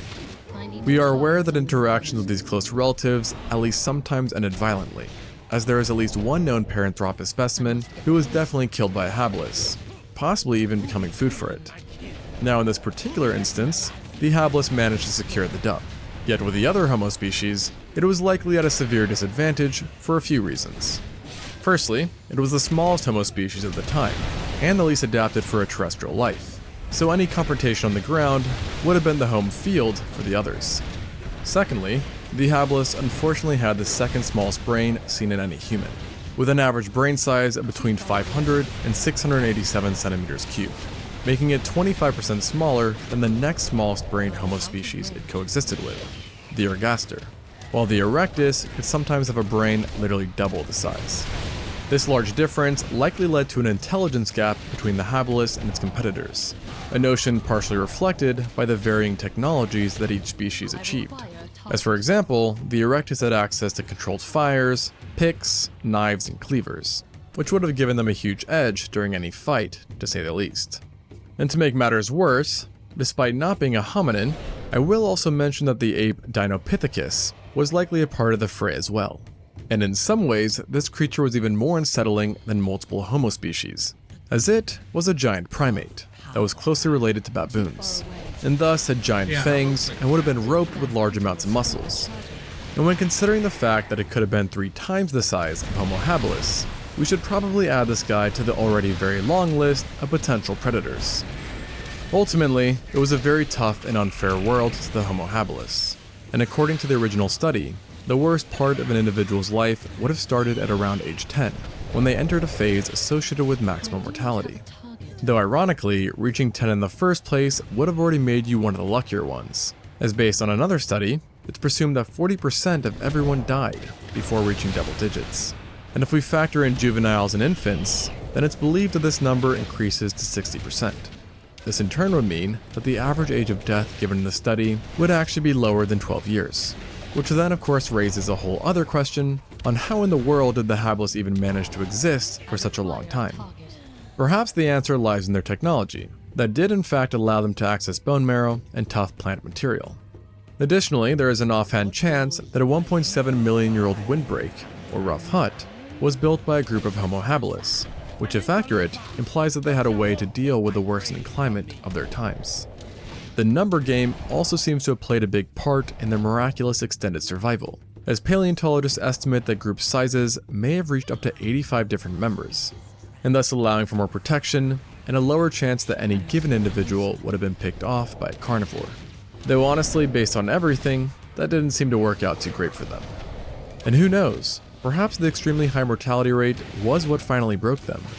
But whatever the case, one thing is clear, being a Homo habilis sucked.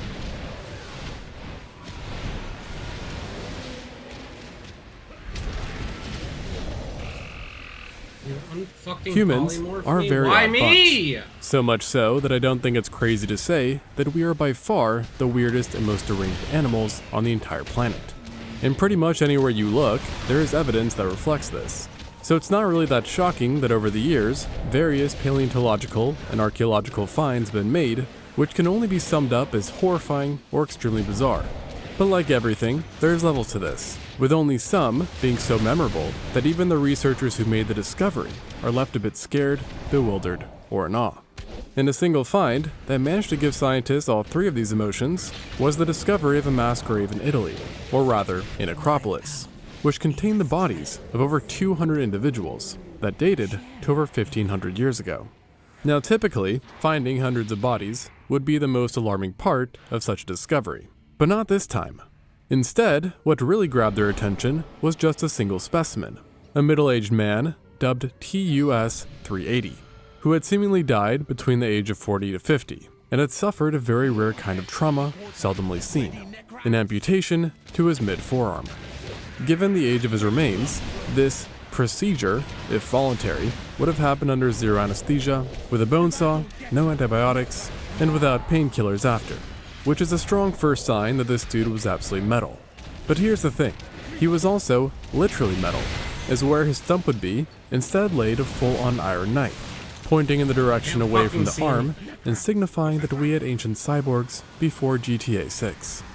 And this knife was by no means for show, as another wild observation the team made was that he lived with this upgrade for many, many years, and showed signs of having endured extreme biomechanical forces. In other words, he used the stabby hand very often. And one pretty grim sign of this was that a good chunk of his teeth were literally grinded down to the pulp cavities, a result of having to constantly fasten his knife straps as they would loosen or go undone. And another good sign that whoever this guy was extremely hardcore, as literally grinding down your teeth to nothingness through overuse has gotta hurt. And he did so apparently while getting frequent bacterial infections and dental abscesses. On top of this, his shoulder also became a sign of the knife's usage, as the bones shifted in a way suggesting that he frequently held his arm in an unnatural position. And then, just in case you needed some more proof, the amputation site itself also showed evidence of intense friction, likely occurring as he wielded his metallic arm. Question is though, what was the knife being used for? And the answer may have been tied to who he was, as he belonged to the Germanic group of people known as the Lombards.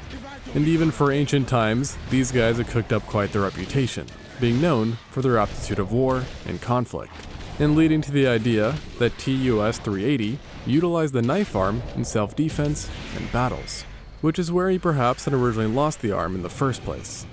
So clearly, this was one badass human with an insanely high pain tolerance. And ultimately, despite his setback, he may have ended up overcoming the odds and winning life. Because as mentioned, he likely died around 50, which was relatively old for the time, with the current thought being that natural causes took him out. Now, a peaceful ending to a tumultuous life is something which sadly cannot be said for another much more ancient find, which revolved around a single shin bone. This fossil came out of the Turkana region in Kenya, and was dated to 1.45 million years ago. In other words, we are not dealing with a Homo sapien here, but scientists could tell that it, without a doubt, belonged to an ancient relative of ours, but so far, we haven't been able to pinpoint the exact species, as multiple humans lived in the region at the time. And it certainly does not help that this bone is beyond heavily damaged. Damage, which by the way, seems to have been caused by other hominins. And this wasn't your average kind of trauma, being very deliberate and precise, with 9 incision marks ranging across the shin bone that traced where in life the victim's flesh and muscles would have been nestled, and leading to the disturbing realization that scientists had stumbled upon the oldest evidence of a butchered and defleshed human, which in turn screams cannibalism. And here's the other disturbing part of this find. Just like how we don't know who this bone specifically belonged to, we also don't know who ended up killing and subsequently eating them. After all, multiple species were coexisting, and perhaps, apparently not so peacefully, leading to the grim possibility that maybe it wasn't the most abnormal thing back then to snack on your friendly neighborhood hominid cousins. It would also be quite on brand for the region, as water sources nearby seemingly fluctuated quite intensely, meaning that droughts would have disrupted the amount of available food sources. And though there have been other discoveries that have competed for the title of the oldest evidence of cannibalism, for now, this shin bone comes out on top, given how straightforward it is. Definitely a bone chiller, pun intended. Although, while mysteries around it remain, it's not exactly super perplexing, and definitely not as confusing as the Rising Star Cave. The name of this place alone is pretty cool, but trust me, the story gets even cooler, or perhaps crazier. This cave is located in the Malmani Dolomites of South Africa, and has only been on modern human radars for a short time, first being mentioned in the 1980s, when it was explored and roughly mapped out by a caving team. However, not much of it ended up being thoroughly detailed, as they quickly realized that it was a deceptively complex cave system filled with many hazards. But, eventually, given that it was a cave and located in the cradle of humankind, it was re-examined by an anthropological team, who by sheer luck alone discovered a chamber, now dubbed the Dai Naledi Chamber. And this area held something remarkable: human bones. And not just a couple, thousands of them, over 1,500 to be exact, which together represented 15 individuals who varied in gender and age, with both infants and elders being amongst the pile. And this range immediately made it the richest assemblage of associated hominin fossils ever unearthed in Africa, a remarkable thing on its own. But here's the odd part: the bones should really not have been there. You see, to reach the chamber in which they were found, you had to overcome some ridiculously hard obstacles, including navigating tens of meters or feet of unlit passages, wiggling through a narrow area which was so tight that only the thinnest people can pass it, and only again when you're in a position akin to the Superman pose. And if you somehow made it past here, you're still not done, because then you'd be forced to scale a jagged steep slope before fitting through another tight passage, and then finally descend down a 12-meter or 49-foot vertical chute. So yeah, not easy. But hey, if you somehow survived this and made it through, well, congrats. You finally just reached the entrance of the chamber, which all goes to show that you don't end up here with a lot of deliberate effort. And originally, the simple explanation was that flooding had swept the already dead individuals into the cave and then into the chamber. However, studies on the site sediment revealed that it had never been flooded, and that the bodies had been put there over a long period of time, not just in a single event. So this revelation led to the new, bit unsettling thought that maybe a man-eater had been responsible for this whole mess, as it definitely would not have been the first time an animal dragged humans into a cave. Yet, the team didn't really believe this, seeing that of all the bones, only one didn't belong to humans, instead belonging to an owl. And because no animal targets humans so exclusively, and considering that the bones actually had no signs of predation, scientists soon crossed this idea off the list of possibilities. And in fact, the bones did not just have no damage from predation, they also didn't really show any damage at all. Something which just further confused researchers, as it strongly implied that the bodies had not been dropped down the massive vertical chute, but rather had been put down gently. But that just brings the further question then, of what would be insane enough to pile bodies in an extremely remote, difficult to access part of a cave that is so hard to reach that only humans with modern equipment have been able to do it. And the answer is that it was likely the very same thing that the researchers found: the humans. Or rather, to be more specific, an entirely new species of humans, now dubbed Homo naledi. Even today, Homo naledi are a group only known through the Rising Star Cave.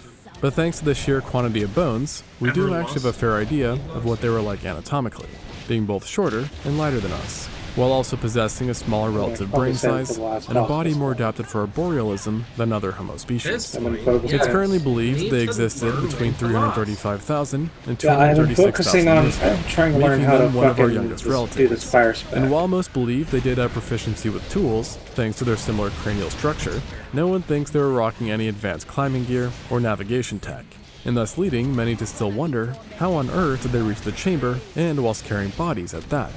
And the answer is that we simply don't know.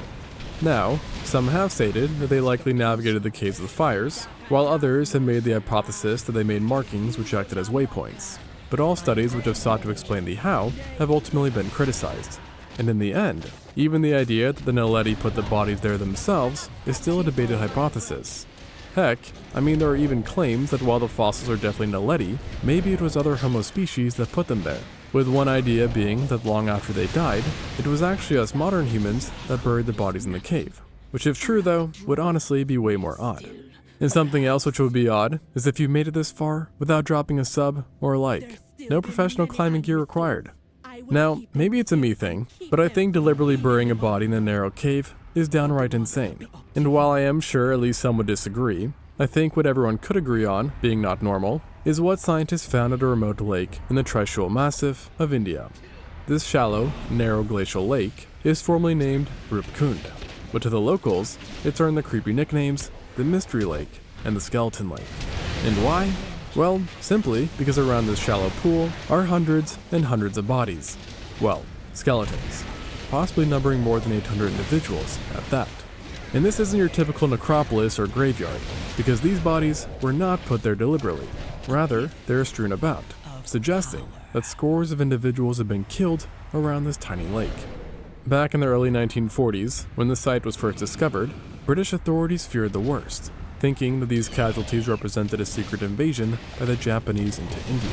But upon further examination, they concluded that while these were definitely Homo sapien remains, the bodies were far too old to be an invading force, which was corroborated by the items they located among the carnage, which included wooden artifacts, iron spearheads, leather slippers, and rings. And so obviously, researchers were extremely perplexed as to how so many people had died here at once. And one clue that might have held the answer were the bodies themselves, as due to the surrounding temperature and altitude of the lake, many of the victims were well preserved, in some cases even containing flesh.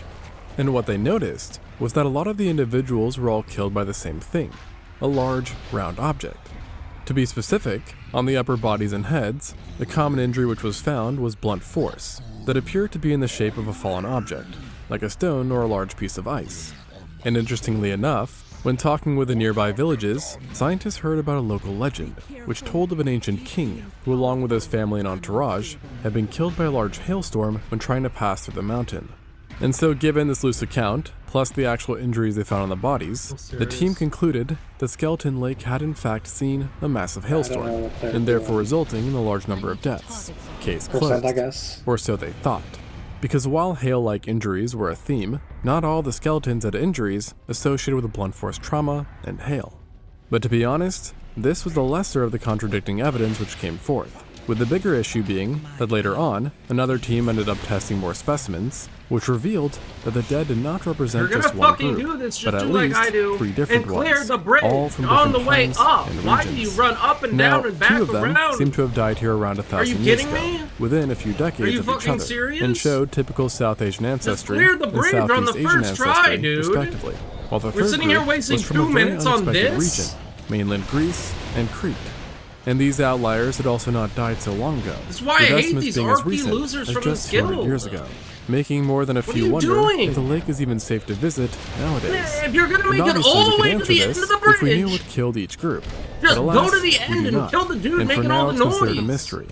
Most Just still stop think a all hailstorm this. is what killed at least a But we few don't of them. die. But We 3 were separate already hail there. events I in was this one literally remote there, and location, I was gonna which were go deadly find enough him. to take out And I would humans, have died seems fighting highly him unlikely, solo. especially when combined with the What an lack of utter clear retard. injuries. And the whole thing is even more bizarre when you realize that the identified groups See if he would've came from killed the me. No, I analysis of probably just would've been 30 able to kill him. individuals. So in other words, who knows just how many Idiot, groups fell victim to Skeleton Lake. So for now, the mystery remains.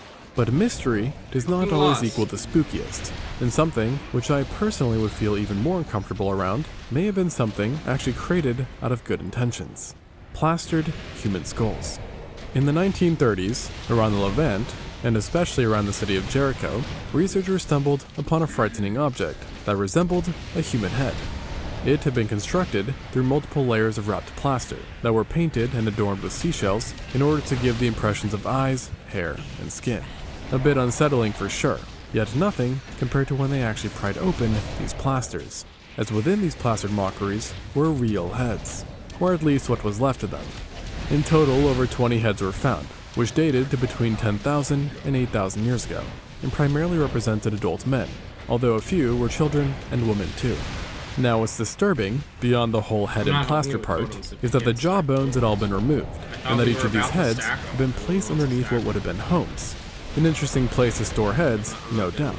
And this prompted great interest in why people had created them in the first place, with one of the original ideas being that the artists, if you want to call them that, had killed whoever these heads belonged to, and then taken them as trophies, with the plastering process being a bit like what's seen with shrunken heads. In other words, a ritual of sorts. However, in recent times, a much more wholesome hypothesis has emerged, which is that because the skulls were buried underneath people's houses, they might have represented one of the earliest forms of burial practices in civilization. Additionally, it's been unveiled that these skulls did not remain locked away, but were periodically handled over long periods of time.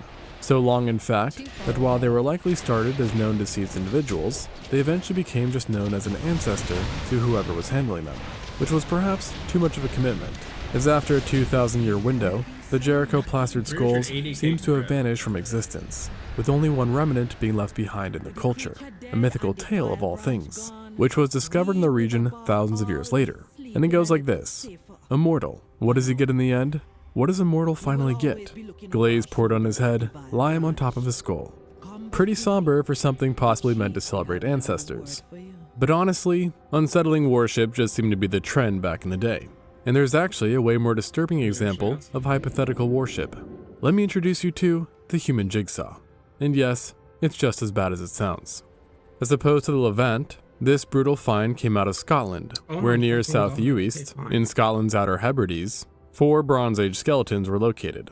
Like the Jericho skulls, they were found within ancient houses, with the main difference being that they were above the floor, not beneath, and were lying in pretty normal manners, indicating that they hadn't died in any noteworthy way. And for the most part, they were considered routine finds. Until, that is, under further examination, a contradiction was identified. One of the bodies, a presumed female, turned out to be not all female. To be exact, most of the body was, yet the skull was male, and so were some of... What? Do you want to leave this or what? This group?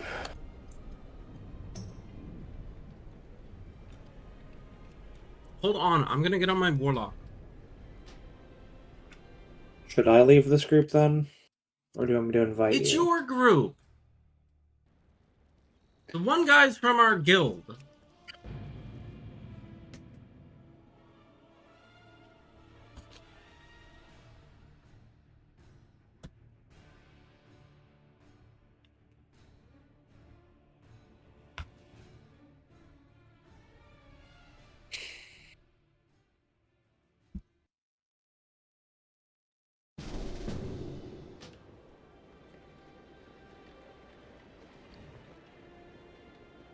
Here we go.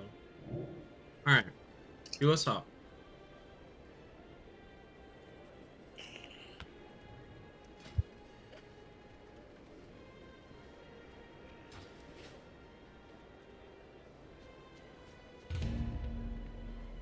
We got a tank that's about to blow us through these.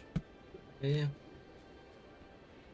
So absolutely take the other parts. And in a further twist, those other parts turned out to have come from really 2 males, resulting in the stark realization that this skeleton was actually a combination of 3 different individuals. And lo and behold, the other specimens turned out to be a mashup of different people too. Pretty gnarly. And it only gets worse, as another find was that these jigsaw humans had been, well, pickled, essentially, with the bodies showing signs of demineralization. Something that happens when you stew a human in an extremely acidic environment. And conveniently nearby was a peat bog, which, as it just so happens, contained the necessary amount of acidity. leading to the idea that they had been in the peat bog for quite some time. However, as mentioned, they were not found in the bog itself, which created just more questions, as this meant that someone had purposely stitched multiple bodies together. Wait, what? Skyreach. Their tank turned into a paladin called Mid-Sized. The game's bugging out. For me, at least. He literally disappeared, and I was like, well. Oh, it's just a DPS.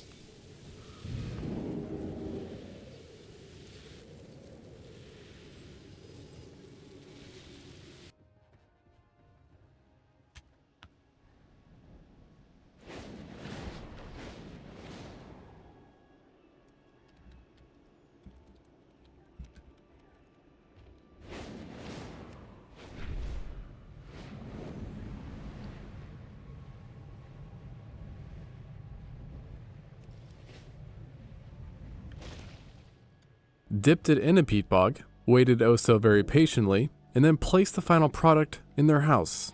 And just to shake things up a tad more, radiocarbon dating found that the bodies were hundreds of years older than the actual building.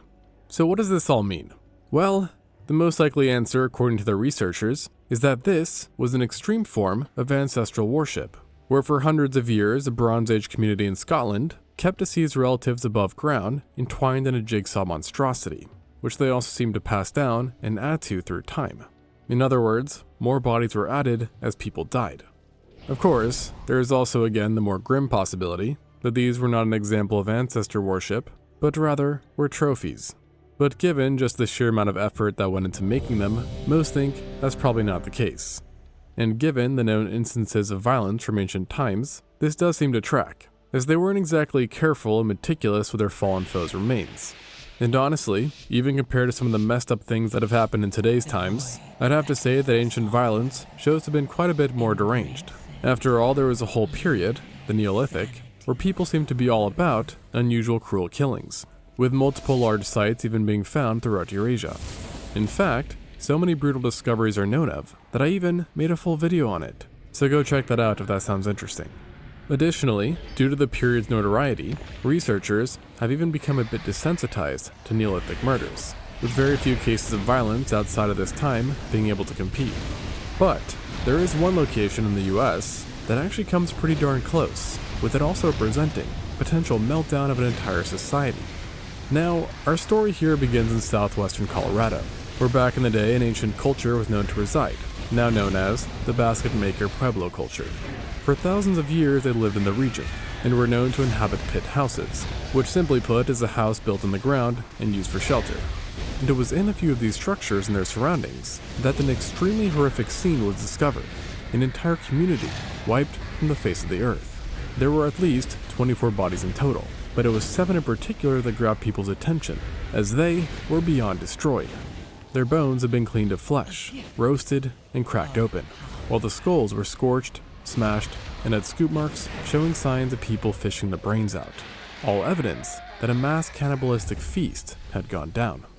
And this was no simple attack, as the site was not only abandoned, but also defiled, suggesting that whoever lived there did not take captives, but rather were the captives, or victims, being attacked, killed, and then eaten within their very own homes. And evidence beyond the actual bodies included blood-stained tools and cooking pots. In other words, they may have been cooked in the very same pots that they used to make supper. It also seems that whoever cannibalized the victims had absolutely zero remorse or pity for the dead, as perhaps the worst discovery of it all was a coprolite, meaning in this case, human feces, within the cold ashes of one of the pit house's hearth, suggesting that one of the attackers deliberately defiled the house after the gruesome events unfolded. And given that cooking hearths were integral parts of this culture, this act could be viewed in some ways as the ultimate insult.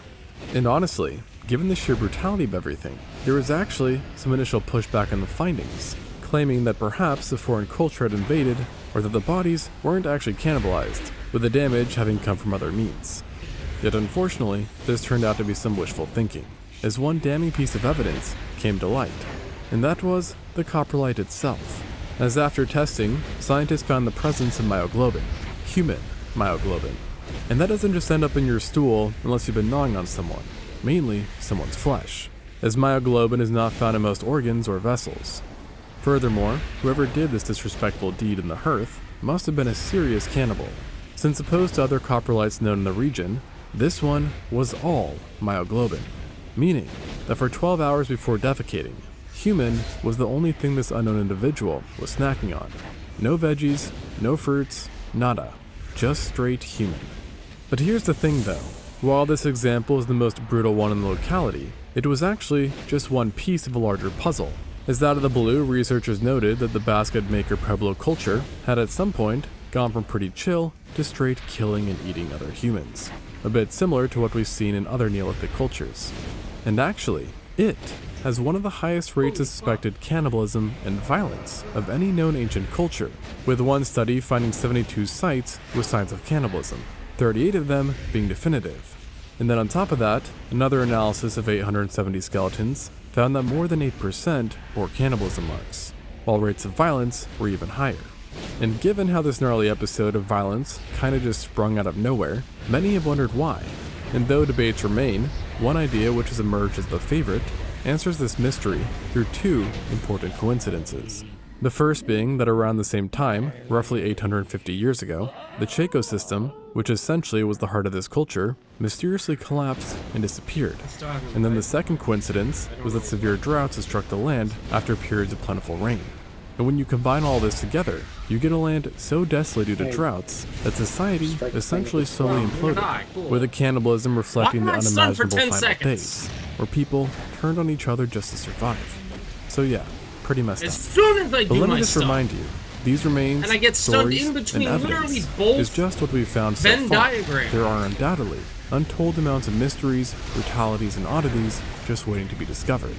But hey, on that cheerful note, if you somehow made it through all of this without needing therapy, congrats. You're made of stronger stuff than those Jericho skulls.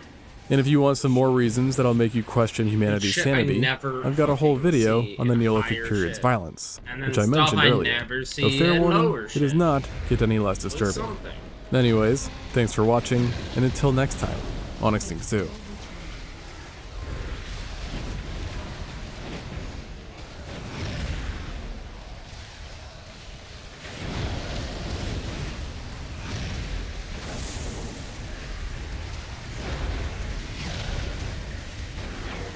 If you condense the history of life into a single 24-hour day, then modern humans, aka Homo sapiens, appeared less than 8 seconds ago.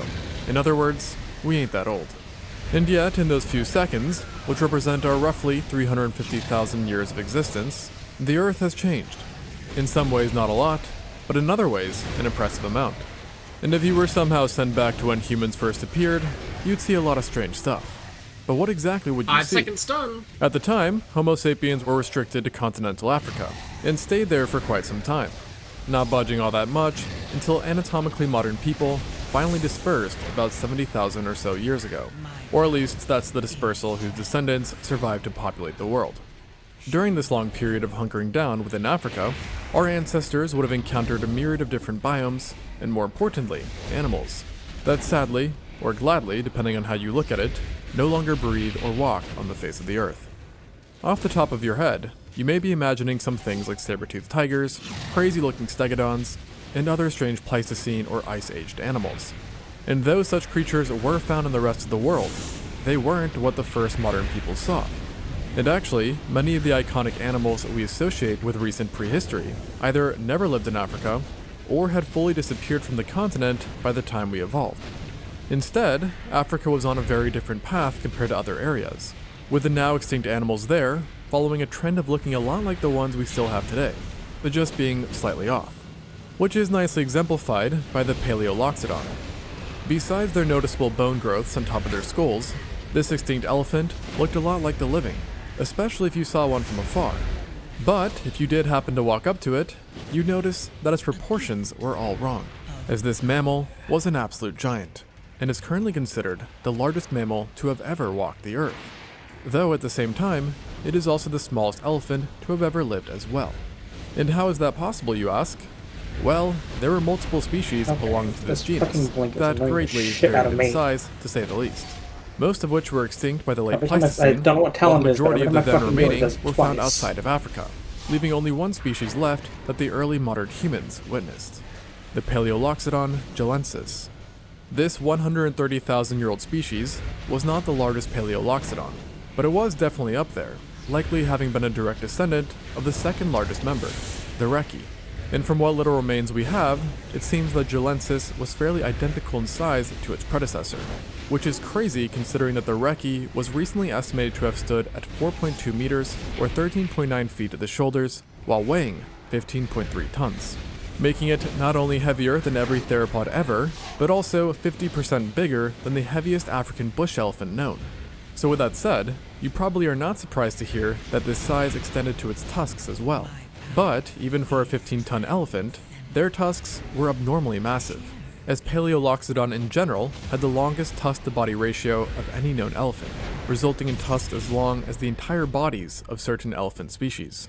These tusks were also straighter than normal and closer to the ground, allowing the gilensis to easily strike smaller objects and interact with the ground, perhaps using its tusks as a probably just shovel don't have in the certain gear for fire. situations. And to make this mammal just a little bit more menacing, those protuberances on its skull that I mentioned are believed to have served the purpose of enhancing the tusk's lethality, being an anchor point for a bunch of large muscles that supported their heads, thus letting them swing their weapons around with even greater might and speed. So by now, you'd think that any sensible creature would have realized that you do not want to mess with a supercharged giant elephant. And yet, researchers believe that modern humans might have actually hunted these units, as while no concrete proof exists, we do know that other Homo species in Eurasia were able to habitually hunt and butcher Paleoloxodons of similar size, using weapons like spears. And not to mention, we also had javelins at this point as well. Now this being said, if hunting did occur, it was likely not an everyday coincidence, considering that Paleoloxodon was the largest animal on the entire continent, and thus any attempt would bear a plethora of risks. And not to mention, there were plenty of other megafaunal animals to choose from that were both smaller and less equipped. And while this many times made for easier hunting, smaller doesn't always translate to easy. And a good example of that is Synchorus antiquus, colloquially known as the giant buffalo. Despite being many times smaller than Paleoloxodon, this extinct bovid was still an absolute menace to society, and is actually the largest bovid to have ever lived in Africa, with adults measuring some 3 meters or 10 feet long, and standing 6.1 feet or 1.85 meters tall at the withers. So in other words, taller than most mooses. They were also completely roped in dense muscles and sported robust bones, giving them some heft, with larger males routinely cracking 2.2 tons, similar to the weight of a white rhino, the largest rhino on Earth today. And when making this comparison, you have to remember that rhinos basically have flipping armor-like skin, thus bulking up their weight, while Synchorus antiquus was just pure muscle, bone, and little keratin, as these guys also had horns that would have put rhinos to shame, with each jutting out to the side, being slightly curved and very, very long, possibly reaching more than 1 meter or 3 feet each, almost resembling those seen in water buffaloes to who it is closely related. And in larger individuals, it's thought that these horns could have been 3 meters or 10 feet from tip to tip, so equivalent to the length of a basketball hoop, and longer than the horns of most ceratopsids, including some that were nearly 3 times its body size. So in order to accommodate this size and massive body, the giant bull likely needed to graze huge quantities of foliage, which in conjunction with presumed large herds, resulted in this bovid having profound impacts on the environment it lived in, with their movements paving large paths. Due to this trait, they would have been quite easy to track, allowing for some of the braver predators, like humans perhaps, to go after them. Though finding one was significantly easier than killing one, considering that they were not afraid in the slightest to use their horns, something we know thanks to actual recordings, coming from ourselves. You see, these bulls routinely featured in cave art around Africa, which often depicted them in the midst of a battle, typically with other bulls, with most having a face-down stance, using their horns to ram into their foes. And in fact, these fights were so common that they hold the title for the most depictions of violence, strongly suggesting that this bovid had a fairly short temper. It also probably helped that it likely could run at top speeds of 35 miles or 56 kilometers per hour, meaning that anything it made contact with, besides maybe a Paleoloxodon, was getting absolutely bodied. Of course though, despite their huge horns, size, and ferocity, this did not stop us again from hunting them, nor did it stop the other us. And by that, I'm talking about other humans. As you likely know, multiple Homo species have walked the Earth. But people tend to forget that it wasn't just a straight ladder down to us, with each one succeeding the last. Instead, there was a surprising amount of overlap, which basically climaxed during the time of the first modern humans. As roughly 300,000 years ago, there were 4 Homo species living in Africa at the same time. Not necessarily in the same places per se, but close enough that we might have run into each one separately. And along with sapiens, this included the Naledi, Rhodesiensis, and the Heidelbergensis, so quite a range. By this time, a couple of them had been around for hundreds of thousands of years, while we on the other hand were rather fresh-faced.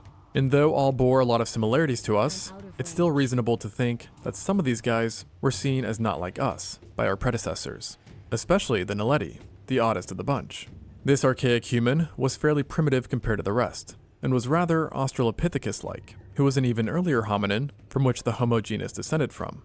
Like our progenitor, the Naledi had a knack for trees, as its body build and design implied a more arboreal lifestyle, and reduced the ability to run efficiently on land. They were also quite petite compared to us, being one of the smallest humans ever, and had small brains to match, with so far no material culture being assigned to them, which potentially highlights a lesser level of technology that might have made them unable to compete against us or the other Homo species. Furthermore, their diets were quite uncompetitive too, consisting of gritty food that was picked up from the floor and was covered in dust or dirt, which is reflected by their typically eroded teeth. So it would have been quite clear to modern humans that these guys were quite different. But a much more gray line occurred with the rest, specifically the Heidelbergensis. While the Naledi is known purely from South Africa, Heidelbergensis is known from various African countries. Plus, it did eventually leave the continent as well. Overall, they were fairly comparable to modern humans, sharing our height and having a similar brain size. Where they differed though, was that they were a bit more Neanderthal-like, possessing wide chests and robust frames that made them more durable and most likely stronger than we were. So let's just say, in a scrap between them and us, I know who I'd bet on, at least. They also had technology that matched ours, with the remains routinely being associated with fire usage, primitive buildings, spears, hand tools, and even art. And these advancements ultimately allowed them to spread far and wide, inhabiting a large range in Africa, where they enjoyed a diet largely composed of meat, as they were specialized in taking out large game. And this overlap in both diet and range could technically have caused confrontations with Homo sapiens, where violence may have occurred. Although, interestingly enough, there is a chance that any interaction might have been solved with words, not violence.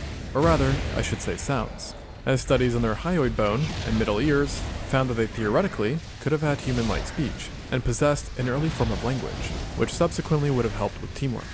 And sure enough, some sites do demonstrate advanced cooperation, including one in Kenya consisting of over 50 butchered Therapithecus oswaldis, showcasing that the Heidelbergensis meant business. And this business likely extended to the Rhodesiensis, a slightly older Homo who is known from Zambia, and was so similar to the Heidelbergensis that a lot of people actually think that it's a synonym for Heidelbergensis, instead of it being its own genus. But whatever the case, it's at least clear that these two were intelligent and fairly modern human-like, making any contact between them and us a topic of great interest. Although for now, no evidence of direct interactions are known of, but there is at least one study that claims that we did to a degree interbreed with the Heidelbergensis in sub-Saharan Africa. And in fact, there are some who actually believe that they are the direct ancestors to us. However, I will mention that this has gotten quite the pushback in recent years, but technically is still a possibility, yet just one fogged in mystery. And just like our cloudy interactions with fellow Homo species, another area of uncertainty swirls around just about the scariest baboon-like creature nature's ever created, the Dinopithecus. For now, it's basically a gamble if this primate ever met sapiens, as it's super limited in the fossil record, and there's a chance that it went extinct by the time we showed up. But it was such an odd and scary creature that I feel like I've got to mention it. And with a name literally meaning terrible ape, Dinopithecus was a primate larger than the average man, with some specimens reaching 77 kilograms or 170 pounds in weight, and came equipped with deceptively powerful muscles, and a giant skull that housed menacing canines 20% bigger than those seen in the largest baboons today. So far, fossil remains are only known from South Africa and Ethiopia, where it is believed to have lived a bit like baboons, sticking mainly to the ground and roaming the lands as opposed to swinging from trees, and thus making possible run-ins all the more likely if they did align time-wise. However, unlike baboons, and different to most of its close relatives, the Dinopithecus seldomly ate grass or savanna-related foods, instead gorging itself on fruits, and perhaps even the odd piece of meat or two, as paleontologists believe it was an opportunistic feeder, likely eating more flesh than the vast majority of primates did up until that point. Furthermore, thanks to its size and wicked canines, some have speculated that earlier and smaller Homo species may have made up this occasional snack, with the only silver lining here being that thanks to our size and technology, we at least were most likely in the clear. And obviously I don't wish anything bad on our ancestors, but it would be cool if they really did live with this essentially roided out baboon. And in addition to this guy, there was another animal that matched the Dinopithecus' weirdness despite not being nearly as dangerous, who definitely did live amongst us, the Rusengorix, also known as the dinosaur wildebeest. Yes, it did look slightly off compared to living archaeodactyls, thanks to its long and thickened neck, but you wouldn't be able to tell it was bizarre by just using your eyes. Instead, you would have had to use your ears, as while this animal did not look like a dinosaur, it did surely sound like one, namely, a hadrosaur. When they were first discovered, paleontologists noted that within their skulls, Rusengorix possessed large trumpet-like nasal structures that were unlike anything seen in other mammals, yet were eerily similar to those found in hadrosaurs. And actually, its design is so unique that researchers don't even know of any other animal besides Lambeosaurians with such anatomy. The researchers who discovered this creature believe that it convergently evolved this instrument thanks to its shared lifestyle with hadrosaurs, as both lived in large herds in relatively open areas, and as such, a unique form of communication would have come in handy. Additionally, both hadrosaurs and the Rusengorix had very specialized diets, and therefore teeth, which indirectly might have led them to developing unique skull structures, and thus resulting in their unique nasal passages. And in the case of the Rusengorix, it's thought that they were able to create sounds so much lower than their normal vocal ranges that they could achieve infrasound if they wanted to, a frequency that is too low for humans to hear. In other words, they could literally be having a shouting match and still be library appropriate. And maybe this silence might have made you hungry.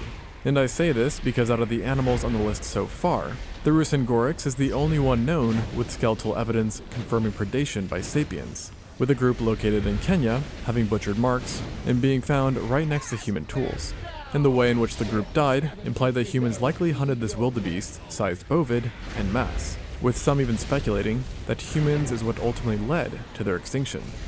And another animal that has joined them in extinction, but likely not through humans, is one that at first glance seems to be a very familiar face, the Metridiocheirus, an extinct swine that could very well have taken Pumbaa's place in Lion King, as it was superficially an almost exact copy of the warthogs we know of today.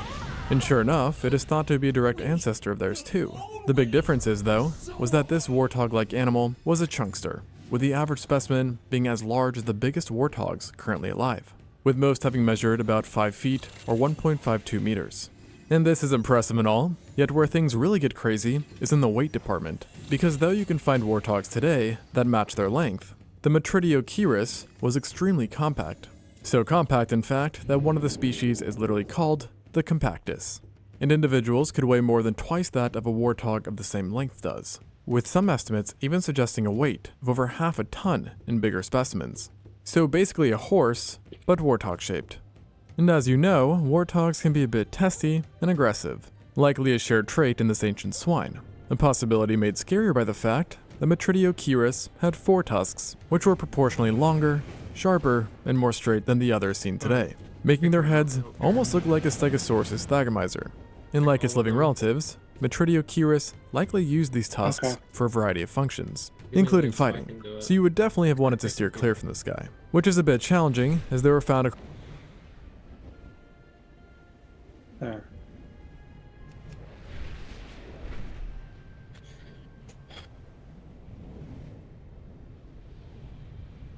Come on.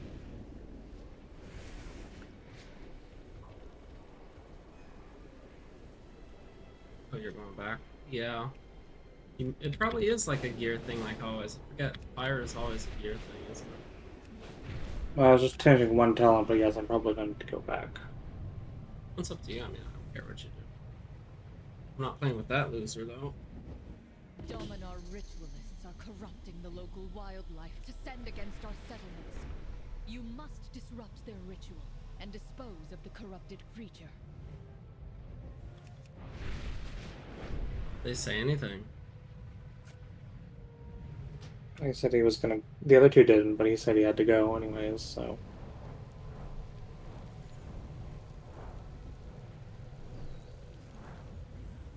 Sounded like Yeah. a big cat fight downstairs. What? That sounded like there was a big cat fight downstairs. In your house? Yeah, the cats, they were fighting. That sounded like How many cats are there? 2.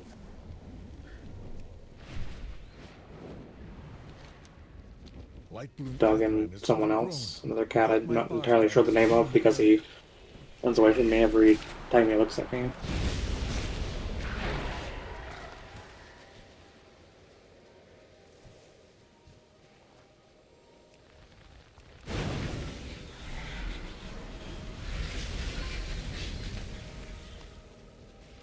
Yeah, that guy's going on my. I don't have to play with fucking idiots. I think it's hilarious that someone dies because they get shit. And then I had to walk all the way back.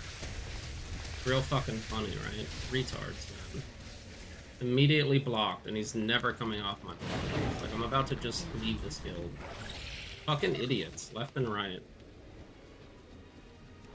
Dog shit player, 284 item level, doing a +5 because it's all he's good for.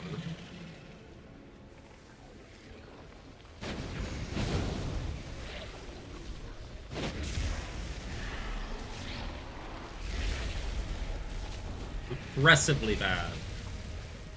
How do you even get there when you're that dog shit?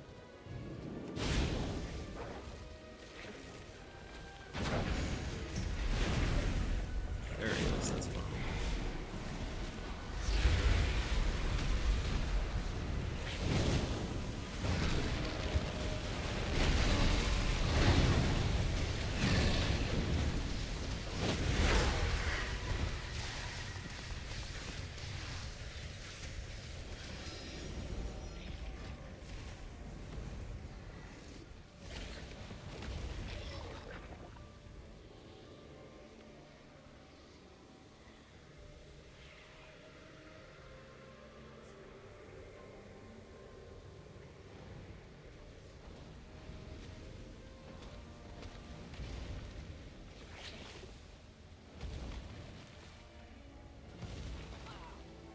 Well done. We'll remain on guard against rampant growth.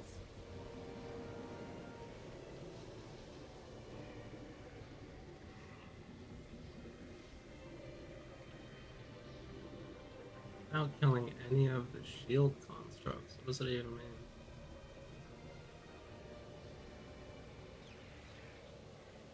mean? What?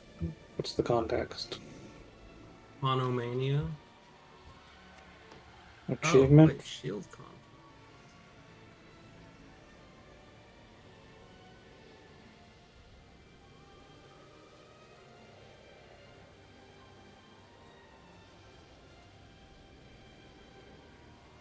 I don't know what he means by what it means by shield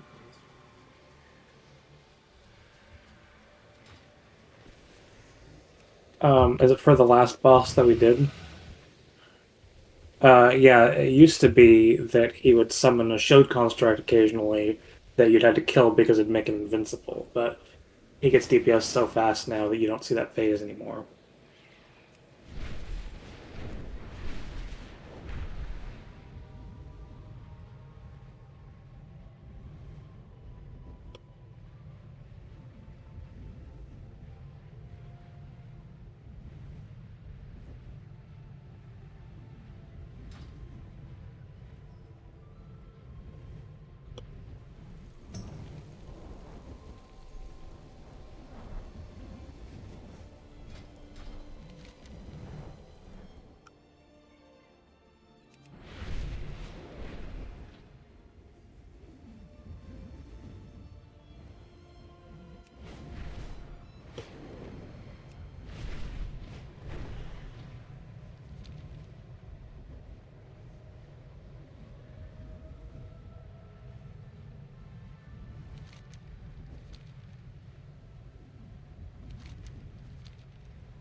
The Shaldorai have joined our fight against the Naga, but their constructs are wavering.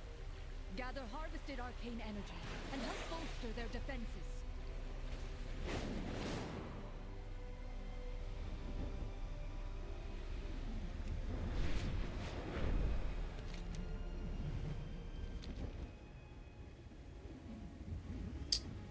like it's gonna take forever to do this. Seriously, gonna take that long?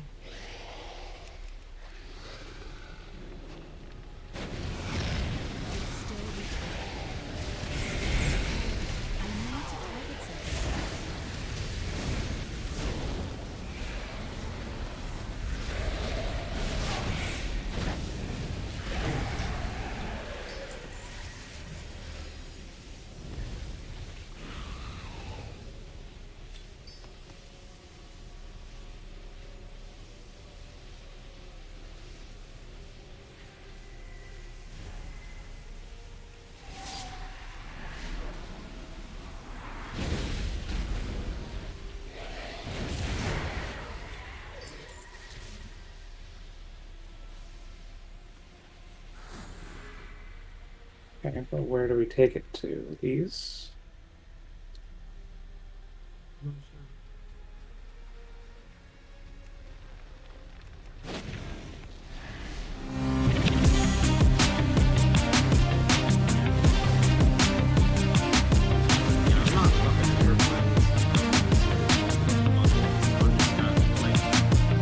Set back the entire group by a minute because they died. It's absolute bullshit. Of course it's me, but like, it's not fucking funny that it's some absolute unlucky bullshit. We're in a fucking mythic plus. I don't care what level it is. It's retarded. It's always me, and it's always some bullshit. Hello, some guy goes fucking and flying welcome off the to rail, the podcast 90 feet where down we to talk his about death, things. and set back Now, a the minute cool and a part half. about that, I didn't. It's plan not fucking this. funny. I don't think I'm anyone was laughing planning with this, you. I'm but not laughing. This week, there's You're a muted. lot You're of things blocked. to talk about. I'll fucking leave Isn't this that guild. fucked? I don't want to play with Isn't that losers. strange? Isn't that weird? It's not fucking funny. What all is that? I'm not here to I'll go fucking ahead die and and start laugh with what I think at is the people most pressing dying one we have to discuss. horribly. Kaya, have you played Fucking Stranger? idiots. Not Stranger Things. Life is Strange. Yeah, have you played the TV show Stranger Things? But then after that, have you played Life is Strange but with less gameplay, also known as mixtape? Can't take fucking I have seen the anything movie. seriously. Yes, I'm watch the never movie. doing another Right, Mythic sorry. Plus. See, that's why I got confused, because it's a movie. You're not Right. getting in. Yeah. No, I'm aware I of don't it. care though, what yes, fucking I've done item some level you reading are. up You're on dog it. shit. And I've seen clips. I'm surprised. You're surprised to know I'm not that interested. What? What? Shit personality. Yeah. No. I know. Not fucking funny I that think someone I'm gets set over back a the minute and a half wholesome Chungus. in Mythic Plus. You know, we're recreating the 2000s. Over some absolute lesbians bullshit. coming out, teenage, finding youth stories. I'm kind of burnt out because of Life is Strange, I think. So Are you you feeling both okay? played it? I guess Kai, you didn't play it, Andrew. Well, that was No. my transitional argument here, because I was going to get Kaya's opinion, because I wanted to segue into the fact that, Jackson, you told us you've played it. Here to fucking Yes, I play have the played game, it. not I like have Now, I just have a laugh question. at I have a question failure immediately. after failure. Based on what you Had knew, enough of fucking failure. why did you give them It's money? not funny.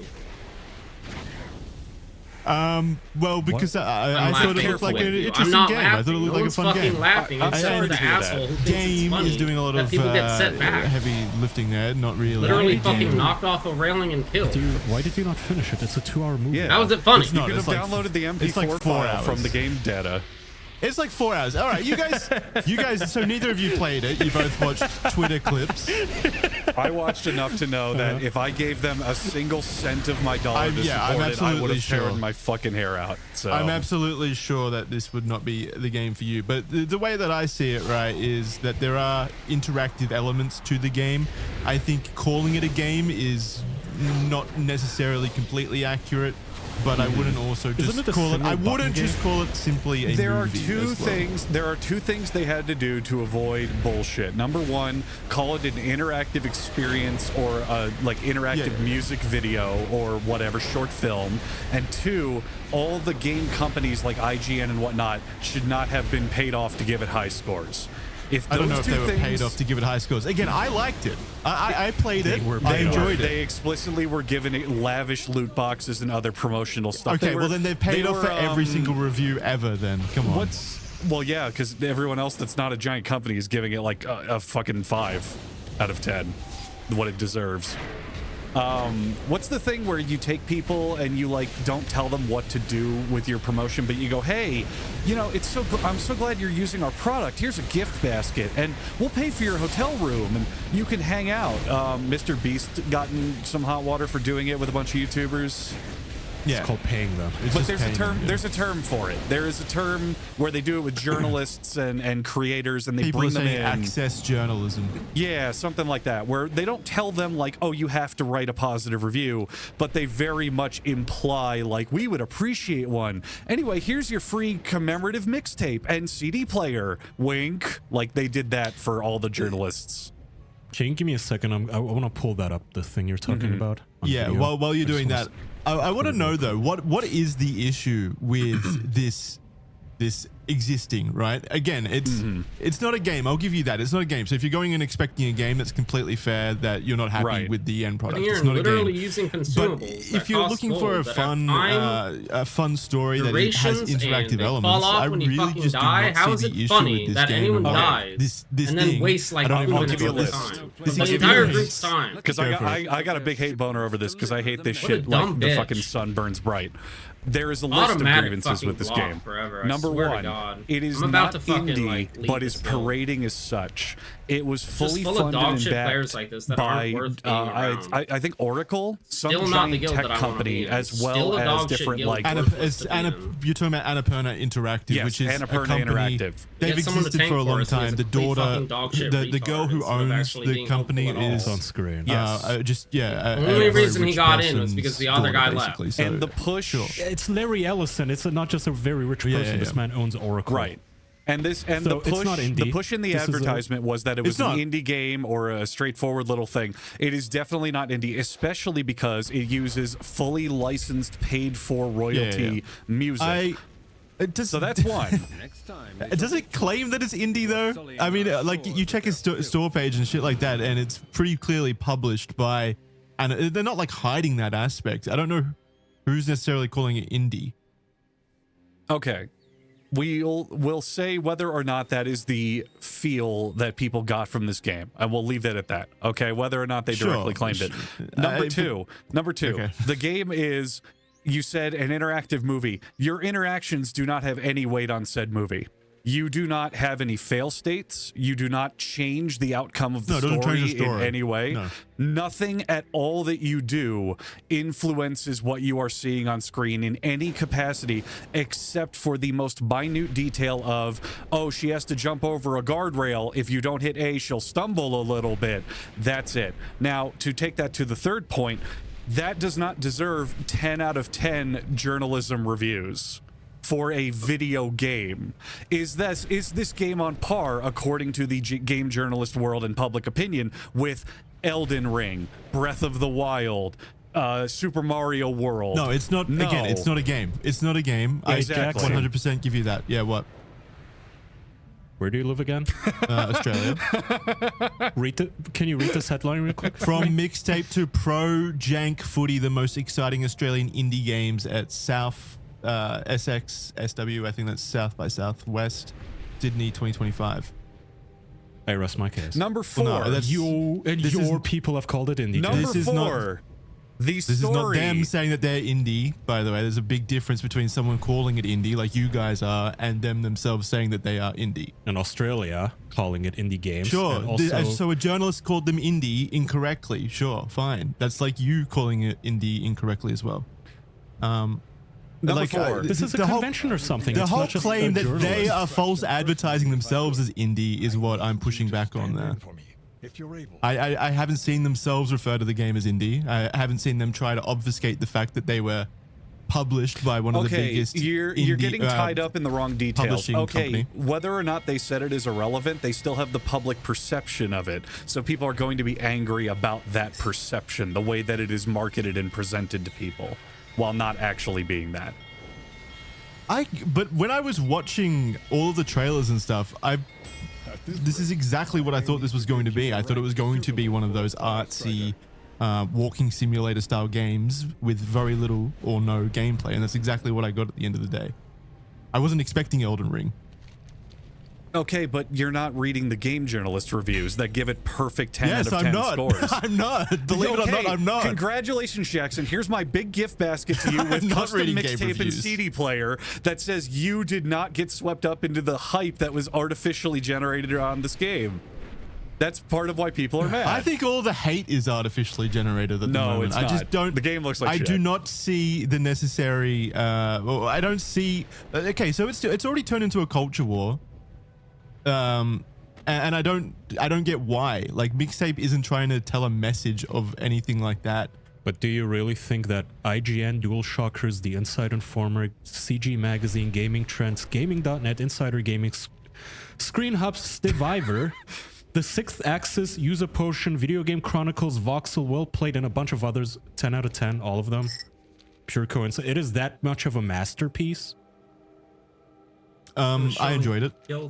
I wouldn't give it a 10 out of 10. Anecdotal evidence destroyed. Plato and Socrates kicking your ass around the corner. Number 4, the story of the game is the same tired, played out, uninspired, middle-class white suburban kid revolution arc of whatever they're fighting for that has low stakes and nothing of consequence. There is an entire arc in the plot where you hype yourself up to go get fast food with your friends. Okay, cool. That's revolutionary storytelling we have there. It's stuff we've heard 1,000,000,001 times before. There's no heart. There's no soul. You can have artsy walking. There's a lot of heart and soul in this game. You can have artsy walking simulators. What Remains of Edith Finch is a fucking incredible game, and it's pure walking simulator because it tells an actual story. This game is more, hey, check out the music I like. What if I made a game about it? Quote unquote game. The end. That's all it really has. Oh, they're going to, this game, quote unquote, is set to be released in theaters, by the way. Oh, good. Yeah. Oh, that's true. Well, wasn't there a whole list where it was like they want to make a movie, they want to do like a spin-off, they want to like, it was like this whole like jot for jot thing of all these pre-planned No, not a spin. No, not make a movie. Mixtape set for a limited theatrical release of a full recording of the entire game. Is that a parody account? Playthrough. No, well, feels to be like fair, a parody. To be fair, Annapurna Interactive, they started as Annapurna Pictures. They're a film company. Yeah, but it does make sense in that, you know. Oh, they're a film company? Yeah, Okay, they're a film. It's a one. Then just call, this is just Shrek. You guys remember being little and you would buy a Shrek DVD and it would come in the menu with games that you play using the remote? An interactive movie. An interactive movie, yes. I would 100% But again, title. it's a 1-2 punch. It's a 1-2 punch of it's not marketed as a movie or a music video. It is marketed as a game. And the second haymaker that comes after that is game companies are giving it a 10 out of 10. It's those two things combined. Take it up with those fucking reviewers then, if you have such an issue with how people review games. Well, That's they totally have fair. been. That's what the uproar is. Yeah. No, That's people what all are. this is. No, people are. Well, I'm sure. Yes, people are probably angry at the video game reviews as they have been, as long as people have been reviewing games, for sure. But again, I just see a lot of criticism at the game as if they're like blatantly lying about the game, and I don't think that they've ever better done that. graphics, of course. They're not lying. It's just they're lying that it's a 10 out of 10. And the game of the century, it's not. It's just Life is They're Strange lying song. about it. Like the developers It's not like lying. Shaman where they went Everyone Mighty involved. Instant for Fuck. a Why are while. you acting obtuse? You know what we mean. No, I Everybody don't. involved in this. The fucking Nepo baby, like Larry Ellison's daughter, and everybody should pay it off in this gaming industry. They're just fucking bullshitting you to sell their dog Jackson shit liked product. the arc where Agreed. you go I get am fast lying food to with you your that I friends. had a good time with the game. I am lying to Oh you. my I was God. paid off. Well, it's Everyone not a is game, lying. though. But it's not a game. It's Oh a my movie. god. Yes. Okay. It's not a game. Yeah, but you're using like this sophistry weasel where it's like, well, can you define what an indie game is? Never said that. Like, dude, okay, we all, like, I'm just saying, they licensed Green Day. Like, simmer down. What And does it's that just have to do with typical, just anything? Life is Strange. What does that have to do with anything? Money involved behind the scenes to create this. And sending like reviewers shit like this. Here's his loot box. Wait, was he playing the game and then pretended to go get the fucking package for the game? That doesn't even make sense. What an idiot. Yeah, but He gets a poster. Yeah. He gets Hubba Bubba, Ring Pop, Tech Decks. Oh like my god. nostalgia. This is a conspiracy, a woke conspiracy. They gave him a review copy. It is a conspiracy box for full him of to goodies. give 10 out of 10 reviews. I think that's Yes. blatant. They buttered these He people should up. have given the game a 5, even if he did enjoy it, because they gave him product. Okay, but as a reviewer, you're supposed to have an I don't know. This is the first I've ever heard of it.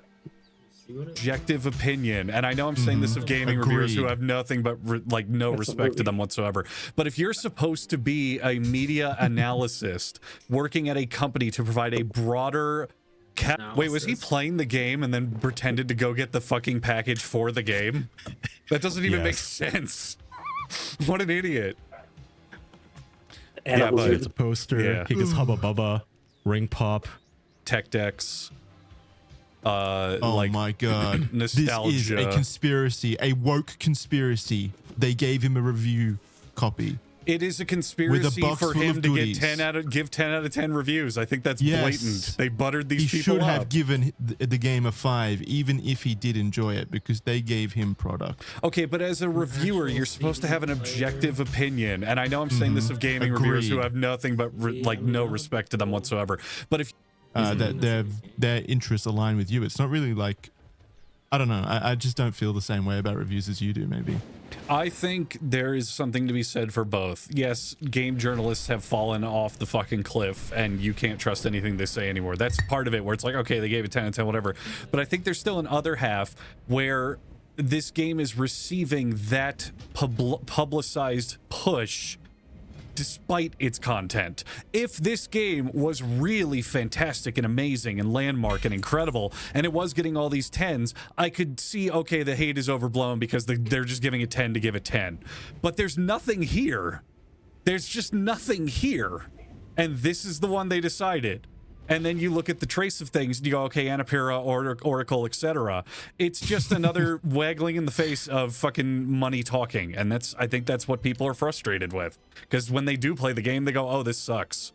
Or, oh, this is like nothing. I really doubt like a lot of the reviews said that there were, good gameplay elements in the game. Like, did you read the reviews? Because I didn't, so I'm talking out of my ass. I saw the funny little clips where they said like this game makes you feel like a kid again and shit like that. Yeah, okay. Yeah. Dude, millennials are cooked, I swear. They're gonna be like 90 years old and still like chasing fucking Hubba Bubba gum or whatever the fuck this guy was opening. Like, are you not embarrassed? It's fine. Like, you're supposed to be, I don't know, man. It's weird. That's the other a criticism of this game that I have is just they refuse to grow up. You have this many people chasing a childhood they never had, I guess, where they get to rebel against their dad that made them go to church. Yes, we should only play grown-up video games for men, for big, strong you should be adults. Grown up. I would rather play. So your argument is don't play video games at all, then, because be a grown-up. Goddammit, don't play with toys. No. Yeah, that's my argument. You fucking yes, retard. it My is. argument That is is your argument. The entire premise of this game. No, you can play whatever you want, Jackson. My things I like for this episode is, spoiler alert, Tamagotchi Life. Oh my god. That's not the point. Even though you said the wrong name, that's a good choice. Stop trying to be a kid playing with kid stuff. Embarrassing. Whatever. Oh my god, how fucking retarded are you? I hope the fucking comments rape your stupid Australian mouth. Are you on fucking drugs again? All right, well that's what is happening? Are you fucking high again right now? I'm saying this game's entire premise is hacking Chungus 90s. The tonal whiplash of you saying I want to rape your mouth and also playing Tamagotchi or whatever the fuck you just said, Tomodachi, it's massive tonal whiplash. You said the wrong title, but that's fine. Yeah, I haven't played it. It's Tomodachi Life, you sick fuck. I said that the second time. I said both to cover my bases. Yeah. You're an idiot. You're an idiot. You You're can strawman as much as you want. Oh, yeah, you can strawman as much as you want. I'm gonna rape your mouth. Okay, Jackson's now just impersonating himself, but Kaya's argument. Kaya's argument is that if you're going to do childish things, you should at least have substance to them, or joy, or not just like nostalgic circle jerking. If you he just hates millennials, which is fine. No. Look. You can be in a millennial and want nostalgia. You can want to play your Mario and Zelda and Pokemon and watch your Power Rangers or whatever. That's all fine. But when the content of the medium is that, there's no substance to it. Mixtape's entire existence is, whoa, the 90s and music from the 90s. Yeah! Like, it's nothing. It's like, it's a bit overdone. Guardians of the Galaxy, Stranger Things, mixtape. Like, okay, we get it. The 90s, you miss it. Okay. Exactly. All right. Hey, remember when we had finger skateboards? Remember when you were 12 and had Hubba Bubba? Yeah, dude, but you're 35 now. Like, can we stop releasing these fucking franchises? I would have played with my Tamagotchi instead. Yeah, I do. I never did. It was a new game to me, and it's fun. Oh man, what a Fair video enough. game. See, you see though, this is It the is meat, so this is good. the lifeblood. Look how much it's dragging out of us. Maybe it is a 10 out of 10. Oh, Yes, it's bringing such emotion to the forefront. It's bringing rape to the discussion table. Oh my god, clutch your pearls. yeah. Oh, you said, well, yeah, clutch my pearls because I was just told that my best friend was to rape me in the mouth. You should have known that for years. What? Yeah, I should have. Yeah. I should have seen the warning signs. Yeah. You should have. Anyway, this was a new Gone Dungeons Home. 4. This is the current generations. You guys remember Gone Home? That big fucking Yes, fiasco. yes. Yeah, There's this a next game teleport? is the same thing where it's a game devoid of substance that hit the right journalist buttons and this is is new just to me. praised by them, and the Yeah, I mean, is like my- the best thing ever made. I mean, it's literally just another Life is Strange, really. I mean, Life is Strange is probably, I haven't played it, probably more of a game, but like it hits that audience or people that like that kind of shit. Well, no, people actually do like Life is Strange, not ironically, like you do, right, Kaya? Like people, it is a popular game series. No, they do, but I will actually defend Life is Strange to their credit. I don't know. They I'll do. look for it later. First of all, yes, it is more of a game. Like jokes aside, it is an actual. It's dead. It's mostly Like just spell- quick time action, and you slowly walking. But you through tweak the boring story. environments. The big difference is in those games, Yeah, you make kinda. small changes to the story and things react. It's not amazing, but it's something. Whereas in Mixtape, I distinctly remember players would try to get a game over. They would be doing the sequence where you're skateboarding with your friends, and anything you possibly tried to do, like getting hit by a car or running into a wall, the game would just rewind and have you do it again. Nothing changed. Nothing would happen. It's a movie. Are you gonna go Frost? Yeah, there's no fail condition. Yeah. It's the sequence, the sure. escape. Damage? Probably. Are you think do anything at all?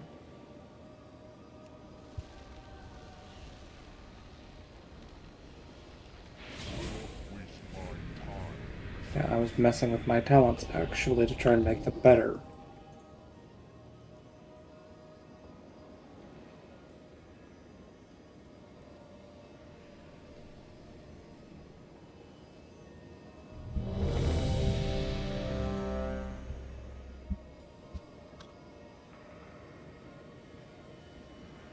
Ah, yes, there we go. Hero's Path. I said. The void beckons us onward. Embrace it. Lothraxian, give up this foolishness! We have already won! You put all of Silvermoon in danger. This isn't worth the risk. There seem to be a few pieces missing. We have to find them if we're going to stop Lothraxian.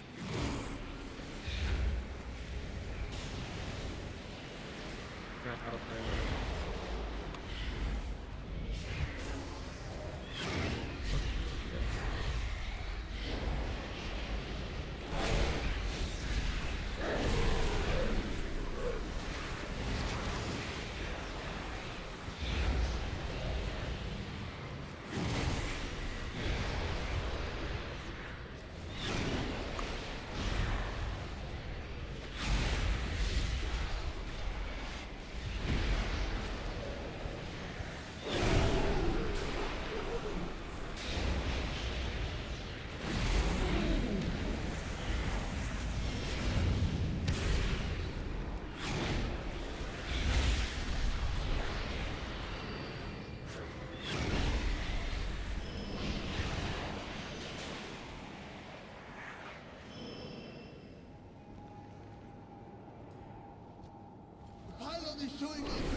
I guess.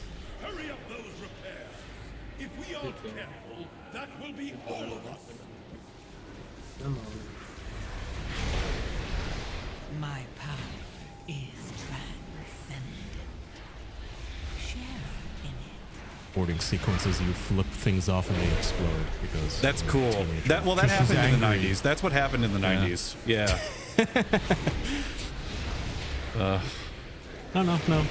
I was gonna say, like in Life is Strange's defense, yes, you will in fact find many like 15, 16-year-old teenage girl who love those franchises, and they make like art of it on Tumblr and stuff. This just feels like, I guess what's icky about it is that it feels aimed at elderly, like millennial men. Like, hey, relive your childhood, whereas Life is Strange is aimed at teenagers now. Like, hey, can you not relate to these characters because it takes place in modern day? Yeah, I didn't mean in terms of. So for my comparison, I obviously didn't mean the tone of the games being directed at the same audience. Like, well, yeah, it's directed at the same audience of people that like, you know, walking simulators and stuff, where the narrative takes precedence over gameplay. I think that's what this game aims for, and I think that's what Life is Strange targets as well. But yeah, in terms of tone, obviously, both different in terms of what they're targeting in that sense. And the other part, I think, Jax, look, you liked it, that's fair. I'm not going to tell you that you don't get to like a game, but I think it's like we don't get to just let the video game journalism industry off the hook by saying, yeah, they're dog shit anyway. It always says that. Like, okay, we still get to call you out for giving this game a perfect score.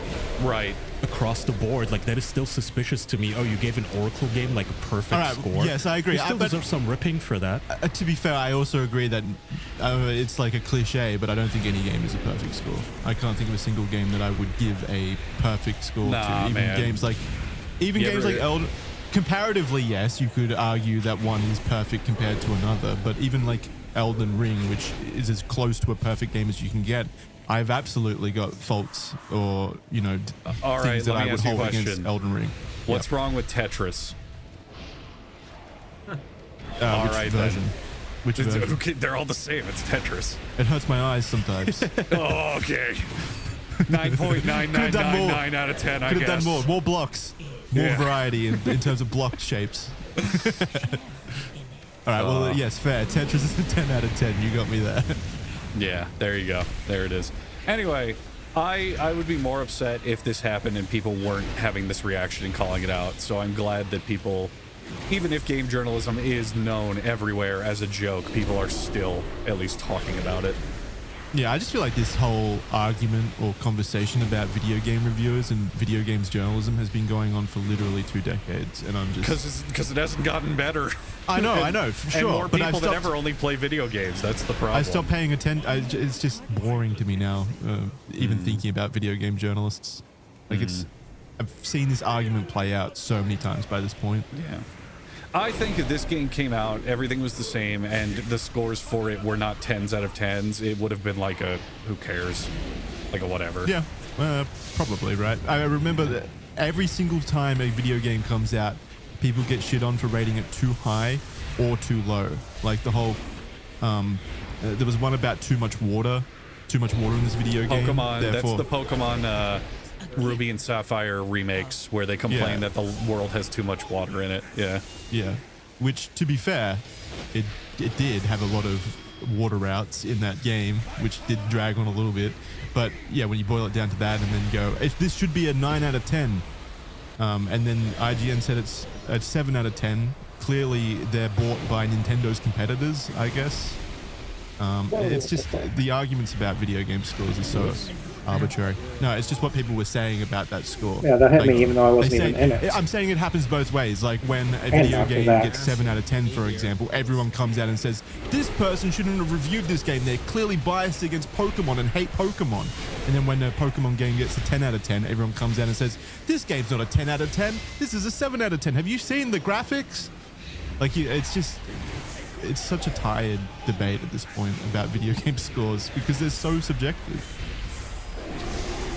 Well, apparently not. Apparently everybody objectively agrees this is a 10 out of 10. Well, clearly not. Yeah, why are we arguing? This game's pretty perfect, to be honest. There's no water in this game.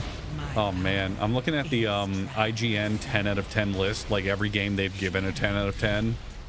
And, like, not only is it the most basic bland taste of all time ever, like, of course they gave both God of War remakes 10s, even though Ragnarok was controversial. Of course they gave Last of Us 2 a 10, even though a ton of people hated it. But they gave fucking Deathloop a 10 out of 10. You remember that game? Yeah, I didn't like that game. That game was terrible. It was boring as fuck. I got really hyped for it and played 3 hours and said, fuck this. But they gave it a 10. I played like half of the first one, and I remember enjoying it, but not getting super hooked into it. Why were you hyped for Deathloop then? Because I liked concept? I liked the idea of, I really like games where it's like you loop through a thing and you learn a little bit more and change things and put everything together. But then the actual gameplay was the most just like boring shooter I've played in a very long time. Yeah, it was really boring. Yeah, it was a very boring game, but they gave it a 10. Okay, sounds good. So is it the fact that everyone has rated this game 10 that really gets your titties in a twist? Me or Kaya? It looks boring in its own right. Both. Yeah, which one of us? Both of you. Like, you know, just specifically about the journalism. Just the journalism aspect of it, not necessarily okay, the like, look at this clip here. I want you to understand. This ain't a catastrophe. It's a warning. Daddy, if you trap me here, this will only be the beginnings of my wicked ways. And I'm wired and I'm fixing for a whole lot of trouble. If you make me stay here, I'm gonna burn the whole fucking place down. And then she gets tackled to the ground and arrested. Tased. Yeah, tased. Rubber bullet. I felt like I was doing a lot of DPS though when I look over at the bottom of the chart. It's a game with like little side, well, no, the scenes are so like cut up like that, where if you do take them out of concept or context, I mean, then yes, they do look like that. I started crying to this chat. I didn't have enough time because I needed to get over there. My favorite thing that I saw in the game is, I don't know what the context at all is, but there's a scene where they're all floating through a grass field. And it's like visually it's good. Like I actually liked looking at it. It's visually appealing, it's dreamlike, it's a fun visual. And if they just had it be that, where you fly around the screen and it plays music, it would have been okay. But the problem is, the whole time it's happening, every character in the game goes, "Whoa, this is so much fun! Yeah, yeah!" It's like, shut the fuck up and let me enjoy your art. Stop telling me it's good. That's the whole point of the game, to show these visuals and music, but they're screaming over it the whole time. I'm trying to find that. There it is. Yeah. Yeah. Yeah, this one. So this one and the one video where you're skating through a double-ended garage that suddenly leads into a tennis court, apparently. I've seen a conspiracy theory that because this was basically paid for with Oracle Nepo Baby money, that they may have used significant AI while, like, at least storyboarding this randomly. Which kind of looks like it, you know? Yeah. But see, the grass thing that you're playing right now, like, if that was a music video, it's a good visual. It's got art direction, it has interesting things to look at, it flows with the music. But the problem is, all the characters won't stop going, "Wee! Yahoo! This is great!" Fuck you. It ruins it. It really does. Anyway. Anywho. It should have had Super Mario going, "Let's go." Like, come on. I love that video where he's G-modding her through the prompts. It's so good. Also, I guess for me, like, it has no emotional weight. Like, you're trying to make me take this very, very seriously. Well, you didn't play the coming game. Of age story, but I know that argument's gonna annoy you, but you're literally complaining that it didn't make you feel anything when you're watching it through Twitter clips. Like, what do you expect? Gmod edits. Yeah, Gmod edits. This didn't make me feel anything. I'm not giving them money for this, man. No, fair. No I don't care. But I'm just saying that argument doesn't really like work when you haven't played it and you haven't experienced it chronologically. Well, no, the premise itself. It's fair, just like, fair. If the premise isn't for you, fair. I'm not a 17-year-old coming of age and discovering her sexuality. Yeah, well, I am. I can't relate to this at all. Boring. Okay, I finally get to have my coming of age moment. I've been waiting 20 years for this. To him. Yeah. I'm not even a millennial. Yeah, and then there was a kissing scene. Yeah. I actually didn't hate this part because if it's artistic, like, I get that it's supposed to be gross and off-putting. I was fine with this part. No, it's just meant to be like, it's meant to be funny and gross. Yeah, if it's supposed to be gross out humor, I didn't have an issue with this like a lot of people did. Yeah. Oh well. Anyway, I feel like we've talked about mixtape enough. We've all said our pieces. Yeah. Jackson death gripping his chair right now, but you know we have to move on. We have a whole show. I need to go cry into my pillow like an emotional teenage girl. Yes. Yeah. Yeah. This is a warning. I will burn this whole place to the ground because you didn't give me Wendy's when I asked for it. What a game. I definitely don't. People in chat are saying it's like the We Are the Dustborn. It's not. It's really not. I'll give it credit. This one has at least artistic direction, whereas Dustborn was like very, very clearly pandering from start to finish. Yeah, and there's nothing like that in this. Like the most pandering is the commitment to the tone of it being like a coming of age millennial story. Like that's the pandering element to the game. It's not like it really doesn't factor into like modern day politics or anything like that. So again, I don't get the cultural aspect of it. Yeah. Am I cutting out? Hello? I think he can't hear us. I can hear fine. Hello? Might be on Andrew's end. Andrew. Can you hear us, Andrew? Did you see Google went down yesterday, Kaya? Like completely for like 10 minutes? I couldn't Google search anything. No. That was weird. No, I couldn't hear either of you guys. I've never seen that happen before. You can hear us fine? I don't use Google. Yeah, I fixed it. I couldn't hear either of you for some reason. Maybe because we're shit-talking mixed takes, so Oracle just stepped in. Yeah, Oracle's taking us out. Yeah. That guy is fucking creepy, by the way. The Oracle guy, whatever his name is, the head of Oracle. I've always found him so fucking creepy. Well, he's doing good for Oracle, from what it looks like. What is this, Jackson? Breaking Bad star Giancarlo Esposito says it's time for a revolution, so some people would die, but the rest of us would survive. Quote, they can't take us all down. If the whole world showed up in Washington, they'll kill 550 million or whatever. Oh, there's a video. It's time for it, and they don't even know that's what they're starting. You know, some very rich old white men are exerting their power to suppress our own people, thus creating a feeling of civil war in the streets, preparing the haters to hate, teaching them. He's going to look at the camera and say, and check out Breaking Bad, the Gus spinoff. Why are people asking celebrities about this stuff? It's a very good question. I feel never more vindicated. Like, this is one of the topics I feel so vindicated about, having talked on the show for like 8+ years, is do not take celebrities serious, and I don't give a shit what they have to say. He's literally saying, none of it. Let's all march on Washington. They'll kill 500 or 50 million of us, but the rest will survive. Meanwhile, you can bet like these people are in their gated communities if that ever does go down. No, he means you should march on Washington, not me. He's Lord Farquaad. I'll sacrifice as many of you as it takes. As he looks like a literal, like, literally dressed like a Hunger Games villain, by the way. Like one of the rich fucks with his 3D printed glasses up on the balcony going, maybe it takes 500, maybe 50 million. Okay, dude, like, you first. You're free to wall. Yeah, go. People are extremely desperate to find relevant political discourse that they take it from people who have no fucking business speaking on it. It's why you have so many streamers and celebrities and all those people where they get put into a bubble of, and now it's the politics hour, even though all they know is regurgitating social media headlines and what they think feels like good politics. Like, what does he mean? Oh, yeah, you should march on Washington and have a revolution. We'll lose 50 million people, but that's a good idea. What are you talking about? The rest of us would survive. Yeah. Okay, you first. Cool. You first. And How do about what? this? It's a nothing statement. It's survive and do what? Okay. Party.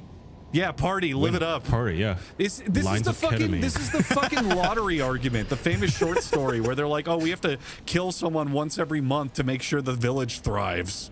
Like, all right, man. People may die, but the rest of us will survive. Yeah, we'll have a great time. We will create new episodes of Breaking Bad on AMC. You can watch. I told you before, the problem is actors are charismatic, first of all. They're good looking, usually charismatic, have cool voices, but they read lines written by somebody else, and then people clap like, oh, I love that actor. Oh, what a cool performance. And I guess the actors like gaslight themselves into, ooh, these people like what I have to say. No, they like what somebody else wrote for you in a fictional setting. Yes. Nobody wants to hear your actual opinion. I have made this point before with John Wick. I get super pissed that everyone attributes the John Wick movie's success to Keanu Reeves. Because yes, he acts as the main character, but the stunt choreography, the gun choreography and workmanship, the directing, cinematography, editing, pacing to music, everything. Keanu Reeves' personal handjob assistant. Those are the real brains behind the high-octane action on screen. I'm not saying Keanu doesn't contribute. He does get into the stunts and actually practices using firearms. He does contribute, but it's not just him. But because he's the main character of the series, everyone wants to circle jerk him for the only reason those films are a thing. And it's this culture that breeds from, we have these iconoclasts, these figureheads that become what we regurgitate all of our opinions and viewpoints from. Oh, I liked Giancarlo in Breaking Bad, and he's a good actor and knows how to play bad people, so he knows how to say things about bad people in real life. That's true, right? And that's what these people think, that it's equivalent. It's not. It's just Hunger Games shit. They just live in a bubble where, okay, he doesn't want to get uninvited from dinner parties. Yeah, exactly. Like fucking sex parties at Hollywood. So yeah, yes. Storm the Capitol, blah, blah, blah. It's like, dude, you're an actor. Shut up and put the scene in the bag, sir. Shut up and dribble. Just do your fucking job. You haven't earned the right to have an opinion. You just always just hear from the voice of he wants you to march, not him. Like, and well, that's what I find. That's what I found really funny about this. Like, I'm used to everyone having a political opinion or an opinion in general, and standing on their soapboxes, like we ourselves do, by the way. But at the same time, like the actual thing that he says, where 500 million of us will die, but that's a risk I'm prepared to take. It's so insane. That's such an insane, like that's the most insane thing I've ever heard. Very fun, very cute, very cool. Classic. Love it, Classic. love it, love it, love it, love it. You'll never What hear else me we got? saying that. What else we got? We have a lot. Jackson, I really like these topic write-ups you've been putting out. It's really convenient. Forza Horizon 6 leak reportedly drops 155 gigabyte of content online. Inadvertently leaked by the unlikeliest source ahead of the... So, okay. Apparently, the game developer itself accidentally uploaded and unencrypted all of the files to Steam 10 days before launch and not encrypted by Playground Games. That's what they said initially. That's what people said initially, because they saw the Steam files up on like the Steam database or whatever. But realistically, those files were probably uploaded for the preload. What I'm hearing most recent is that, and Playgrounds and Microsoft have said this as well, is that a game reviewer leaked the game files to pirate sites. So do you think the dude at IGN was like, all right, mixtape 10 out of 10 review done, and now I'll go ahead and upload the Forza review. Straight to 1 out of 10. Pirate Bay. Yeah. That one. How heartbreaking though. Just fucking having your game just put out after all that work just fucking leaked entirely. Oh, yeah, man. I feel bad for the developers, and this is happening a lot at the moment. Not only with Forza. Forza obviously is a Microsoft game, so I don't really feel too bad in this particular case. But it's happened to Subnautica too. That's happened. It leaked earlier today, which it's coming out in like 3 days time. So I'm sure a lot of people are going to cancel their pre-orders and download and play the leaked version instead. And that is an indie game realistically, and they were involved in like a massive lawsuit with their former publisher. I think the publisher lost. They were trying to like scam them out of money. So they've gone through the ringer. That was the ChatGPT CEO who asked ChatGPT how to get out of the lawsuit. Remember? Yeah, we talked about that. Yeah. Like that. Regardless, there was a lot of like conflict between the publisher and the developers there, and they finally win that lawsuit, and they're about to release the game. It's like the most wishlisted game on Steam at the moment, because the first Subnautica is brilliant. And then 2 days beforehand it leaks. I feel bad for them. That's got to be an awful feeling. You don't even get the satisfaction of, finally releasing it, because now it's just out there. People playing it early. It's heartbreaking. Yeah, you've spent 5 years working on a project like this. Jackson, you need to be the change you want to see in the world for the journalism ethics, like we talked about. You need to purchase a copy of Forza for everyone that was leaked. For everyone who pirated it. Yes, I gotta for make every a single difference. one. You Okay, only give it you. an honest review. Please, all pirates out there, send me an email letting me know that you downloaded a copy, and I will pay for your copy. I will send you the money to then use. You need to buy it. Benevolence. That would sound like in court. That would sound like you paid them to pirate it. True. So I'd end up spending millions of dollars like funding this, and then get taken to court by the publisher. Yeah. It's win-win. Yeah. Okay. What can you do? I am a man of the people. Oh, here you go. Playground Games. We are aware of reports that a build of Forza 6 Horizons has been obtained prior to its release and can confirm this is not the result of a preload issue. We are taking strict enforcement action against any individuals found accessing this build, including franchise-wide and hardware bans. Oh, dude, encourage fans to I'm sit seeing tight. so many people get banned from Forza and all of the online elements of the Forza games, like even previous Forza games, and they're acting surprised about why. It's like, dude, you fucking pirated their most recent game and tried signing into it. What do you mean? Yeah. Like, obviously, this is the most obvious outcome of this. Of course you're going to get banned once they detect that you've connected to their servers. Yeah. Silly boys. Silly boys. But yeah, it's happening a lot. And like every single game this year is leaked early. I don't know if it's like an AI thing, if AI's made it possible for people to hack their servers more easily or what. I don't It's really get rarely it. a hack. Like 99% of hacks is just like some guy accidentally uploading something he wasn't meant to because he's like just not paying attention. Yeah, sure, but jerking off on the side. Sure, but it's like every single game over the last like 3 months. Like every single one, every big one, Directive, whatever, Was 2080 or Mixtape whatever leaked? it's called. Oh, well, there was something. Good question. I'm not sure. What's wrong with you? Anyway? The new Lego, Reviewers. the Lego Batman game, the one that's I coming have out in a 2 toothache. weeks, is leaked apparently. Wait, really? Subnautica, Forza Horizon, yeah, like so many. Holy shit! I don't really get it. I don't New understand 4chan why. leak claims Rocksteady Studios is reportedly working on Batman. Oh, that's good. No, it's the actual Lego one. The Lego one released early. Accidentally leaked on Xbox. This is happening a lot. This is human error. Also, did you guys see they leaked the entire season of The Boys? Like all of the plot points have been leaked. No. And they seem to be pretty accurate. You don't? No, I didn't see it. Don't spoil Well, it somebody for people. leaked. Somebody leaked the plot points, like every single thing that was going to happen in the 5th season, and everybody called it fake. But then, you know, as the episodes kept coming out, the leak kept being vindicated and being accurate. So now there's 2 episodes left. The leak for episode 6 was accurate, so people are now realizing, oh, this is probably true then. They should have done a thing where that person, that user, is revealed to have been like Sister Sage or something. Isn't she meant to be like Nostradamus of that universe? Able to Yeah, predict she everything? breaks the fourth wall. She's that smart. She can do it. Exactly. Yeah. Use it as a plot point. And the the, final episode ends with her posting on 4chan the plot details or whatever of the entire series. traveling. Yeah, that too. Yeah, she looks at the camera and winks and go, "How did you like my ending?" And then the credits roll. Yeah. Yeah. Oh boy, The Boys. What a great show. Yeah. I don't even know if I want to talk about it anymore. No. I have no hope. I want to read one thing if we don't, because we definitely have beaten it to death. But I do love the era of terrible TV taking everything over, like when Game of Thrones was going on. So I watched the newest episode, and it show sucks. It's nonsense and stupid and dumb and who cares. But you know, I was curious. I was like, are we just being too picky? Do people like the show? Because, you know, general TV consumers tend to just enjoy, oh, sex, violence, they said the fuck word, superhero. You know what I mean? So I hopped on the subreddit.